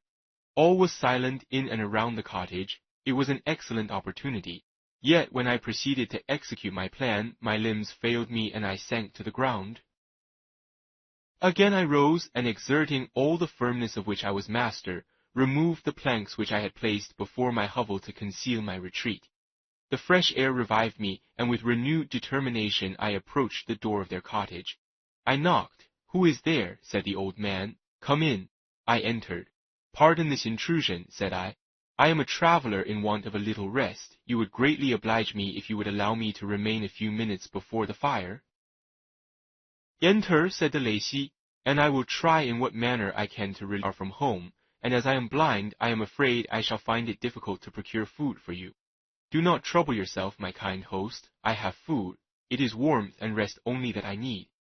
I sat down, and a silence ensued. I knew that every minute was precious to me, yet I remained irresolute in what manner to commence the interview, when the old man addressed me. "By your language, stranger, I suppose you are my countryman. Are you French?" "No, but I was educated by a French family, and understand that language only. I am now going to claim the protection of some friends whom I sincerely love, and of whose favor I have some hopes." "Are they Germans?" "No, they are French, but let us change the subject. I am an unfortunate and deserted creature. I look around and I have no relation or friend upon earth. These amiable people to whom I go have never seen me, and know little of me. I am full of fears, for if I fail there, I am an outcast in the world forever. Do not discern it, but the hearts of men, when unprejudiced by any obvious self-interest, are full of brotherly love and charity. Rely, therefore, on your hopes, and if these friends are good and amiable, do not despair. They are kind, they are the most excellent creatures in the world, but unfortunately they are prejudiced against me. I have good dispositions. My life has been hitherto harmless and in some degree beneficial, but a fatal prejudice clouds their eyes, and where they ought to see a feeling and kind friend, they behold only a detestable monster. That is indeed unfortunate, but if you are really blameless, cannot you undeceive them? I am about to undertake that task, and it is on that account that I feel so many overwhelming terrors. I tenderly love these friends. I have, unknown to them, been for many months in the habits of daily kindness towards them, but they believe that I wish to injure them, and it is that prejudice which I wish to overcome. To this spot. The old man paused and then continued, "If you will unreservedly confide to me the particulars of your tale, I perhaps may be of use in undeceiving them. I am blind and cannot judge of your countenance, but there is something in your words which persuades me that you are sincere. I am poor and an exile, but it will afford me true pleasure to be in any way serviceable to a human creature. Excellent man, I thank you and accept your generous offer. You raise me from the dust by this kindness, and I trust that by your aid I shall not be driven from the society and sympathy of your fellow creatures. Heaven forbid, even if you were really criminal, for that can only drive you to desperation, and not instigate you to virtue. I also am unfortunate. I and my family have been condemned, although innocent. Judge therefore, if I do not feel for your misfortunes. How can I thank you, my best and only benefactor? From your lips first I shall be forever grateful, and your present humanity assures me of success with those friends whom I am on the point of meeting. May I know the names and residence of those friends? I paused. This, I thought, was the moment of decision, which was to rob me of or bestow happiness on me forever. I struggled vainly for firmness sufficient to answer him, but the effort destroyed all my remaining strength. I sank on the chair and sobbed aloud. At that moment I heard the steps of my younger protectors. I had not a moment to lose, but seizing the hand of the old man, I cried, "Now is the time. Save and protect me. You and your family are the friends whom I seek. Do not you desert me in the hour of trial, great God," exclaimed the old man.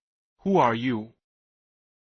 At that instant the cottage door was opened, and Felix, Safie, and Agatha entered. Who can describe their horror and consternation on beholding me? Agatha fainted, and Safie, unable to attend to her friend, and with supernatural force tore me from his father, to whose knees I clung in a transport of fury. He dashed me to the ground and struck me violently with a stick. I could have torn him limb from limb, as the lion rends the antelope. But my heart sank within me as with bitter sickness, and I refrained. I saw him on the point of repeating his blow. when, overcome by pain and anguish, I quitted the cottage, and in the general tumult escaped unperceived to my hovel.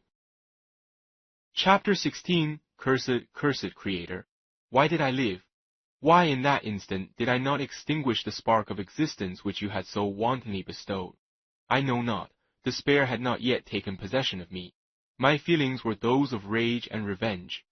I could with pleasure have destroyed the cottage and its inhabitants, and have glutted myself with their shrieks and misery.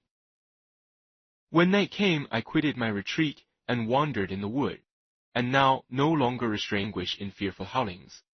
I was like a wild beast that had broken the toils, destroying the objects that obstructed me, and ranging through the wood with a stag-like swiftness. Oh, what a miserable night I passed! The cold stars shone in mockery, and the bare trees waved their branches above me. Now and then the sweet voice of a bird burst forth amidst the universal stillness. All save I were at rest or in enjoyment. I, like the arch-fiend, bore a hell within me, and finding myself unsympathized with, wished to tear up the trees, spread havoc and destruction around me, and then to have sat down and enjoyed the ruin. But this was a luxury of sensation that could not endure. I became fatigued with excess of bodily exertion, and sank on the damp grass in the sick impotence of despair. There was none among the myriads of men that existed who would pity or assist me, and should I feel kindness towards my enemies? No. From that moment I declared against him who had formed me and sent me forth to this insupportable misery. The sun rose. I heard the voices of men, and knew that it was impossible to return to my retreat during that day. Accordingly, I hid myself in some thick underwood, determining to devote the ensuing hours to reflection on my situation. The pleasant sunshine and the pure air of day restored me to some degree of tranquillity, and when I considered what had passed at the cottage, I could not help believing that I had been too hasty in my conclusions. I had certainly acted imprudently. It was apparent that my conversation had interested the father in my behalf, and I was a fool in having exposed my person to the horror of his children. I ought to have familiarized the old de Lacy to me, and by degrees to have discovered myself to the rest of his family, when they should have been prepared for my approach. But I did not believe my errors to be irretrievable. To the cottage, seek the old man, and by my representations win him to my party. These thoughts calmed me, and in the afternoon I sank into a profound sleep, but the fever of my blood did not allow me to be visited by peaceful dreams. The horrible scene of the preceding day was forever acting before my eyes. The females were flying, and the enraged Felix tearing me from his father's feet. I awoke exhausted, and finding that it was already night, I crept forth from my hiding-place, and went in search of food. When my hunger was appeased, I directed my steps towards the well-known path that conducted to the cottage. All there was at peace. I crept into my hovel and remained in silent expectation of the accustomed hour when the family arose. That hour passed, the sun mounted high in the heavens, but the cottagers did not appear. I trembled violently, apprehending some dreadful misfortune. The inside of the cottage was dark, and I heard no motion. Presently 2 countrymen passed by, but pausing near the cottage, they entered into conversation, using violent gesticulations, but I did not understand what they said, as they spoke the language of the country, which differed from that of my protectors. Soon after, however, Felix approached with another man. I was surprised, as I knew that he had not quitted the cottage that morning, and waited anxiously to discover from his discourse the meaning of these unusual appearances. "Do you consider," said his companion to him, "that you will be obliged to pay 3 months' rent and to lose the produce of your garden? I do not wish to take any unfair advantage, and I beg therefore that you will take some days to consider of your determination." "It is utterly useless," replied Felix. "We can never again inhabit your cottage. The life of my father is in the greatest danger, owing to the dreadful circumstance that I have related. My wife and my sister you not to reason with me any more. Take possession of your tenement, and let me fly from this place." Felix trembled violently as he said this. He and his companion entered the cottage, in which they remained for a few minutes, and then departed. I never saw any of the family of de Lacy more. I continued for the remainder of the day in my hovel in a state of utter and stupid despair. My protectors had departed, and had broken the only link that held me to the world. For the first time the feelings of revenge and hatred filled my bosom, and I did not strive to control them, but allowing myself to be borne away by the stream, I bent my mind towards injury and death.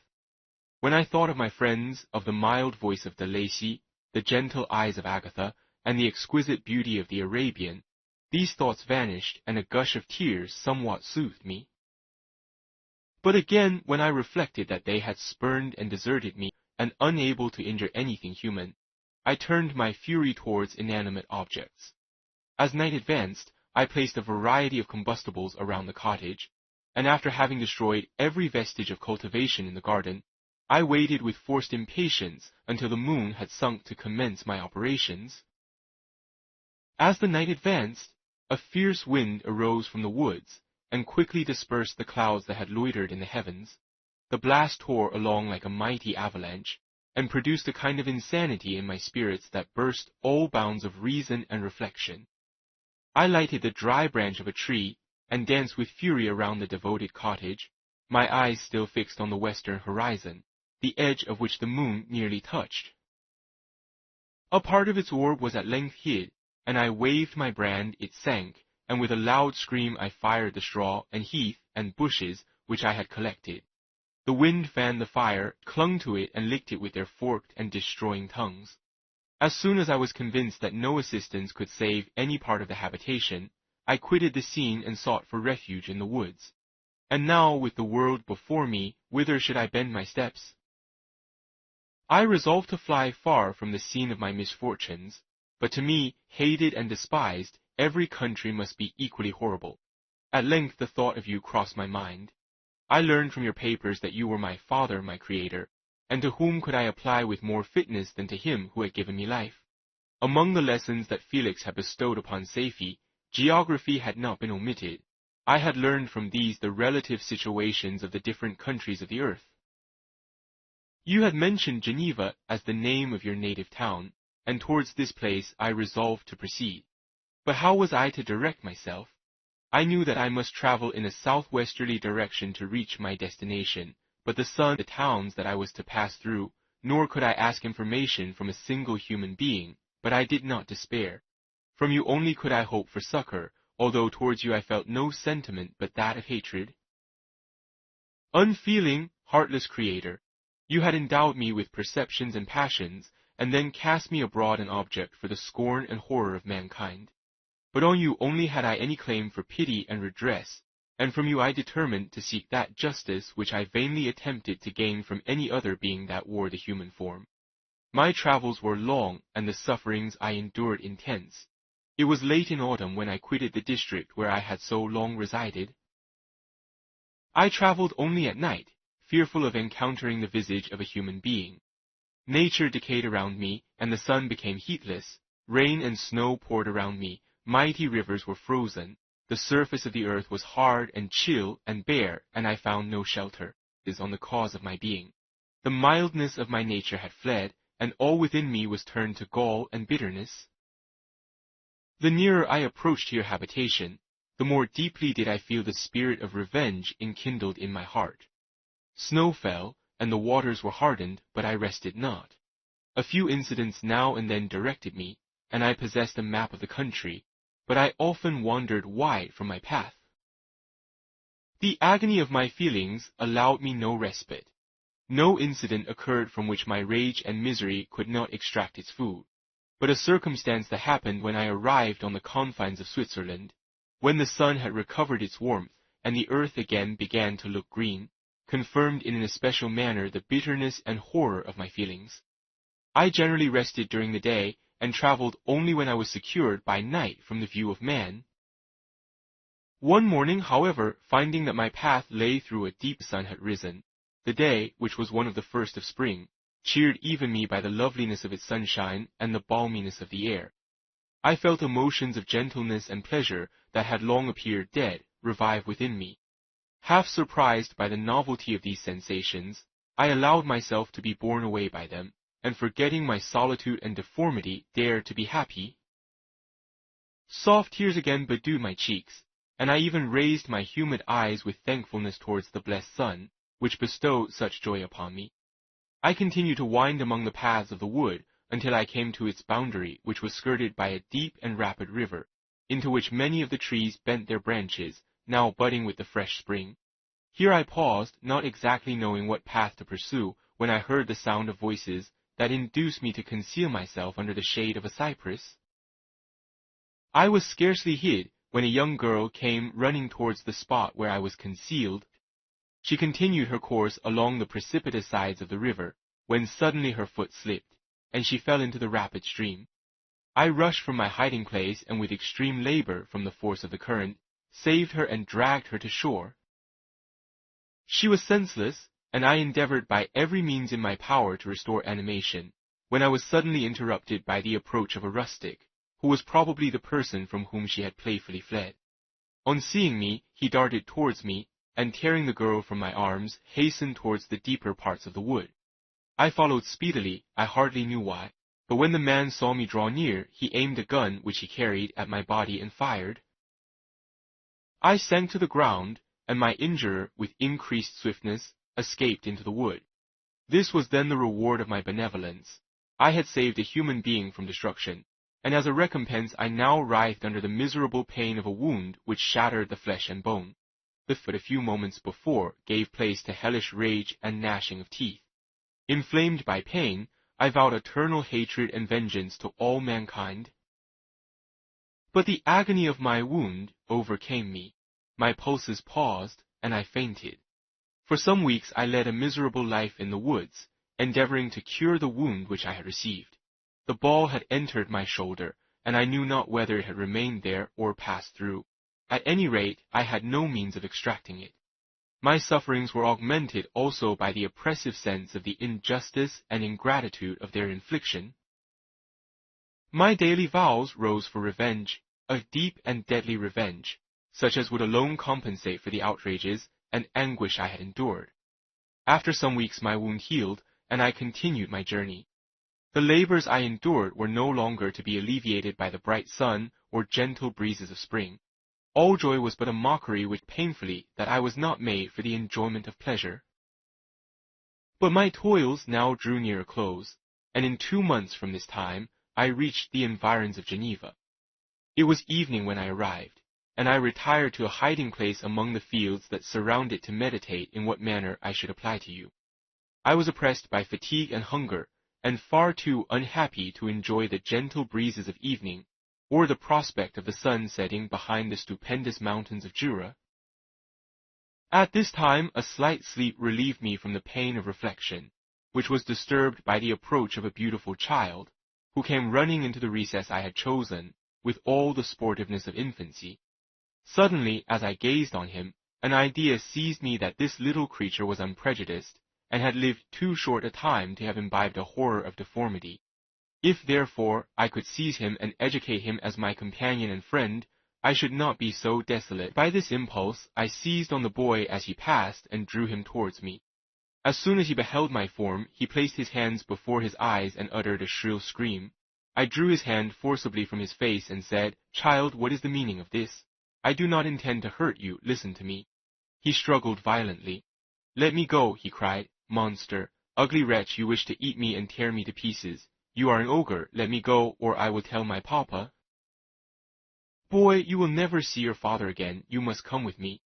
"Hideous monster, let me go. My papa is a syndic, he is M. Frankenstein, he will punish you. You dare not keep me." "Frankenstein, you belong then to my enemy, to him towards whom I have sworn eternal revenge. You shall be my first victim."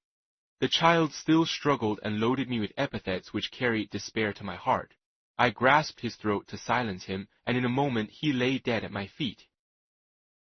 I gazed on my victim, and my heart swelled with exultation, and I too can create desolation. My enemy is not invulnerable. This death will carry despair to him, and 1,000 other miseries shall torment and destroy him. As I fixed my eyes on the child, I saw something glittering on his breast. I took it. It was a portrait of a most lovely woman. In spite of my malignity, it softened and attracted me. For a few moments I gazed with delight on her dark eyes, fringed by deep lashes, and her lovely lips. but presently my rage returned.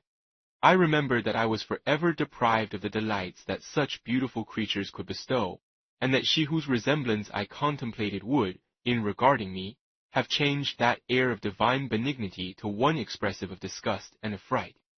Can you wonder that such thoughts transported me with rage? I only wonder that at that moment, instead of venting my sensations in exclamations and agony, I did not rush among mankind and was overcome by these feelings. I left the spot where I had committed the murder, and seeking a more secluded hiding place, I entered a barn which had appeared to me to be empty. A woman was sleeping on some straw. She was young, not indeed so beautiful as her whose portrait I held, but of an agreeable aspect and blooming in the loveliness of youth and health. Here, I thought, is one of those whose joy-imparting smiles are bestowed on all but me.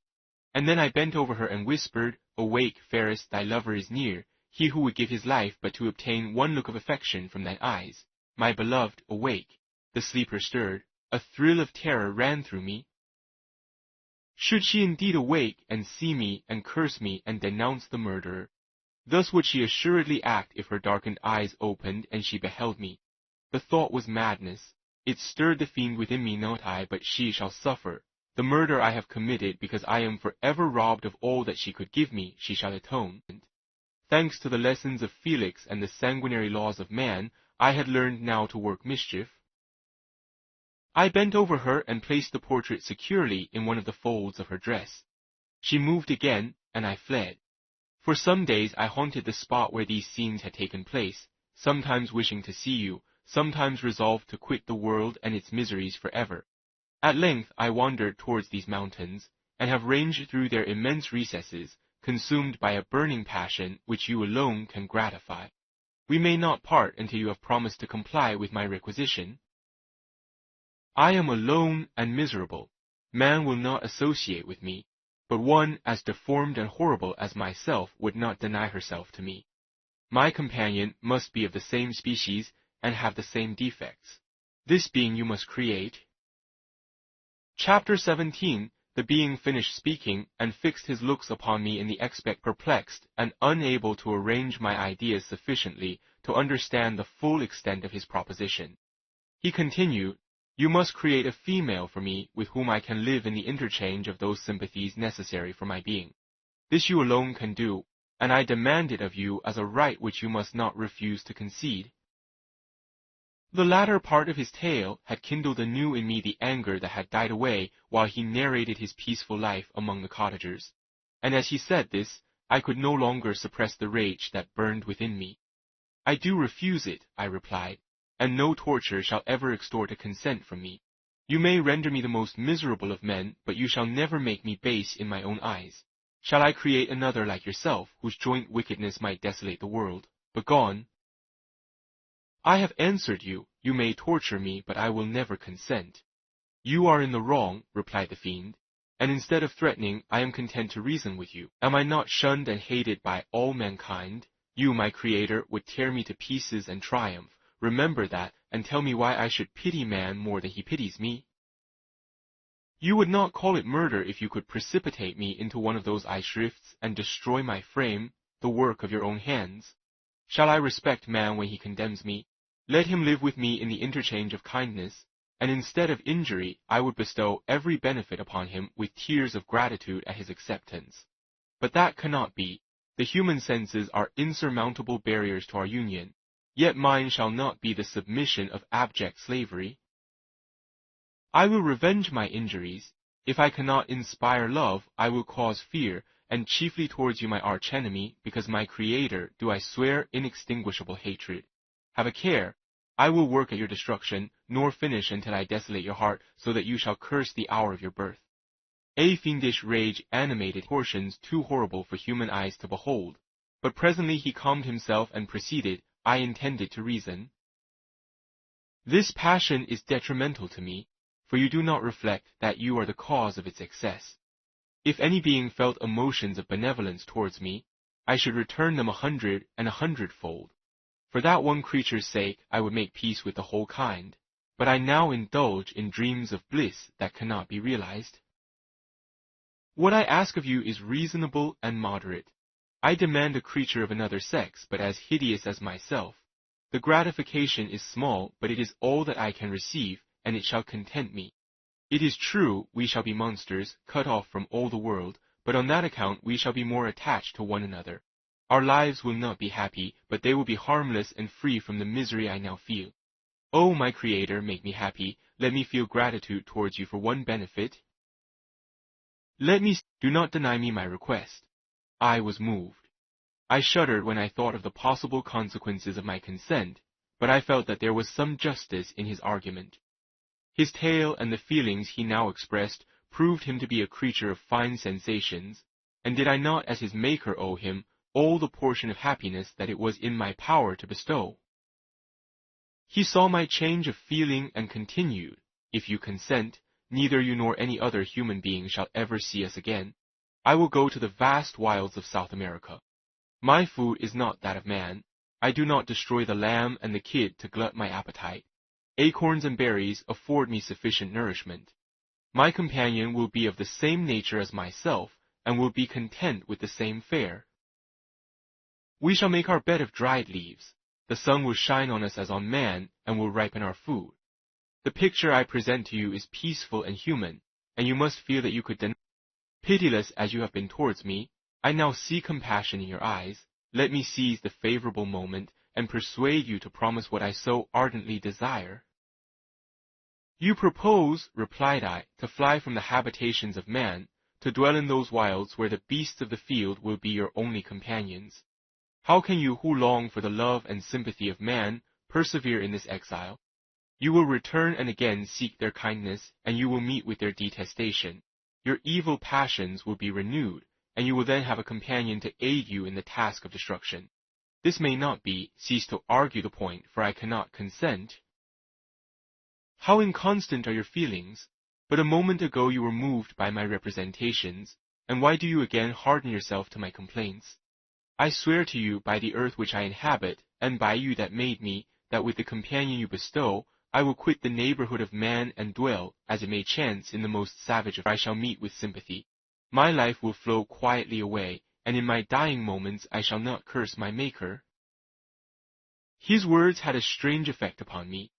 I compassionated him, and sometimes felt a wish to console him, but when I looked upon him, when I saw the filthy mass that moved and talked, my heart sickened and my feelings were altered to those of horror and hatred. I tried to stifle these sensations. I thought that as I could not sympathize with him, I had no right to withhold from him the small portion of happiness which was yet in my power to bestow. "You swear," I said, "to be harmless, but have you not already shown a degree of malice that should reasonably make me distrust you? May not even this be a feint that will increase your triumph by affording a wider scope for your revenge? How is this? I must not be trifled with, and I demand an answer. If I have no ties and no affections, hatred and vice must be my portion. The love of another will destroy his existence. Everyone will be ignorant. My vices are the children of a forced solitude that I abhor, and my virtues will necessarily arise when I live in communion with an equal. I shall feel the affections of a sensitive being, and become linked to the chain of existence and events from which I am now excluded." I paused some time to reflect on all he had related, and the various arguments which he had employed.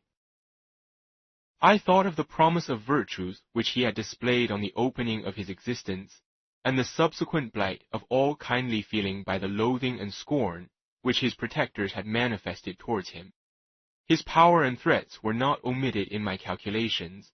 A creature who could exist in the ice caves of the glaciers, and hide himself from pursuit among the ridges of inaccessible precipices, was a being possessing faculties it would be vain to cope with. After a long pause of reflection, I concluded that creatures demanded of me that I should comply with his request. Turning to him, therefore, I said, "I consent to your demand on your solemn oath to quit Europe forever, and every other place in the neighborhood of man, as soon as I shall deliver into your hands a female who will accompany you in your exile." "I swear," he cried, "by the sun and by the blue sky of heaven, and by the fire of love that burns my heart, that if you grant my prayer, while they exist you shall never behold me again. Depart to your home and commence your labors. I shall watch their progress with unutterable anxiety. and fear not but that when you are ready I shall appear. Saying this, he suddenly quitted me, fearful perhaps of any change in my sentiments. I saw him descend the mountain with greater speed than the flight of an eagle, and quickly lost among the undulations of the sea of ice. His tale had occupied the whole day, and the sun was upon the verge of the horizon when he departed towards the valley, as I should soon be encompassed in darkness, but my heart was heavy, and my steps slow. The labor of winding among the little paths of the mountain, and fixing my feet firmly, as I advanced perplexed me, occupied as I was by the emotions which the occurrences of the day had produced. Night was far advanced when I came to the halfway resting place, and seated myself beside the fountain. The stars shone at intervals as the clouds passed from over them, the dark pines rose before me, and every here and there a broken tree lay on the ground. It was a scene of wonderful solemnity and stirred strange thoughts within me. I wept bitterly, and clasping my hands in agony, I exclaimed, "Oh, stars and clouds and winds, ye are all about to mock me. If ye really pity me, crush sensation and memory, let me become as naught. But if not, depart, depart, and leave me in darkness." These were wild, how the eternal twinkling of the stars weighed upon me, and how I listened to every blast of wind, as if it were a dull, ugly siroc on its way to consume me. Morning dawned before I arrived at the village of Chamonix. I took no rest, but returned immediately to Geneva. Even in my own heart, I could give no expression to my sensations. They weighed on me with a mountain's weight, and their excess destroyed my agony beneath them. Thus I returned home, and entering the house, presented myself to the family. My haggard and wild appearance awoke intense alarm, but I answered no question, scarcely did I speak.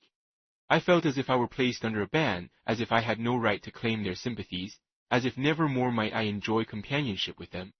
Yet even thus I loved them to adoration, and to save them I resolved to dedicate myself to my most abhorred task. The prospect of such an occupation made every other circumstance of existence only had to me the reality of life. Chapter 18 day after day, week after week, passed away on my return to Geneva, and I could not collect the courage to recommence my work. I feared the vengeance of the disappointed fiend, yet I was unable to overcome my repugnance to the task which was enjoined me. I found that I could not compose a female without again devoting several months to profound study and laborious disquisition. I had heard of some discoveries having been made by an English philosopher, the knowledge of which was material to my success, and I sometimes thought of obtaining my father's consent to visit England for this purpose. But I clung to every pretense of delay, and shrank from taking the first step in an undertaking whose immediate necessity began to appear less absolute to me. A change indeed had taken place in me. My health, which had hitherto declined, was now much memory of my unhappy promise, rose proportionably. My father saw this change with pleasure, and he turned his thoughts towards the best method of eradicating the remains of my melancholy, which every now and then would return by fits, and with a devouring blackness overcast the approaching sunshine. At these moments I took refuge in the most perfect solitude. I passed whole days on the lake alone in a little boat, watching the clouds and listening to the rippling of the waves, silent and listless. But the fresh air and bright sun seldom failed to restore me to some degree of composure, and on my return I met the salutations of my friends with a readier smile and a more cheerful heart. It was after my return from one of these rambles that my father, calling me aside, thus addressed me: "I am happy to remark, my dear son, that you have resumed your former pleasures and seem to be returning to yourself. And yet you are still unhappy and still in conjecture as to the cause of this. But yesterday an idea struck me, and if it is well founded, I conjure you to avow it." Reserve on such a point would be not only useless, but draw down treble misery on us all. I trembled violently at his exordium, and my father continued, "I confess, my son, that I have always looked forward to your marriage with our dear Elizabeth as the tie of our domestic comfort and the stay of my declining years. You were attached to each other from your earliest infancy. You studied together, and appeared in dispositions and tastes entirely suited to one another.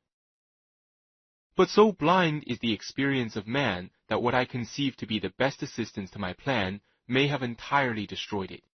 You, perhaps, regard her as your sister, without any wish that she might become your wife. Nay, you may have met with another whom you may love, and considering yourself as bound in honor to Elizabeth, this struggle may occasion the poignant misery which you appear to. I love my cousin tenderly and sincerely. I never saw any woman who excited, as Elizabeth does, my warmest admiration and affection. My future hopes and prospects are entirely bound up in the expectation of our union. The expression of your sentiments of this subject, my dear Victor, gives me more pleasure than I have for some time experienced. If you feel thus, we shall assuredly be happy, however present events may cast a gloom over us. But it is this gloom which appears to have taken so strong a hold of your mind that I wish to dissipate. Tell me, therefore, whether you object to an immediate solemnization of the marriage. We have been unfortunate, and recent events have drawn us from that everyday tranquillity befitting my years and infirmities.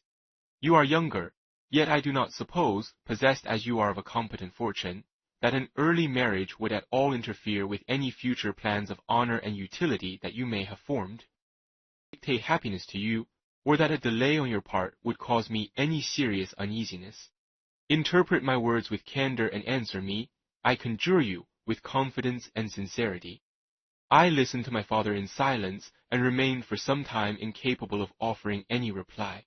I revolved rapidly in my mind a multitude of thoughts, and endeavored to arrive at some conclusion. Alas! To me the idea of an immediate union with my Elizabeth was one of horror and dismay. I was bound by a solemn promise which I had not yet fulfilled, and dared not break, or if I did, what manifold miseries might not impend over me and my devoted family.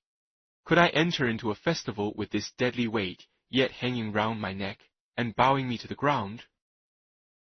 I must perform my engagement, and let the monster depart with his mate, before I allowed myself to enjoy the delight of a union from which I expected peace, imposed upon me of either journeying to England or entering into a long correspondence with those philosophers of that country, whose knowledge and discoveries were of indispensable use to me in my present undertaking.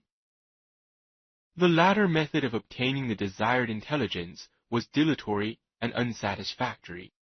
Besides, I had an insurmountable aversion to the idea of engaging myself in my loathsome task in my father's house, while in habits of familiar intercourse with those I loved. I knew that 1,000 fearful accidents might occur, the slightest of which would disclose a tale to thrill all connected with me with horror. I was aware also that I should often lose all self-command, all capacity of hiding the harrowing sensations that would possess me during the progress of my unearthly occupation. I must absent myself from all I loved while thus employed. Once commenced, it would quickly be achieved, and I might be my promise fulfilled, the monster would depart forever. Or so my fond fancy imaged, some accident might meanwhile occur to destroy him, and put an end to my slavery forever. These feelings dictated my answer to my father. I expressed a wish to visit England, but concealing the true reasons of this request, I clothed my desires under a guise which excited no suspicion, while I urged my desire with an earnestness that easily induced my father to comply. After so long a period of an absorbing melancholy that resembled madness in its intensity and effects, he was glad to find that I was capable of taking pleasure in the idea of such a journey, and he hoped that change of scene and varied amusement would, before my return, have restored me entirely to myself. The duration of my absence was left to my own choice. A few months, or at most a year, was the period contemplated. One paternal kind without previously communicating with me, he had, in concert with Elizabeth, arranged that Clerval should join me at Strasbourg. This interfered with the solitude I coveted for the prosecution of my task. Yet at the commencement of my journey, the presence of my friend could in no way be an impediment, and truly I rejoiced that thus I should be saved many hours of lonely, maddening reflection. Nay, Henry might stand between me and the intrusion of my foe. If I were alone, would he not at times force his abhorred presence on me to remind me of my task, or to contemplate its progress? To England, therefore, I was bound, and it was understood that my union with Elizabeth should take place immediately on my return. My father's age rendered him extremely averse to delay. For myself, there was one reward I promised myself from my detested toils, one consolation for my unparalleled sufferings. It was the prospect of that day where I might claim Elizabeth and forget the past in my union with her. I now made arrangements for my journey, but one feeling haunted me which filled me with fear and agitation. During my absence, I should leave my friends unconscious of the existence of their enemy and unprotected from his attacks, exasperated as he might be by my departure. But he had promised to follow me wherever I might go, and would he not accompany me to England? This imagination was dreadful in itself, but soothing inasmuch as it supposed the safety of my friends. I was agonized with the idea of the possibility that the reverse of this might happen. But through the whole period during which I was the slave of my creature, I allowed myself to be governed by the impulses of the moment, and my present sensations strongly intimated that the fiend would follow me and exempt my family from the danger of his machinations. It was in the latter end of September. My journey had been my own suggestion, and Elizabeth therefore acquiesced, but she was filled with disquiet at the idea of my suffering, away from her, the inroads of misery and grief. It had been her care which provided me a companion in Clerval, and yet a man is blind to 1,000-minute circumstances which call forth a woman's sedulous attention. She longed to bid me hasten my return. 1,000 conflicting emotions rendered her mute as she bade me a tearful, silent farewell. I threw myself into the carriage that was to convey me away, hardly knowing whither I was going, and careless of what was passing around.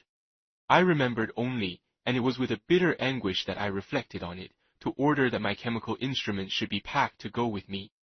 Filled with dreary imaginations, I passed through many beautiful and majestic scenes, but my eyes were fixed and unobserving.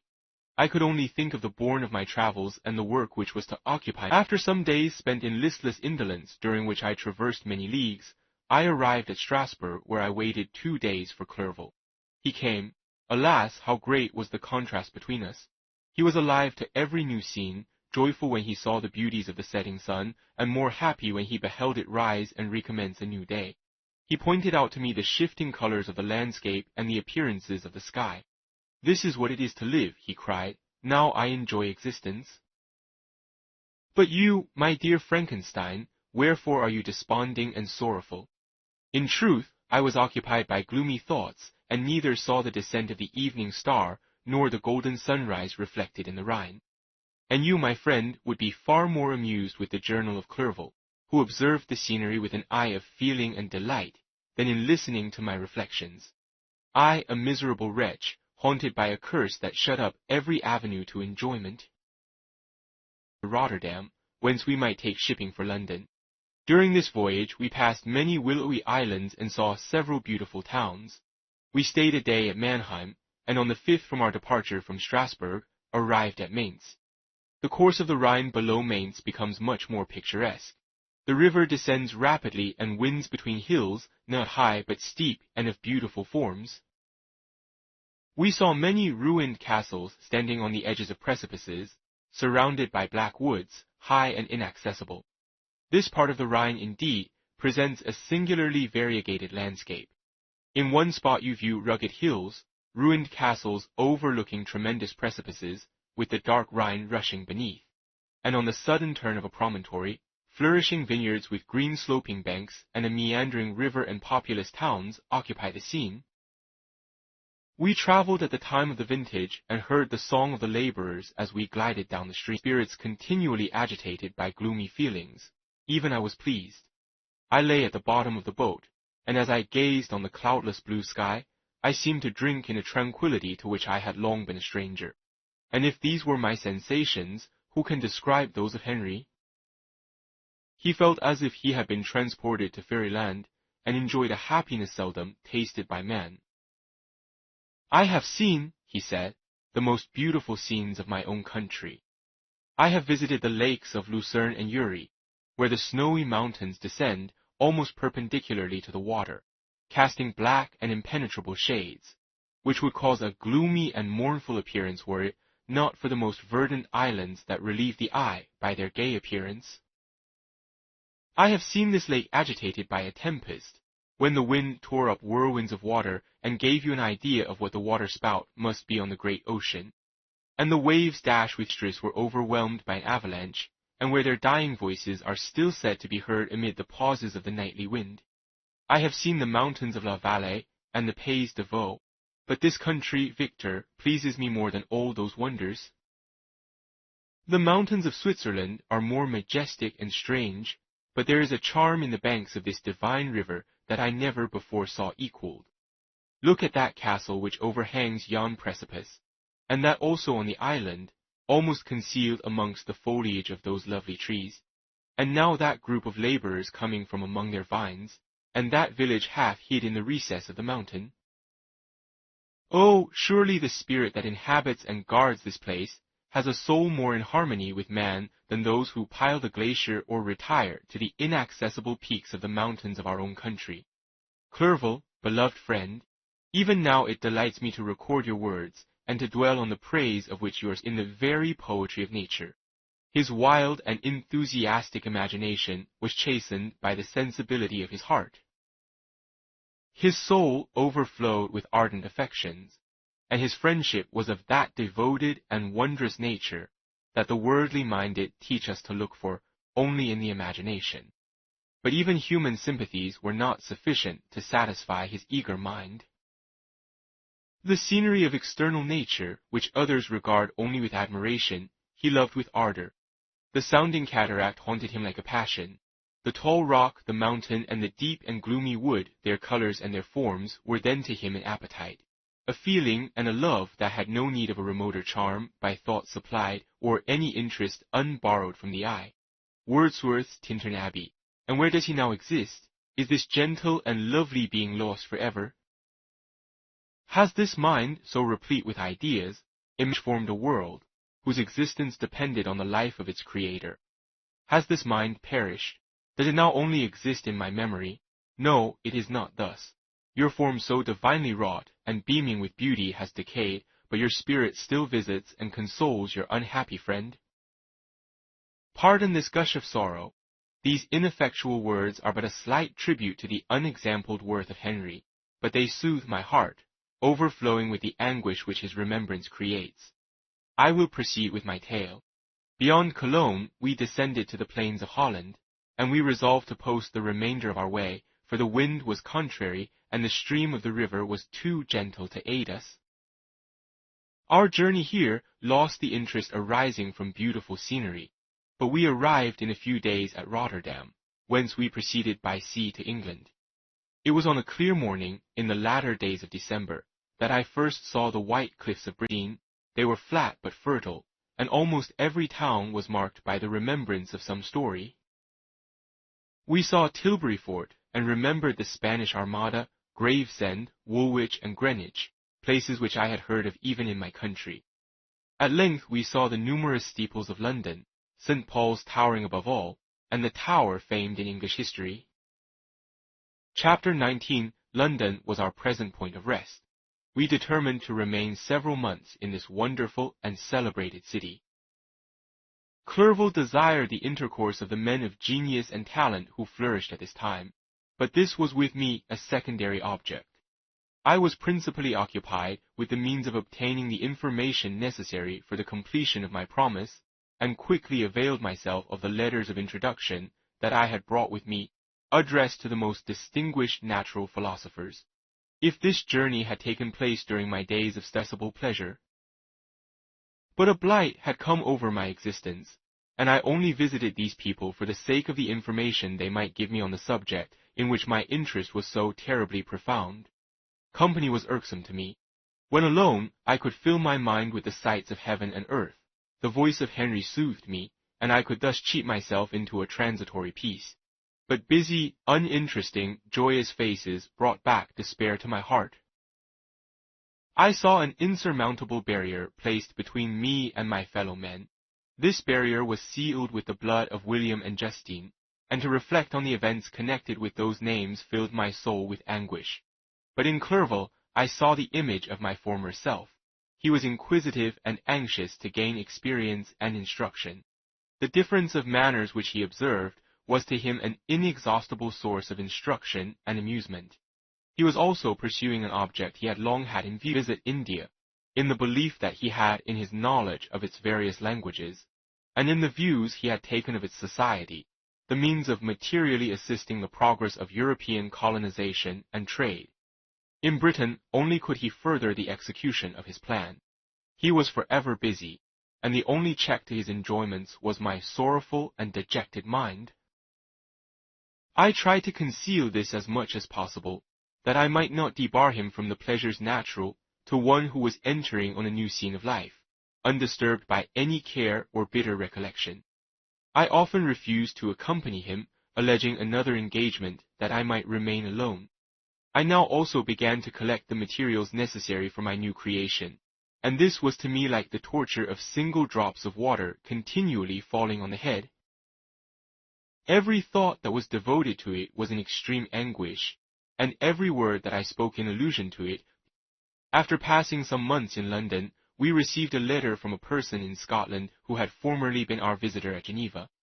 He mentioned the beauties of his native country, and asked us if those were not sufficient allurements to induce us to prolong our journey as far north as Perth, where he resided. Clerval eagerly desired to accept this invitation, and I, although I abhorred society, wished to view again mountains and streams, and all the wondrous works with which nature adorns her chosen dwelling places. We had arrived in England at the beginning of October, and it was now February. We accordingly determined to commence our journey towards the north at the expiration of another month. In this expedition, we did not intend to follow the great road to Edinburgh, but to visit Windsor, Oxford, Matlock, and the Cumberland Lakes, resolving to arrive at the completion of this tour about the end of July. I packed up my chemical instruments and the materials in some obscure nook in the northern highlands of Scotland. We quitted London on the 27th of March and remained a few days at Windsor, rambling in its beautiful forest. This was a new scene to us mountaineers. The majestic oaks, the quantity of game, and the herds of stately deer were all novelties to us. From thence we proceeded to Oxford. As we entered this city, our minds were filled with the remembrance of the events that had been transacted there more than a century and a half before. It was here that Charles I had collected his forces. This city had remained faithful to him, after the whole nation had forsaken his cause to join the standard of Parliament and liberty. The memory of that unfortunate king and his companions, the amiable Falkland, the insolent Goring his queen and son, gave a peculiar interest to every part of the city which they might be supposed to have inhabited. The spirit of elder days found a dwelling here, and feelings had not found an imaginary gratification. The appearance of the city had yet in itself sufficient beauty to obtain our admiration. The colleges are ancient and picturesque, the streets are almost magnificent, and the lovely Isis, which flows beside it through meadows of exquisite verdure, is spread forth into a placid expanse of waters, which reflects its majestic assemblage of towers and spires and domes embosomed among aged trees. I enjoyed the scene, and yet my enjoyment was embittered both by the memory of the past and the anticipation of the future. I was formed for peaceful happiness.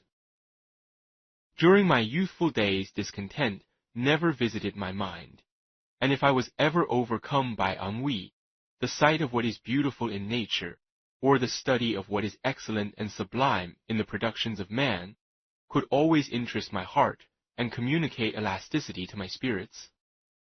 Entered my soul, and I felt then that I should survive to exhibit what I shall soon cease to be, a miserable spectacle of wrecked humanity, pitiable to others and intolerable to myself. We passed a considerable period at Oxford, rambling among its environs and endeavoring to identify every spot which might relate to the most animating epoch of English history. Our little voyages of discovery were often prolonged by the successive objects that presented themselves. We visited the tomb of the illustrious Hampden, and the field on which that patriot fell. For a moment my soul was elevated from its debasing and miserable fears to contemplate the divine ideas of liberty and self-sacrifice, of which these sites were the monuments and the remembrancers.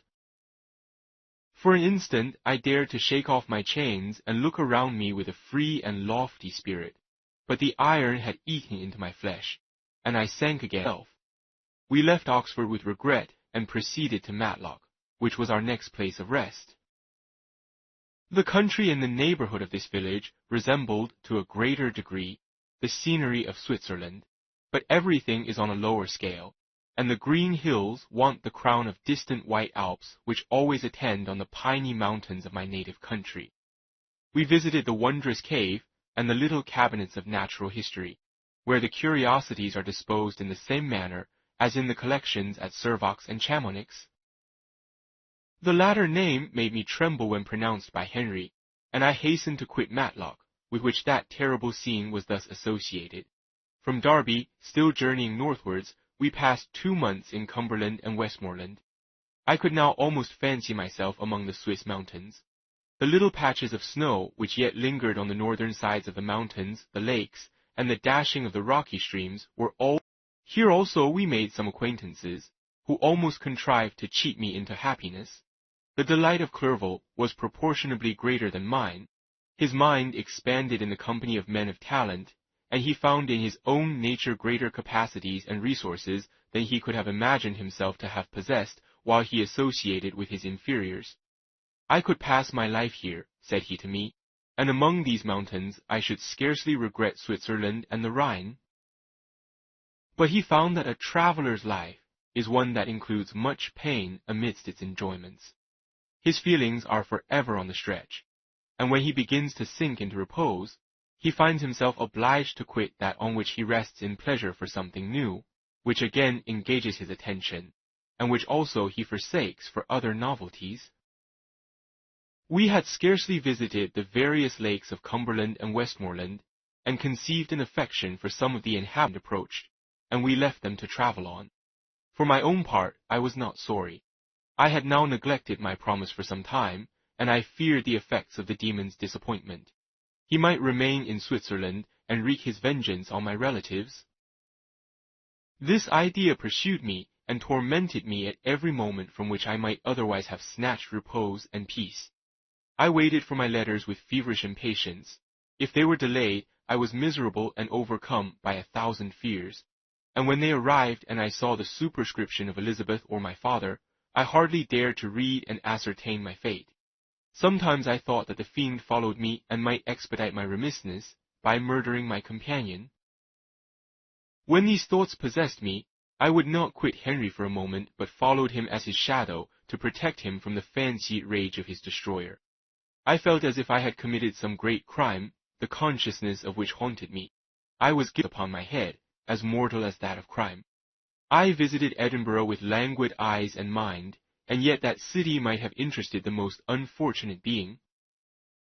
Clerval did not like it so well as Oxford, for the antiquity of the latter city was more pleasing to him. But the beauty and regularity of the new town of Edinburgh, its romantic castle and its environs, the most delightful in the world, Arthur's Seat, St. Bernard's Well, and the Pentland Hills, compensated him for the change and filled him with cheerfulness and admiration. But I was impatient to arrive at the termination of my journey. We left Edinburgh in a week, passing through Coupar, St. Andrews, and along the banks of the Tay to Perth, where our friend expected us.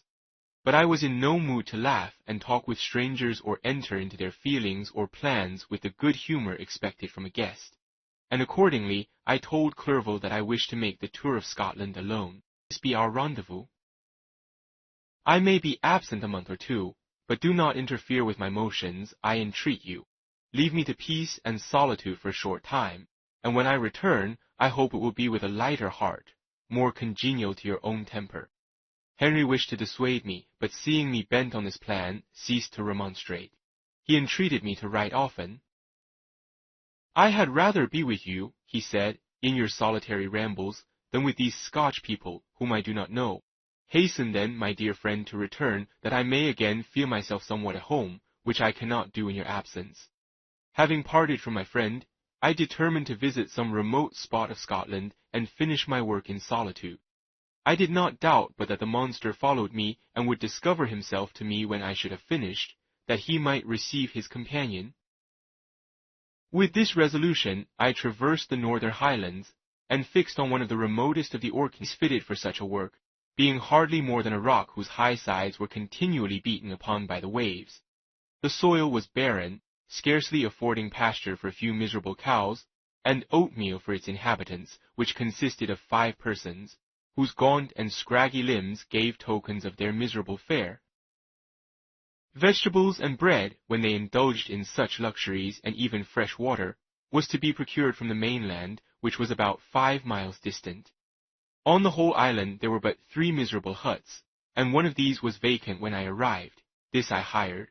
It contained but 2 rooms, and these exhibited all the squalidness of the most miserable penury. The thatch had fallen in, the walls were unplastered, and the door was off its hinges. I ordered it to be repaired, bought some furniture, and took possession, an incident which would doubtless have occasioned some surprise, had not all the senses of the cottagers been benumbed by war. I lived ungazed at and unmolested, hardly thanked for the pittance of food and clothes which I gave. So much does suffering blunt even the coarsest sensations of men. In this retreat I devoted the morning to labor, but in the evening, when the weather permitted, I walked on the stony beach of the sea to listen to the waves as they roared and dashed at my feet. It was a monotonous yet ever-changing scene. I thought of Switzerland. It was far different from this desolate and appalling landscape. Its hills are covered with vines, and its cottages are scattered thickly in the plains. Its fair lakes reflect a blue and gentle sky, and when troubled by the winds, their tumult is but as the play of a lively infant when compared to the roarings of the giant ocean. In this manner I distributed my occupations when I first arrived, but as I proceeded in my labor, it became every day more horrible and irksome to me. Sometimes I could not, and at other times I toiled day and night in order to complete my work. It was indeed a filthy process in which I was engaged. During my first experiment, a kind of enthusiastic frenzy had blinded me to the horror of my employment. My mind was intently fixed on the consummation of my labor, and my eyes were shut to the horror of my proceedings.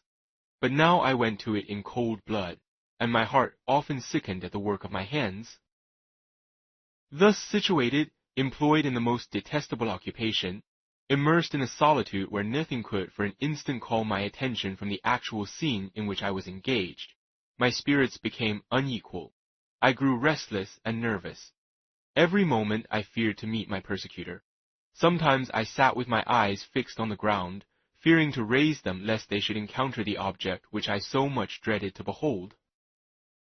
I feared to wander from the sight to claim his companion. In the meantime I worked on, and my labor was already considerably advanced. I looked towards its completion with a tremulous and eager hope, which I dared not trust myself to question, but which was intermixed with obscure forebodings of evil that made my heart sicken in my bosom. Chapter 20. I sat one evening in my laboratory. The sun had set, and the moon was just rising from the sea. I had not sufficient light for my employment, and I remained idle, in a pause of consideration of whether I should leave my labor for the night, or hasten its conclusion by an unremitting attention to it. As I sat, a train of reflection occurred to me which led me to consider the effects of what I was now doing. 3 years before, I was engaged in the same manner, and had created a fiend whose unparalleled barbarity had desolated my heart, and filled it forever with the bitterest remorse. I was alike ignorant. She might become 10,000 times more malignant than her mate, and delight, for its own sake, in murder and wretchedness. He had sworn to quit the neighborhood of man, and hide himself in deserts, but she had not. And she, who in all probability was to become a thinking and reasoning animal, might refuse to comply with a compact made before her creation. They might even hate each other. The creature who already lived loathed his own deformity, and might he not conceive a greater abhorrence for it when it came before his eyes in the female form? She also might turn with disgust from him to the superior beauty of man. She might quit him, and he be again alone, exasperated by the fresh provocation of being deserted by one of his own species. Even if they were to leave Europe and inhabit the deserts of the New World, Yet one of the first results of those sympathies for which the demon thirsted would be laid upon the earth, who might make the very existence of the species of man a condition precarious and full of terror. Had I right for my own benefit to inflict this curse upon everlasting generations? I had before been moved by the sophisms of the being I had created. I had been struck senseless by his fiendish threats. But now, for the first time, the wickedness of my promise burst upon me. I shudder to think that future ages might curse me as their pest, whose selfishness had not hesitated to buy its own peace at the price, perhaps, of the existence of the whole human race.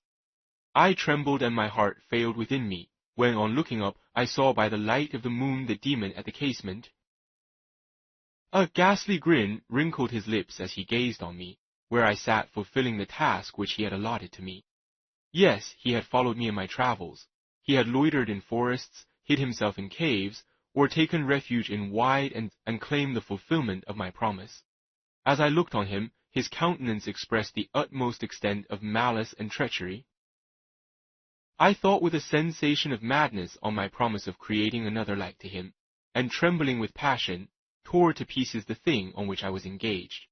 The wretch saw me destroy the creature on whose future existence he depended for happiness, and with a howl of devilish despair and revenge withdrew.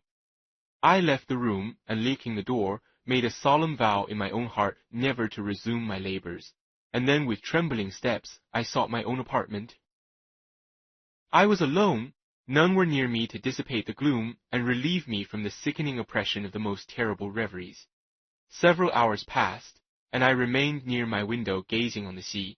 It was almost motionless, for the winds were hushed, and all nature reposed under the eye of the quiet moon. A few fishing vessels alone specked the water, and now and then the gentlemen called to one another. I felt the silence, although I was hardly conscious of its extreme profundity, until my ear was suddenly arrested by the paddling of oars near the shore, and a person landed close to my house. In a few minutes after, I heard the creaking of my door, as if someone endeavored to open it softly. I trembled from head to foot. I felt a presentiment of who it was, and wished to rouse one of the peasants who dwelt in a cottage not far from mine.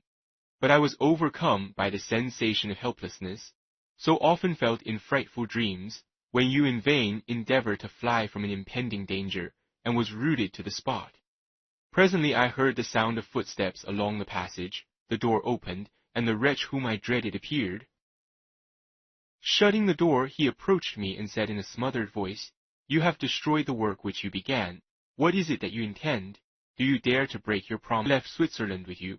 I crept along the shores of the Rhine, among its willow islands and over the summits of its hills. I have dwelt many months in the heaths of England and among the deserts of Scotland. I have endured incalculable fatigue and cold and hunger. Do you dare destroy my hopes? Begone! I do break my promise. Never will I create another like yourself, equal in deformity and wickedness. Slave, I before reasoned with you, but you have proved yourself unworthy of my condescension. Remember that I have power. You believe yourself miserable, but I can make you so wretched that the light of day would be hateful to you. You are my creator, but I am your master. Obey. The hour of my irresolution is past, and the period of your power is arrived. Your threats cannot move me to do an act of wickedness, but they confirm me in a determination of not creating you a companion in vice. Shall I in cool blood set loose upon the earth a demon whose delight is in death and wretchedness? Exasperate my rage. The monster saw my determination in my face, and gnashed his teeth in the impotence of anger. Shall each man, cried he, find a wife for his bosom, and each beast have his mate, and I be alone? I had feelings of affection, and they were requited by detestation and scorn.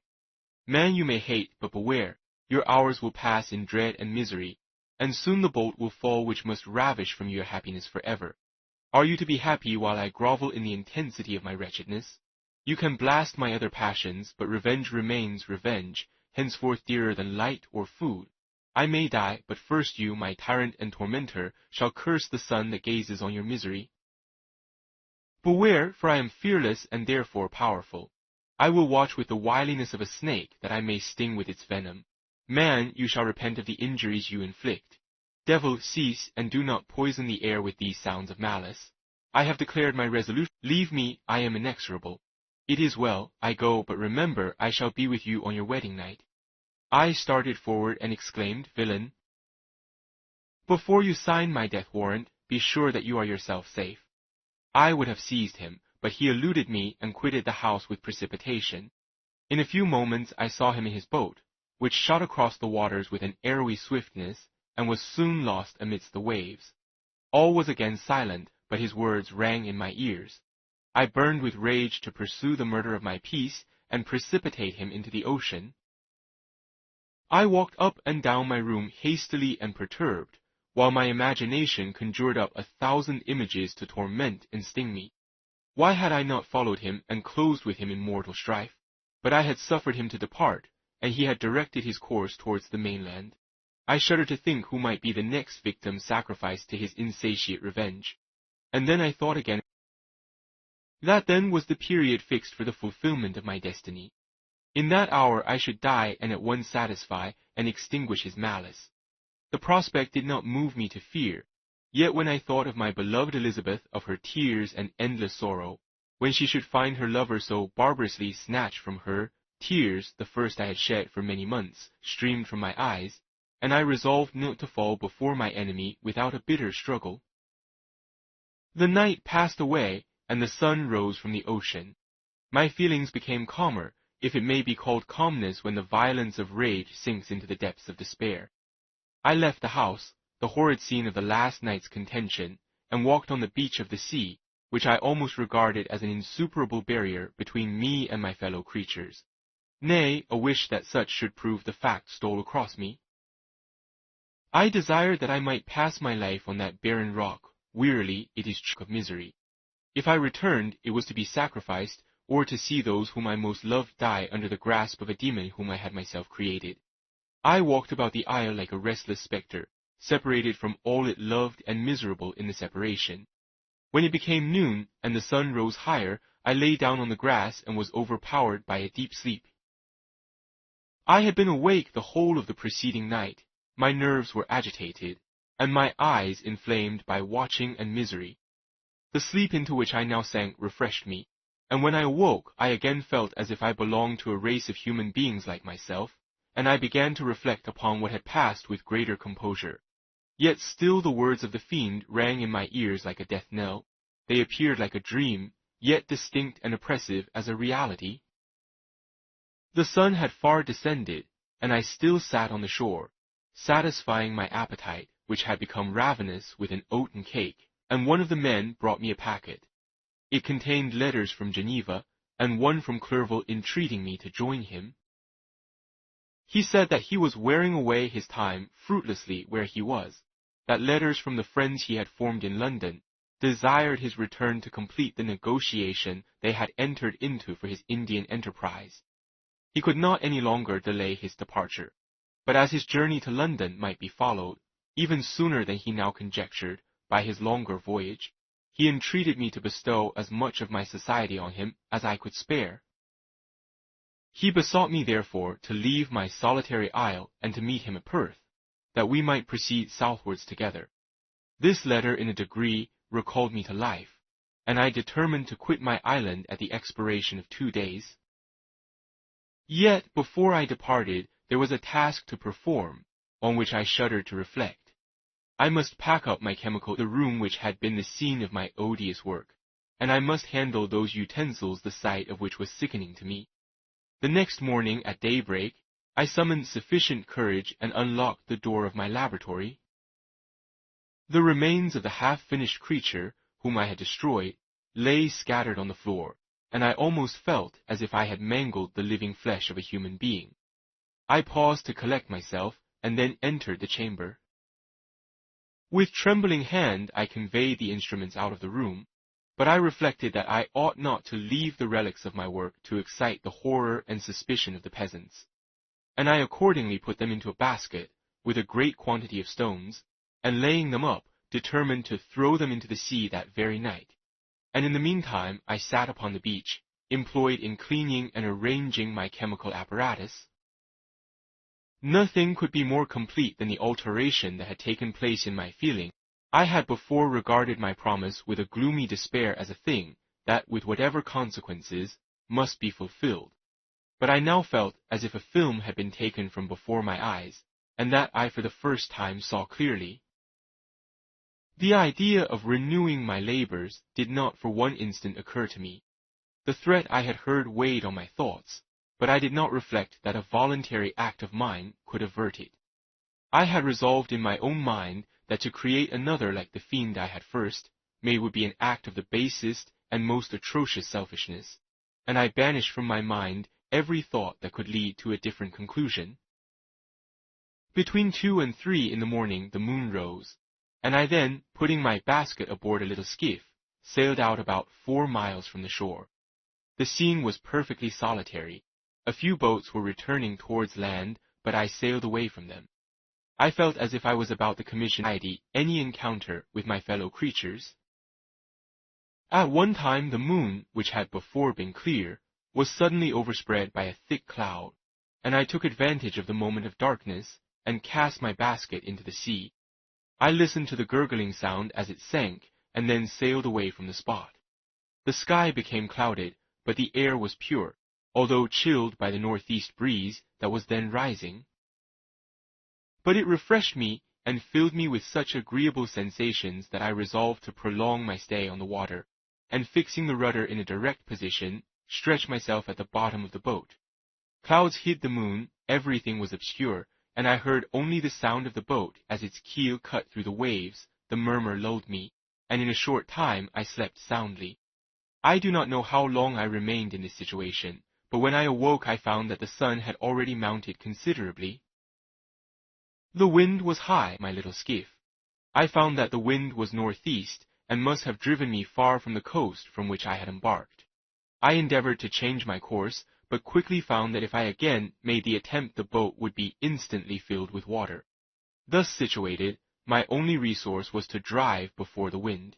I confess that I felt a few sensations of terror. I had no compass with me, and was so slenderly acquainted with the geography of this part of the world that the sun was of little benefit to me. I might be driven into the wide Atlantic and feel all the tortures of starvation, or be swallowed up in the immeasurable waters that roared and buffeted around me. I had already been out many hours, and felt the torment of a burning thirst, a prelude to my other sufferings. I looked on the heavens, which were covered by clouds that flew before the wind, only to be replaced by others. I looked upon the sea, it was to be my grave, already fulfilled. I thought of Elizabeth, of my father, and of Clerval all left behind, on whom the monster might satisfy his sanguinary and merciless passions. This idea plunged me into a reverie so despairing and frightful that even now, when the scene is on the point of closing before me forever, I shudder to reflect on it. Some hours passed thus, but by degrees, as the sun declined towards the horizon, the wind died away into a gentle breeze, and the sea became free from breakers. But these gave place to a heavy swell. I felt sick and hardly able to hold the rudder, when suddenly I saw a line of high land towards the south. Almost spent as I was by fatigue and the dreadful suspense I endured for several hours, this sudden certainty of life rushed like a flood of warm joy to my heart, and tears gushed from my eyes. How mutable are our feelings, and how strange is that clinging love we have of life, even in the excess of misery. I eagerly steered my course towards the land. It had a wild and rocky appearance, but as I approached nearer I easily perceived the traces of cultivation. I saw vessels near the shore and found myself suddenly transported back to the neighborhood of civilized man. I carefully traced the windings of the land, and hailed a steeple which I at length saw issuing from behind a small promontory. As I was in a state of extreme debility, I resolved to sail directly towards the town, as a place where I could most easily procure nourishment. Fortunately, I had money with me. As I turned the promontory, I perceived a small neat town and a good harbor, which I entered, my heart bounding with joy at my unexpected escape. As I was occupied in fixing the boat and arranging the sails, several people crowded towards the spot. They seemed much surprised at my appearance, but instead of offering me any assistance, whispered together with gestures that at any other time might. As it was, I merely remarked that they spoke English, and I therefore addressed them in that language. My good friends, said I, will you be so kind as to tell me the name of this town and inform me where I am? You will know that soon enough, replied a man with a hoarse voice. Maybe you are come to a place that will not prove much to your taste, but you will not be consulted as to your quarters, I promise you. I was exceedingly surprised on receiving so rude an answer from a stranger, and I was also disconcerted on perceiving the frowning and angry countenances of his companions. Why do you answer me so roughly? I replied. Surely it is not the custom of Englishmen to receive strangers so inhospitably. I do not know, said the man, what the custom of the English may be, but it is the custom of the Irish to hate villains. While the strange dialogue continued, I perceived the crowd rapidly increase. Their faces expressed in some degree alarmed me. I inquired the way to the inn, but no one replied. I then moved forward, and a murmuring sound arose from the crowd as they followed and surrounded me, when an ill-looking man approaching tapped me on the shoulder and said, Come, sir, you must follow me to Mr. Kerwin's to give an account of yourself. Who is Mr. Kerwin? Why am I to give an account of myself? Is not this a free country? Aye, sir, free enough for honest folks. Mr. Kerwin is a magistrate, and you are to give an account of the death of a gentleman who was found murdered here last night. This answer startled me, but I presently recovered myself. I was innocent, that could easily be proved. Accordingly, I followed my conductor in silence and was led to one of the best houses in the town. I was ready to sink from fatigue and hunger, but being surrounded by a crowd, I thought it politic to rouse all my strength, that no physical debility might be construed into apprehension or calamity that was in a few moments to overwhelm me and extinguish in horror and despair all fear of ignominy or death. I must pause here, for it requires all my fortitude to recall the memory of the frightful events which I am about to relate in proper detail to my recollection. Chapter 21. I was soon introduced into the presence of the magistrate, an old benevolent man with calm and mild manners. He looked upon me, however, with some degree of severity, and then, turning towards my conductors, he asked who appeared as witnesses on this occasion. About half a dozen men came forward, and one being selected by the magistrate, he deposed that he had been out fishing the night before with his son and brother-in-law, Daniel Nugent, when about 10 o'clock they observed a strong northerly blast rising, and they accordingly put in for port. It was a very dark night and at the harbor, but as they had been accustomed at a creek about 2 miles below. He walked on first, carrying a part of the fishing tackle, and his companions followed him at some distance. As he was proceeding along the sands, he struck his foot against something and fell at his length on the ground. His companions came up to assist him, and by the light of their lantern they found that he had fallen on the body of a man who was to all appearance dead. Their first supposition was that it was the corpse of some person who had been drowned and was thrown on shore by the waves, but on examination they found that the clothes were not wet, and even that the body was not then cold. They instantly carried it to the cottage of an old woman near the spot, and endeavored, but in vain, to restore it to life. It appeared to be a handsome young man, about 25 years of age. He had apparently been strangled, for there was no sign of any violence, except the part of this deposition did not in the least interest me. But when the mark of the fingers was mentioned, I remembered the murder of my brother, and felt myself extremely agitated. My limbs trembled, and a mist came over my eyes, which obliged me to lean on a chair for support. The magistrate observed me with a keen eye, and of course drew an unfavorable augury from my manner. The son confirmed his father's account, but when Daniel Nugent was called he swore positively that just before the fall of his companion, he saw a boat, with a single man in it, at a short distance from the shore, and as far as he could judge by the light of a few stars, it was the same boat in which I had just landed. A woman deposed that she lived near the beach and was standing at the door of her cottage, waiting for the return of the fishermen, about an hour before she heard of the discovery of the body, when she saw a boat with only one man in it push off from that. Another woman confirmed the account of the fishermen having brought the body into her house. It was not cold. They put it into a bed and rubbed it, and Daniel went to the town for an apothecary, but life was quite gone. Several other men were examined concerning my landing, and they agreed that with the strong north wind that had arisen during the night, it was very probable that I had beaten about for many hours, and had been obliged to return nearly to the same spot from which I had departed.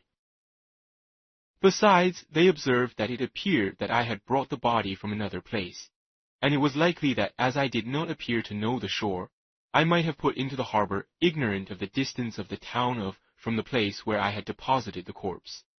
Mr. Kerwin, on hearing this evidence, desired that I should be taken into the room where the body lay for interment, that it might be observed what effect the sight of it would produce upon me. Extreme agitation I had exhibited when the mode of the murder had been described. I was accordingly conducted, by the magistrate and several other persons, to the inn. I could not help being struck by the strange coincidences that had taken place during this eventful night, but knowing that I had been conversing with several persons in the island I had inhabited about the time that the body had been found, I was perfectly tranquil as to the consequences of the affair. I entered the room where the corpse lay and was led up to the coffin. How can I describe my sensations on beholding it? I feel yet parched with horror, nor can I reflect on that terrible moment without shuddering and agony. The examination, the presence of the magistrate and witnesses, passed like a dream from my memory when I saw the lifeless form of Henry Clerval stretched before me. I gasped for breath, and throwing myself on the body, I exclaimed, "Have my Henry of life?" 2 I have already destroyed. Other victims await their destiny, but you, Clerval, my friend, my benefactor, the human frame could no longer support the agonies that I endured, and I was carried out of the room in strong convulsions. A fever succeeded to this. I lay for 2 months on the point of death. My ravings, as I afterwards heard, were frightful. I called myself the murderer of William, of Justine, and of Clerval. Sometimes I entreated my attendants to assist me in the destruction of the fiend by whom I was tormented, and at others I felt the fingers of the monster already grasping my neck, and screamed aloud with agony and terror. Fortunately, as I spoke my native language, Mr. Kerwin alone understood me, but my gestures and bitter cries were sufficient to affright the other witnesses. Why did I not die? More miserable than man ever was before, why did I not sink into forgetfulness and rest? The only hopes of their doting parents. How many brides and youthful lovers have been one day in the bloom of health and hope, and the next a prey for worms and the decay of the tomb? Of what materials was I made that I could thus resist so many shocks, which, like the turning of the wheel, continually renewed the torture? But I was doomed to live, and in 2 months found myself as awaking from a dream, in a prison, stretched on a wretched bed, surrounded by jailers, turnkeys, bolts, and all the miserable apparatus of a dungeon. It was morning, I remember, when I thus awoke to understanding. I had forgotten the particulars of what had happened, and only felt as if some great misfortune had suddenly overwhelmed me. But when I looked around and saw the barred windows and the squalidness of the room in which I was, all flashed across my memory, and I groaned bitterly. This sound disturbed an old woman who was sleeping in a chair beside me, wife of one of the turnkeys, and her countenance expressed all those bad qualities which often characterize that class. The lines of her face were hard and rude, like that of persons accustomed to see without sympathizing in sights of misery. Her tone expressed her entire indifference. She addressed me in English, and the voice struck me as one that I had heard during my sufferings. "Are you better now, sir?" said she. I replied in the same language with a feeble voice, "I believe I am. But if it be all true, if indeed I did not dream, I am sorry that I am still alive to feel this misery and horror." "For that matter," replied the old woman, "if you mean about the gentleman you murdered, I believe that it were better for you if you were dead, for I fancy it will go hard with you. However, that's none of my business. I am sent to nurse you and get you well. I do my duty with a safe conscience. It were well if everybody did the same." I turned with loathing from the one saved, on the very edge of death, but I felt languid and unable to reflect on all that had passed. The whole series of my life appeared to me as a dream. I sometimes doubted if indeed it were all true, for it never presented itself to my mind with the force of reality. As the images that floated before me became more distinct, I grew feverish. A darkness pressed around me. No one was near me who soothed me with the gentle voice of love. No dear hand supported me. The physician came and prescribed medicines, and the old woman prepared them for me. But utter carelessness was visible in the first, and the expression of brutality was strongly marked in the visage of the second. Who could be interested in the fate of a murderer but the hangman who would gain his fee? These were my first reflections, but I soon learned that Mr. Kerwin had shown me extreme kindness. He had caused the best room in the prison to be, and it was he who had provided a physician and a nurse. It is true, he seldom came to see me, for although he ardently desired to relieve the sufferings of every human creature, he did not wish to be present at the agonies and miserable ravings of a murderer. He came, therefore, sometimes to see that I was not neglected, but his visits were short and with long intervals. One day, while I was gradually recovering, I was seated in a chair, my eyes half open and my cheeks livid like those in death. I was overcome by gloom and misery, and often reflected I had better seek death than desire to remain in a world which to me was replete with wretchedness. At one time, I considered whether I should not declare myself guilty and suffer the penalty of the law, less innocent than poor Justine had been. Such were my thoughts when the door of my apartment was opened and Mr. Kerwin entered. His countenance expressed sympathy and compassion. I fear that this place is very shocking to you. Can I do anything to make you more comfortable? I thank you, but all that you mention is nothing to me. On the whole earth there is no comfort which I am capable of receiving. I know that the sympathy of a stranger can be but of little relief to one borne down as you are by so strange a misfortune. But you will, I hope, soon quit this melancholy abode, for doubtless evidence can easily be brought to free you from the criminal charge. That is my least concern. I am, by a course of strange events, become the most miserable of mortals. Persecuted and tortured as I am and have been, can death be any evil to me? Nothing indeed could be more unfortunate and agonizing than the strange chances that have lately occurred. You were thrown, by some surprising accident on this shore, renowned for its hospitality, seized immediately, and charged with murder. The first sight that was presented to your eye in unaccountable a manner, and placed, as it were, by some fiend across your path. As Mr. Kerwin said this, notwithstanding the agitation I endured on this retrospect of my sufferings, I also felt considerable surprise at the knowledge he seemed to possess concerning me. I suppose some astonishment was exhibited in my countenance, for Mr. Kerwin hastened to say, immediately upon your being taken ill, all the papers that were on your person were brought me, and I examined them that I might discover some trace by which I could send to your relations an account of your misfortune and illness. I found several letters, and, among others, one which I discovered from its commencement to be from your father. I instantly wrote to Geneva. Nearly 2 months have elapsed since the departure of my letter, but you are ill, even now you tremble, you are unfit for agitation of any kind. This suspense is 1,000 times worse than the most horrible, and whose murder I am now to lament. Your family is perfectly well, said Mr. Kerwin with gentleness, and someone, a friend, is come to visit you.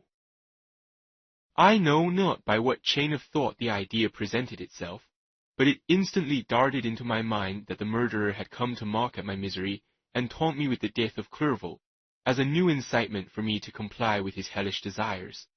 I put my hand before my eyes and cried out in agony, "Oh, take him away! I cannot see him. For God's sake, do not let him enter, Mr." Kerwin regarded me with a troubled countenance. He could not help regarding my exclamation as a presumption of my guilt, and said in rather a severe tone, "I should have thought, young man, that the presence of your father would have been welcome instead of inspiring such violent repugnance." "My father," cried I, while every feature and every muscle was relaxed from anguish to pleasure. "Is my father indeed come? How kind, how—" My change of manner surprised and pleased the magistrate. Perhaps he thought that my former exclamation was a momentary return of delirium, and now he instantly resumed his former benevolence. He rose and quitted the room with my nurse, and in a moment my father entered it. Nothing at this moment could have given me greater pleasure than the arrival of my father. I stretched out my hand to him and cried, "Are you then safe, and Elizabeth and Ernest?" My father calmed me with assurances of their welfare, and endeavored, by dwelling on these subjects so interesting to my heart, to raise my desponding spirits. But he soon felt that a prison cannot be the abode of cheerfulness. "What a place is this that you inhabit, my son," said he, looking mournfully at the barred windows and wretched appearance of the room. "You traveled to seek happiness, but a fatality seems to pursue you." And poor Clerval, the name of my unfortunate endured in my weak state. I shed tears. "Alas, yes, my father," replied I. "Some destiny of the most horrible kind hangs over me, and I must live to fulfill it, or surely I should have died on the coffin of Henry." We were not allowed to converse for any length of time, for the precarious state of my health rendered every precaution necessary that could ensure tranquillity. Mr. Kirwin came in and insisted that my strength should not be exhausted by too much exertion. But the appearance of my father was to me like that of my good angel, and I gradually recovered my health. As my sickness quitted me, I was absorbed by a gloomy and black melancholy that nothing could dissipate. The image of Clerval was forever before me, ghastly and murdered. More than once the agitation into which these reflections threw me made my friends dread a dangerous relapse. Alas! Why did they preserve so miserable and detested a life? It was surely that I might fulfill. Soon, oh, very soon, will death extinguish these throbbings, and relieve me from the mighty weight of anguish that bears me to the dust. And in executing the award of justice, I shall also sink to rest. Then the appearance of death was distant, although the wish was ever present to my thoughts, and I often sat for hours motionless and speechless, wishing for some mighty revolution that might bury me and my destroyer in its ruins. The season of the assizes approached. I had already been 3 months in prison, and although I was still weak and in continual danger of a relapse, I was obliged to travel nearly 100 miles to the country town where the court was held. Mr. Kirwin charged himself with every care of collecting witnesses and arranging my defense. I was spared the disgrace of appearing publicly as a criminal, as the case was not brought before the court that decides on life and death. The grand jury rejected the bill, on its being proved of my friend was found, and a fortnight after my removal, I was liberated from prison. My father was enraptured on finding me freed from the vexations of a criminal charge, that I was again allowed to breathe the fresh atmosphere, and permitted to return to my native country. I did not participate in these feelings, for to me the walls of a dungeon or a palace were alike hateful. The cup of life was poisoned forever, and although the sun shone upon me as upon the happy and gay of heart, I saw around me nothing but a dense and frightful darkness, penetrated by no light but the glimmer of 2 eyes that glared upon me. Sometimes they were the expressive eyes of Henry, languishing in death, the dark orbs nearly covered by the lids and the long black lashes that fringed them. Sometimes it was the watery, clouded eyes of the monster, as I first saw them in my chamber at Ingolstadt. My father tried to awaken in me the fear which I should soon visit of Elizabeth and Ernest, but these words only drew deep groans from me. Sometimes, indeed, I felt a wish for happiness, and thought with melancholy delight of my beloved cousin, or longed, with a devouring malady du pays, to see once more the blue lake and rapid Rhone, that had been so dear to me in early childhood. But my general state of feeling was a torpor in which a prison was as welcome a residence as the divinest scene in nature, and these fits were seldom interrupted but by paroxysms of anguish and despair. At these moments I often endeavored to put an end to the existence I loathed, and it required unceasing attendance and vigilance to restrain me from committing some dreadful act of violence. Yet one duty remained to me, the recollection of which finally triumphed over my selfish despair. It was necessary that I should return without delay to Geneva, beloved, and to lie in wait for the murderer, that if any chance led me to the place of his concealment, or if he dared again to blast me by his presence, I might, with unfailing aim, put an end to the existence of the monstrous image which I had endued with the mockery of a soul still more monstrous. My father still desired to delay our departure, fearful that I could not sustain the fatigues of a journey, for I was a shattered wreck, the shadow of a human being. My strength was gone. I was a mere skeleton, and fever night and day preyed upon my wasted frame. Still, as I urged our leaving Ireland with such inquietude and impatience, my father thought it best to yield. We took our passage on board a vessel bound for Havre de Grace, and sailed with a fair wind from the Irish shores. It was midnight. I lay on the deck looking at the stars, and listening to the dashing of the waves. I hailed the darkness that shut Ireland from my sight, and my pulse beat with a Geneva. The past appeared to me in the light of a frightful dream. Yet the vessel in which I was, the wind that blew me from the detested shore of Ireland, and the sea which surrounded me, told me too forcibly that I was deceived by no vision, and that Clerval, my friend and dearest companion, had fallen a victim to me and the monster of my creation. I repassed in my memory my whole life, my quiet happiness while residing with my family in Geneva, the death of my mother, and my departure for Ingolstadt. I remembered, shuddering, the mad enthusiasm that hurried me on to the creation of my hideous enemy, and I called to mind the night in which he first lived. I was unable to pursue the train of thought. 1,000 feelings pressed upon me, and I wept bitterly. Ever since my recovery from the fever, I had been in the custom of taking every night a small quantity of laudanum, for it was by means of this drug only that I was enabled to gain the rest necessary for the pressed by the recollection of my various misfortunes. I now swallowed double my usual quantity, and soon slept profoundly.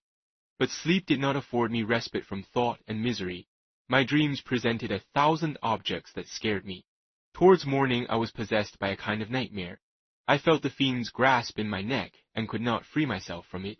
Groans and cries rang in my ears.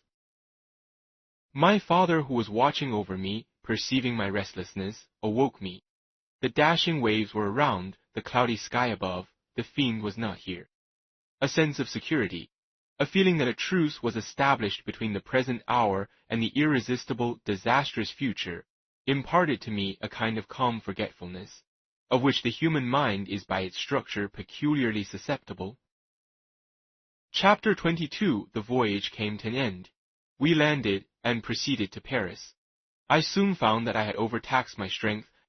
My father's care and attentions were indefatigable, but he did not know the origin of my sufferings, and sought erroneous methods to remedy the incurable ill.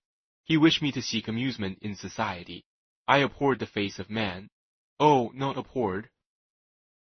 They were my brethren, my fellow beings, and I felt attracted even to the most repulsive among them, as to creatures of an angelic nature and celestial mechanism. But I felt that I had no right to share their intercourse. I had unchained an enemy among them whose joy it was to shed their blood and to revel in their groans. How they would, each and all, abhor me and hunt me from the world, did they know my unhallowed acts and the crimes which had their source in me. My father yielded at length to my desire to avoid society, and strove by various arguments to banish my despair. Sometimes he thought that I felt deeply the degradation of being obliged to answer a charge of murder, and he endeavored to prove to me the future. How little do you know me? Human beings, their feelings and passions, would indeed be degraded if such a wretch as I felt pride.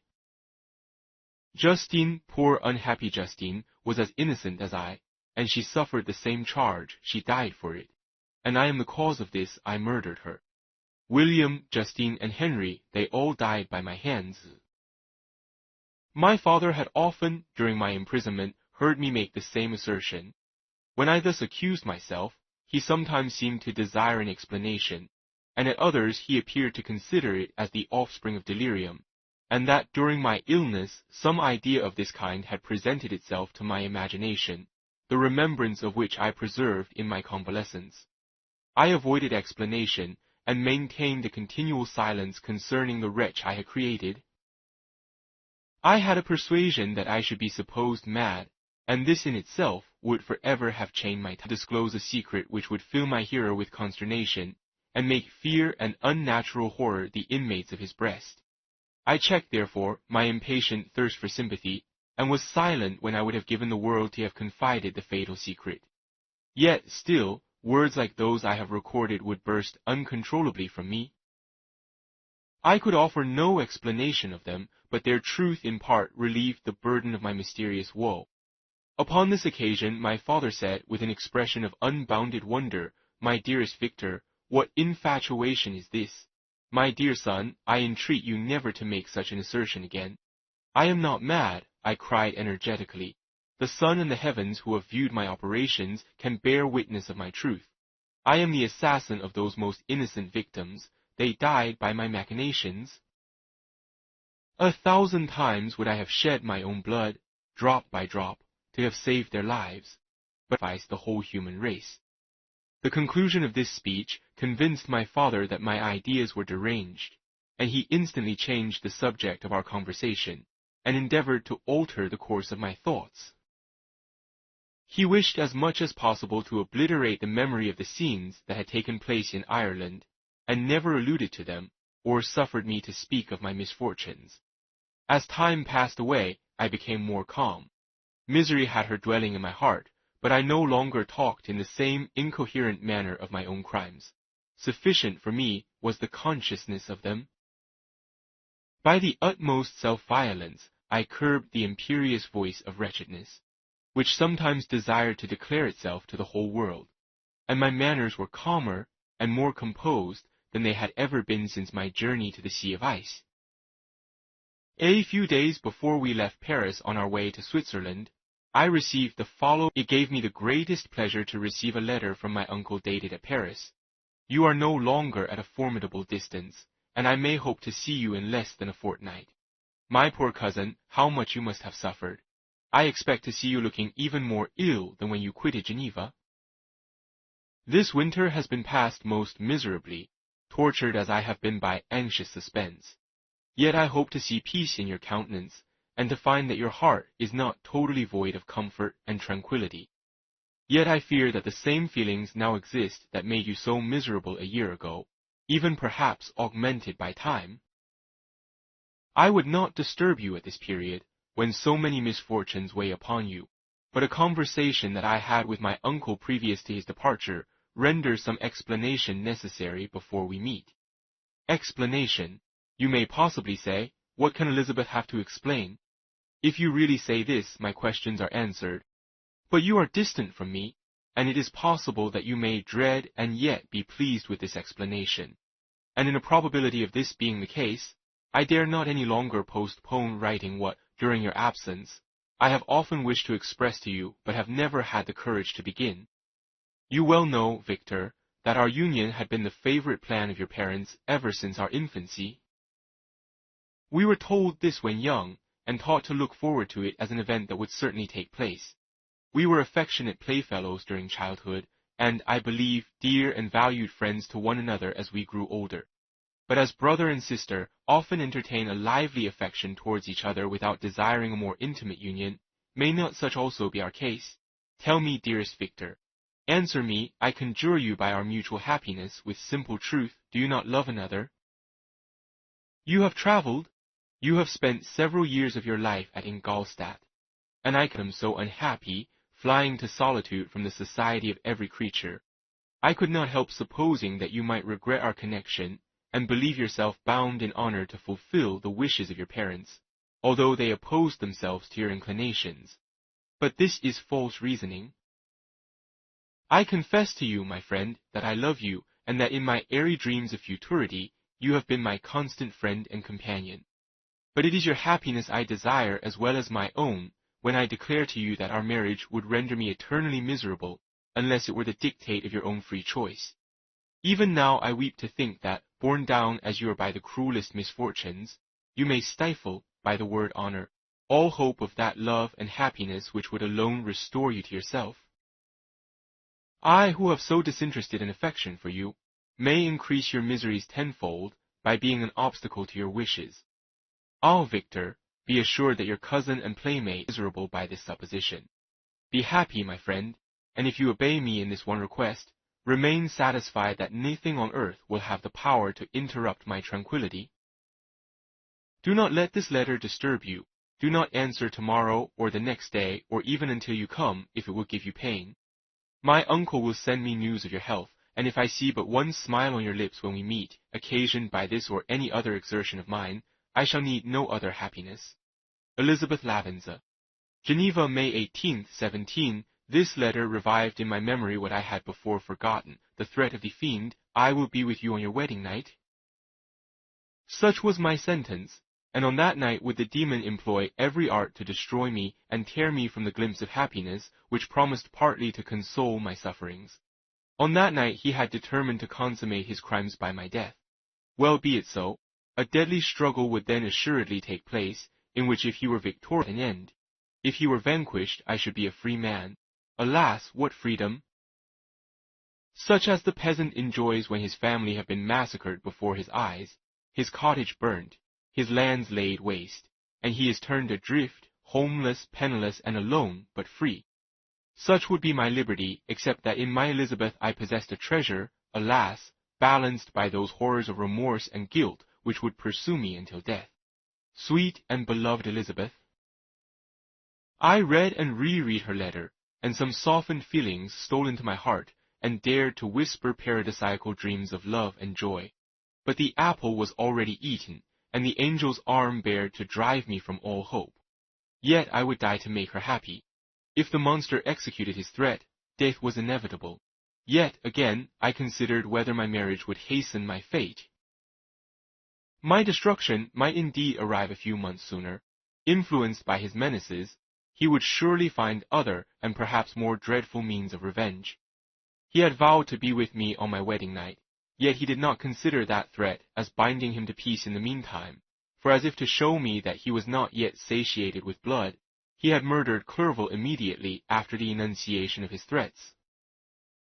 I resolved, therefore, that if my immediate union with my cousin would conduce either to hers or my father's happiness, my adversary's designs against my life should not retard it a single hour.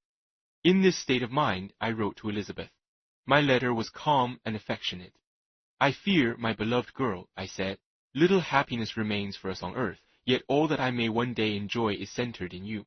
Chase away your idle fears, to you alone do I consecrate my life and my endeavors for contentment. I have one secret, Elizabeth, a dreadful one. When revealed to you, it will chill your frame with horror, and then wonder that I survive what I have endured. I will confide this tale of misery and terror to you the day after our marriage shall take place, for my sweet cousin, there must be perfect confidence between us. But until then, I conjure you, do not mention or allude to it. This I most earnestly entreat, and I know you will comply. In about a week after the arrival of Elizabeth's letter, we returned to Geneva. The sweet girl welcomed me with warm affection, yet tears were in her eyes as she beheld my emaciated frame and feverish cheeks. I saw a change in her also. She was thinner and had lost much of that heavenly vivacity that had before charmed me, but her gentleness and soft looks of compassion made her a more fit companion for one blasted and miserable as I was. The tranquillity which I now enjoy did not endure. Memory brought madness with it, and when I thought of what had passed, a real insanity possessed me. Sometimes I was furious and burnt with rage, sometimes I looked at anyone, but sat motionless, bewildered by the multitude of miseries that overcame me. Elizabeth alone had the power to draw me from these fits.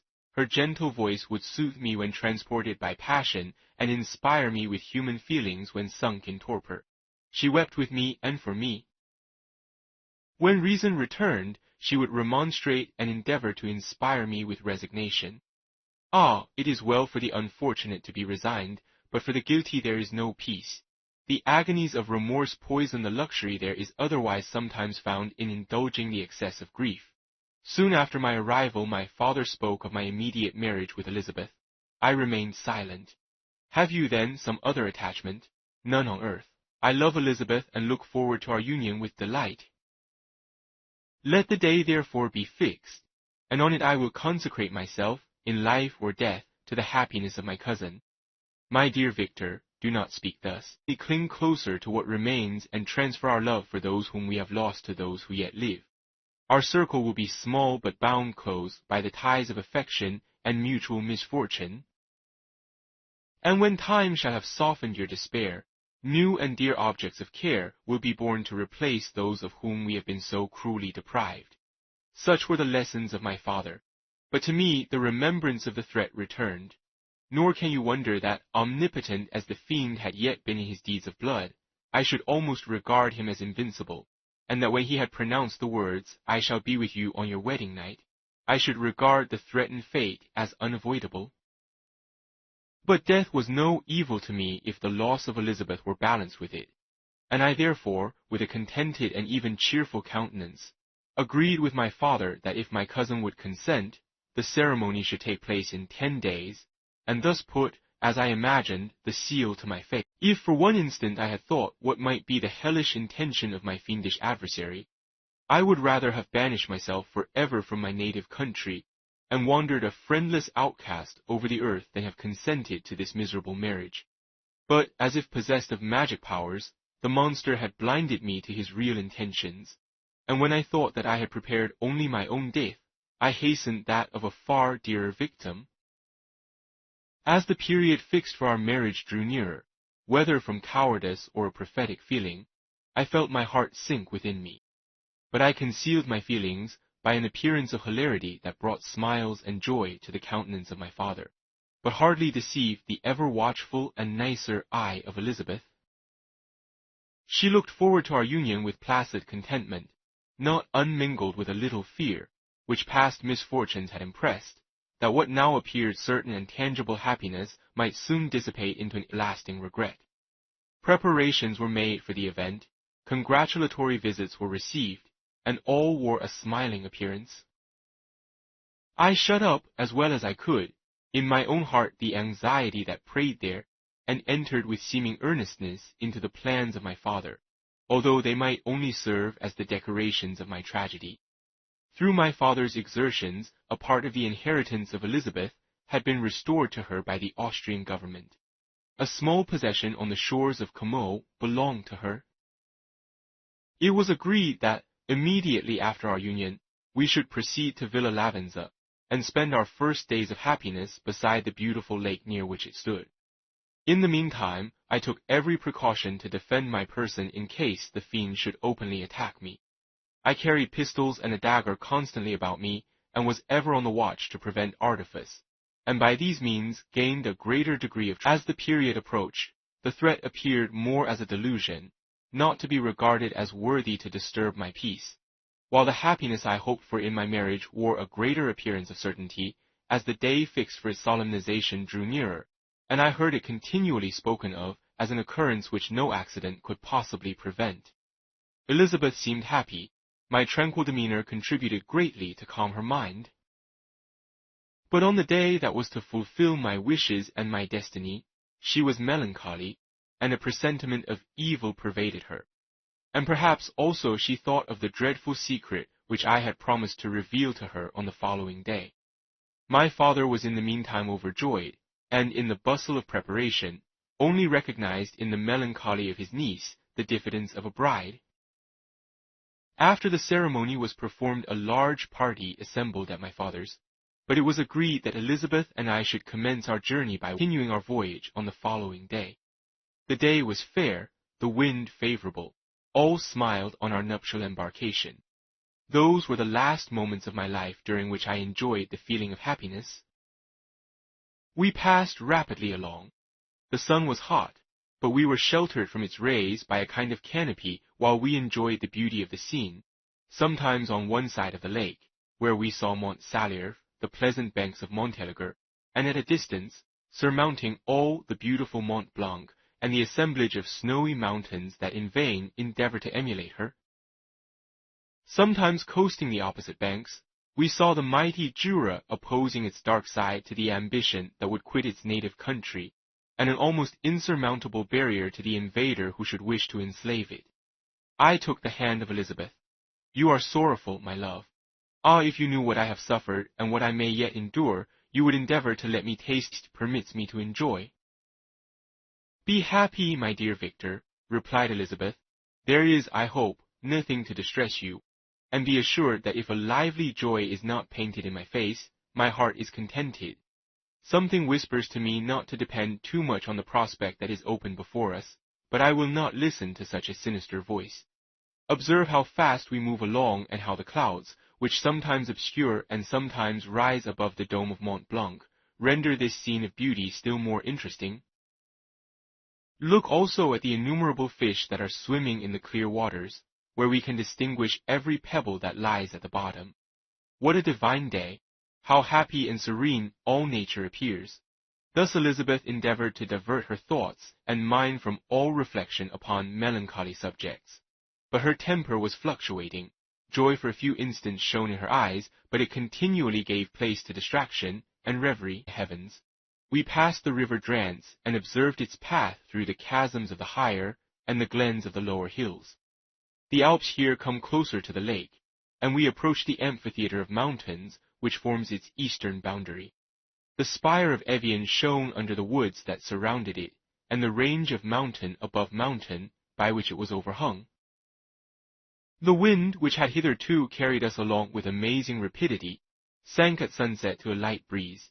The soft air just ruffled the water and caused a pleasant motion among the trees as we approached the shore, from which it wafted the most delightful scent of flowers and hay.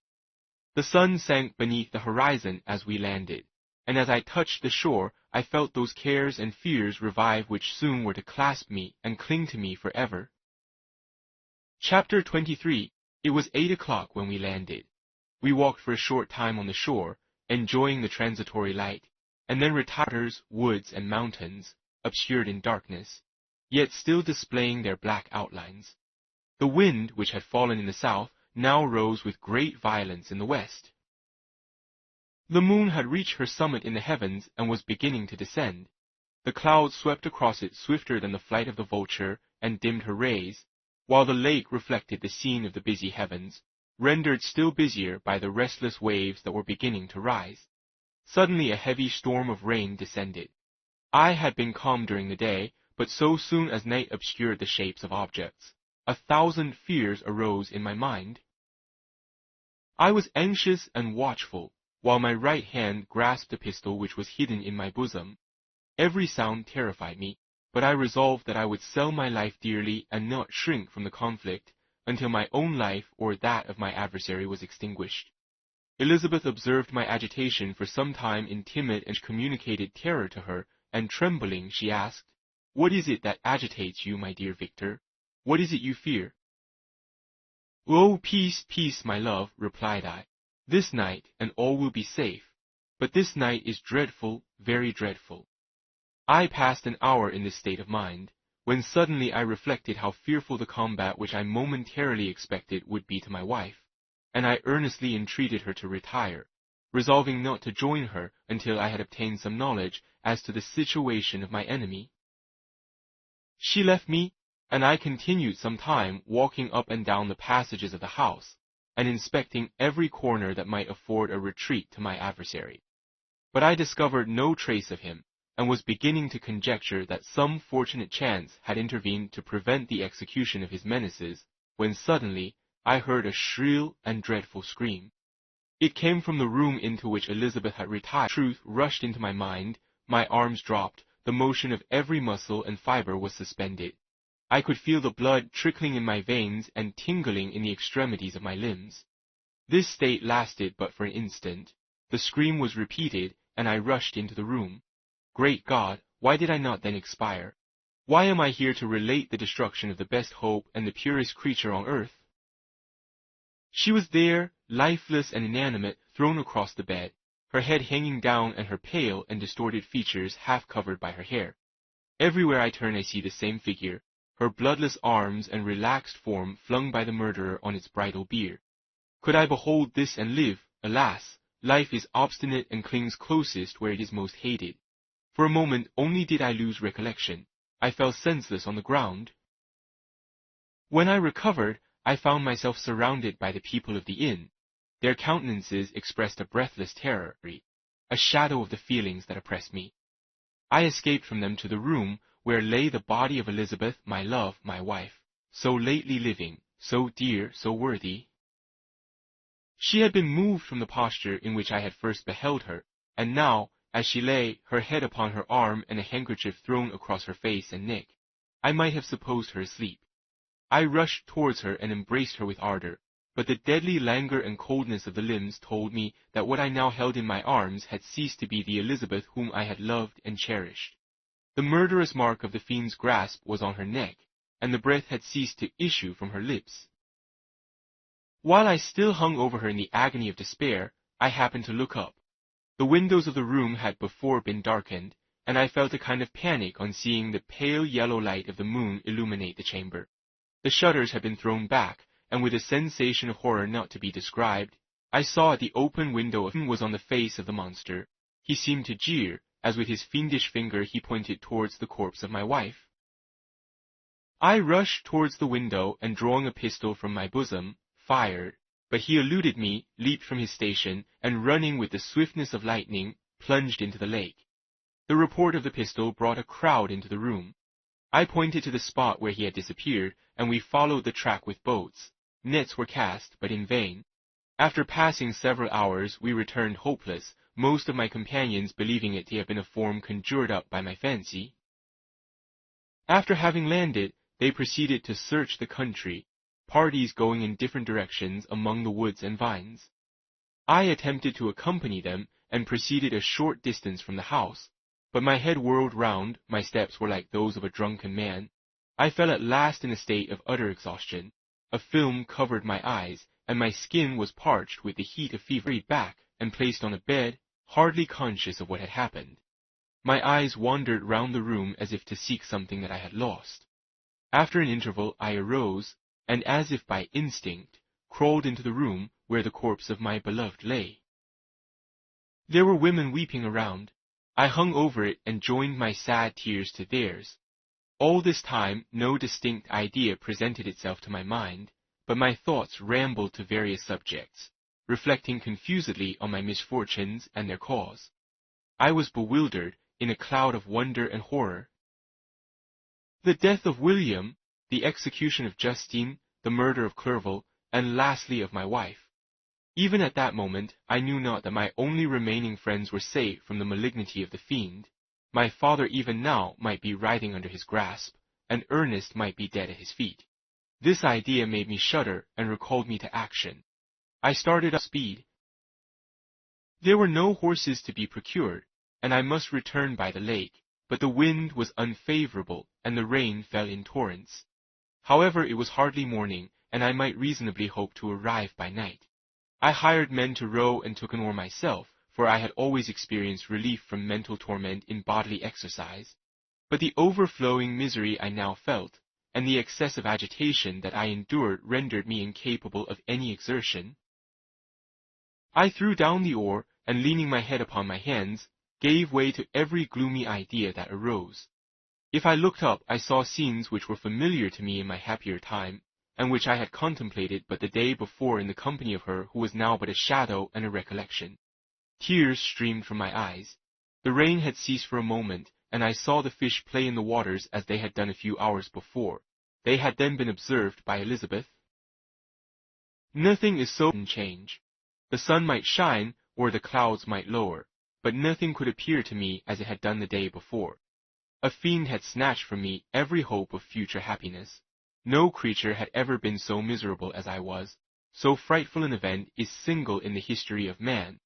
But why should I dwell upon the incidents that followed this last overwhelming event?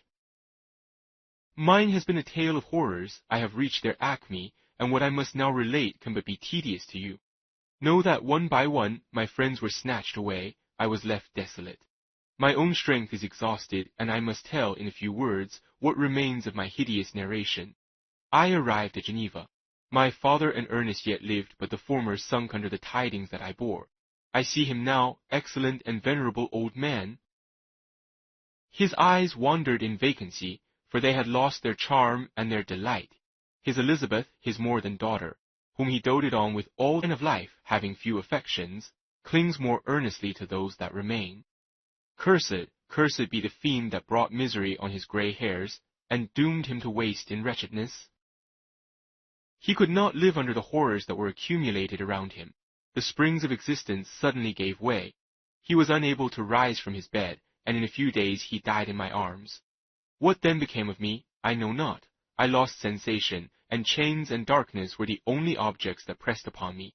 Sometimes, indeed, I dreamt that I wandered in flowery meadows and pleasant vales with the friends of my youth, but I awoke and found myself in a dungeon. Melancholy followed, but by degrees I gained a clear conception of my miseries and situation, and was then released from my prison. For they had called me mad, and during many months, as I understood, a solitary cell had been my habitation. Liberty, however, had been a useless gift to me, had I not, as revenge. As the memory of past misfortunes pressed upon me, I began to reflect on their cause, the monster whom I had created, the miserable demon whom I had sent abroad into the world for my destruction. I was possessed by a maddening rage when I thought of him, and desired and ardently prayed that I might have him within my grasp to wreak a great and signal revenge on his cursed head. Nor did my hate long confine itself to useless wishes. I began to reflect on the best means of securing him, and for this purpose, about a month after my release, I repaired to a criminal judge in the town, and told him that I had an accusation to make, that I knew the destroyer of my family, and that I required him to exert his whole authority for the apprehension of the murderer. The magistrate listened to me with attention and kindness. "Be assured, sir," said he, "no pains or exertions on my part shall be spared to discover. Listen, therefore, to the deposition that I have to make. It is indeed a tale so strange that I should fear you would not credit it were there not something in truth which, however wonderful, forces conviction. The story is too connected to be mistaken for a dream, and I have no motive for falsehood."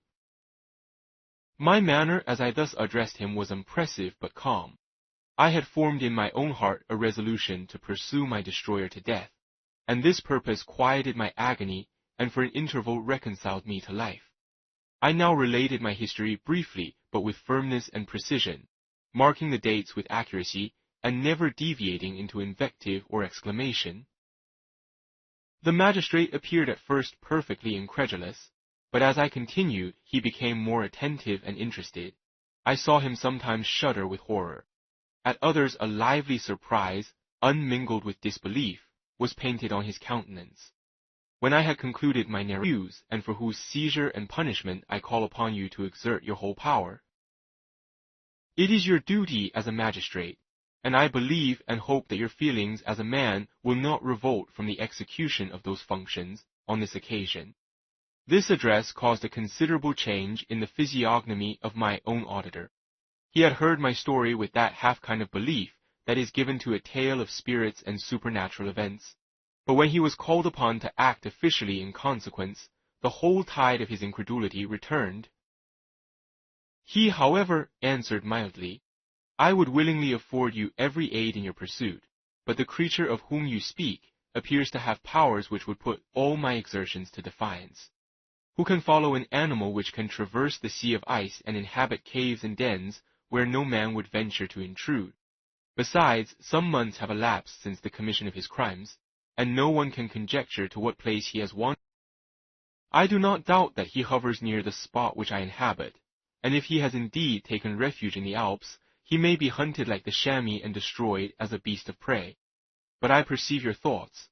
You do not credit my narrative, and do not intend to pursue my enemy with the punishment which is his desert." As I spoke, rage sparkled in my eyes. The magistrate was intimidated. "You are mistaken," said he. "I will exert myself, and if it is in my power to seize the monster, be assured that he shall suffer punishment proportionate to his crimes. But I fear, from what you have yourself described to be his properties, that this will prove impracticable, and thus, while every proper measure is pursued, you should make up your mind to disappointment. That cannot be, but all that I can say will be of little avail. My revenge is of no moment to you, yet, while I allow it to be a vice, I confess that it is the devouring rage is unspeakable when I reflect that the murderer, whom I have turned loose upon society, still exists. You refuse my just demand. I have but one resource, and I devote myself, either in my life or death, to his destruction." I trembled with excess of agitation as I said this. There was a frenzy in my manner, and something, I doubt not, of that haughty fierceness which the martyrs of old are said to have possessed. But to a Genevan magistrate, whose mind was occupied by far other ideas than those of devotion and heroism, this elevation of mind had much the appearance of madness. He endeavored to soothe me as a nurse does a child, and reverted to my tale as the effects of delirium. Man, I cried, how ignorant art thou in thy pride of wisdom! Cease, you know not what it is you say. I broke from the house angry and disturbed, and retired to meditate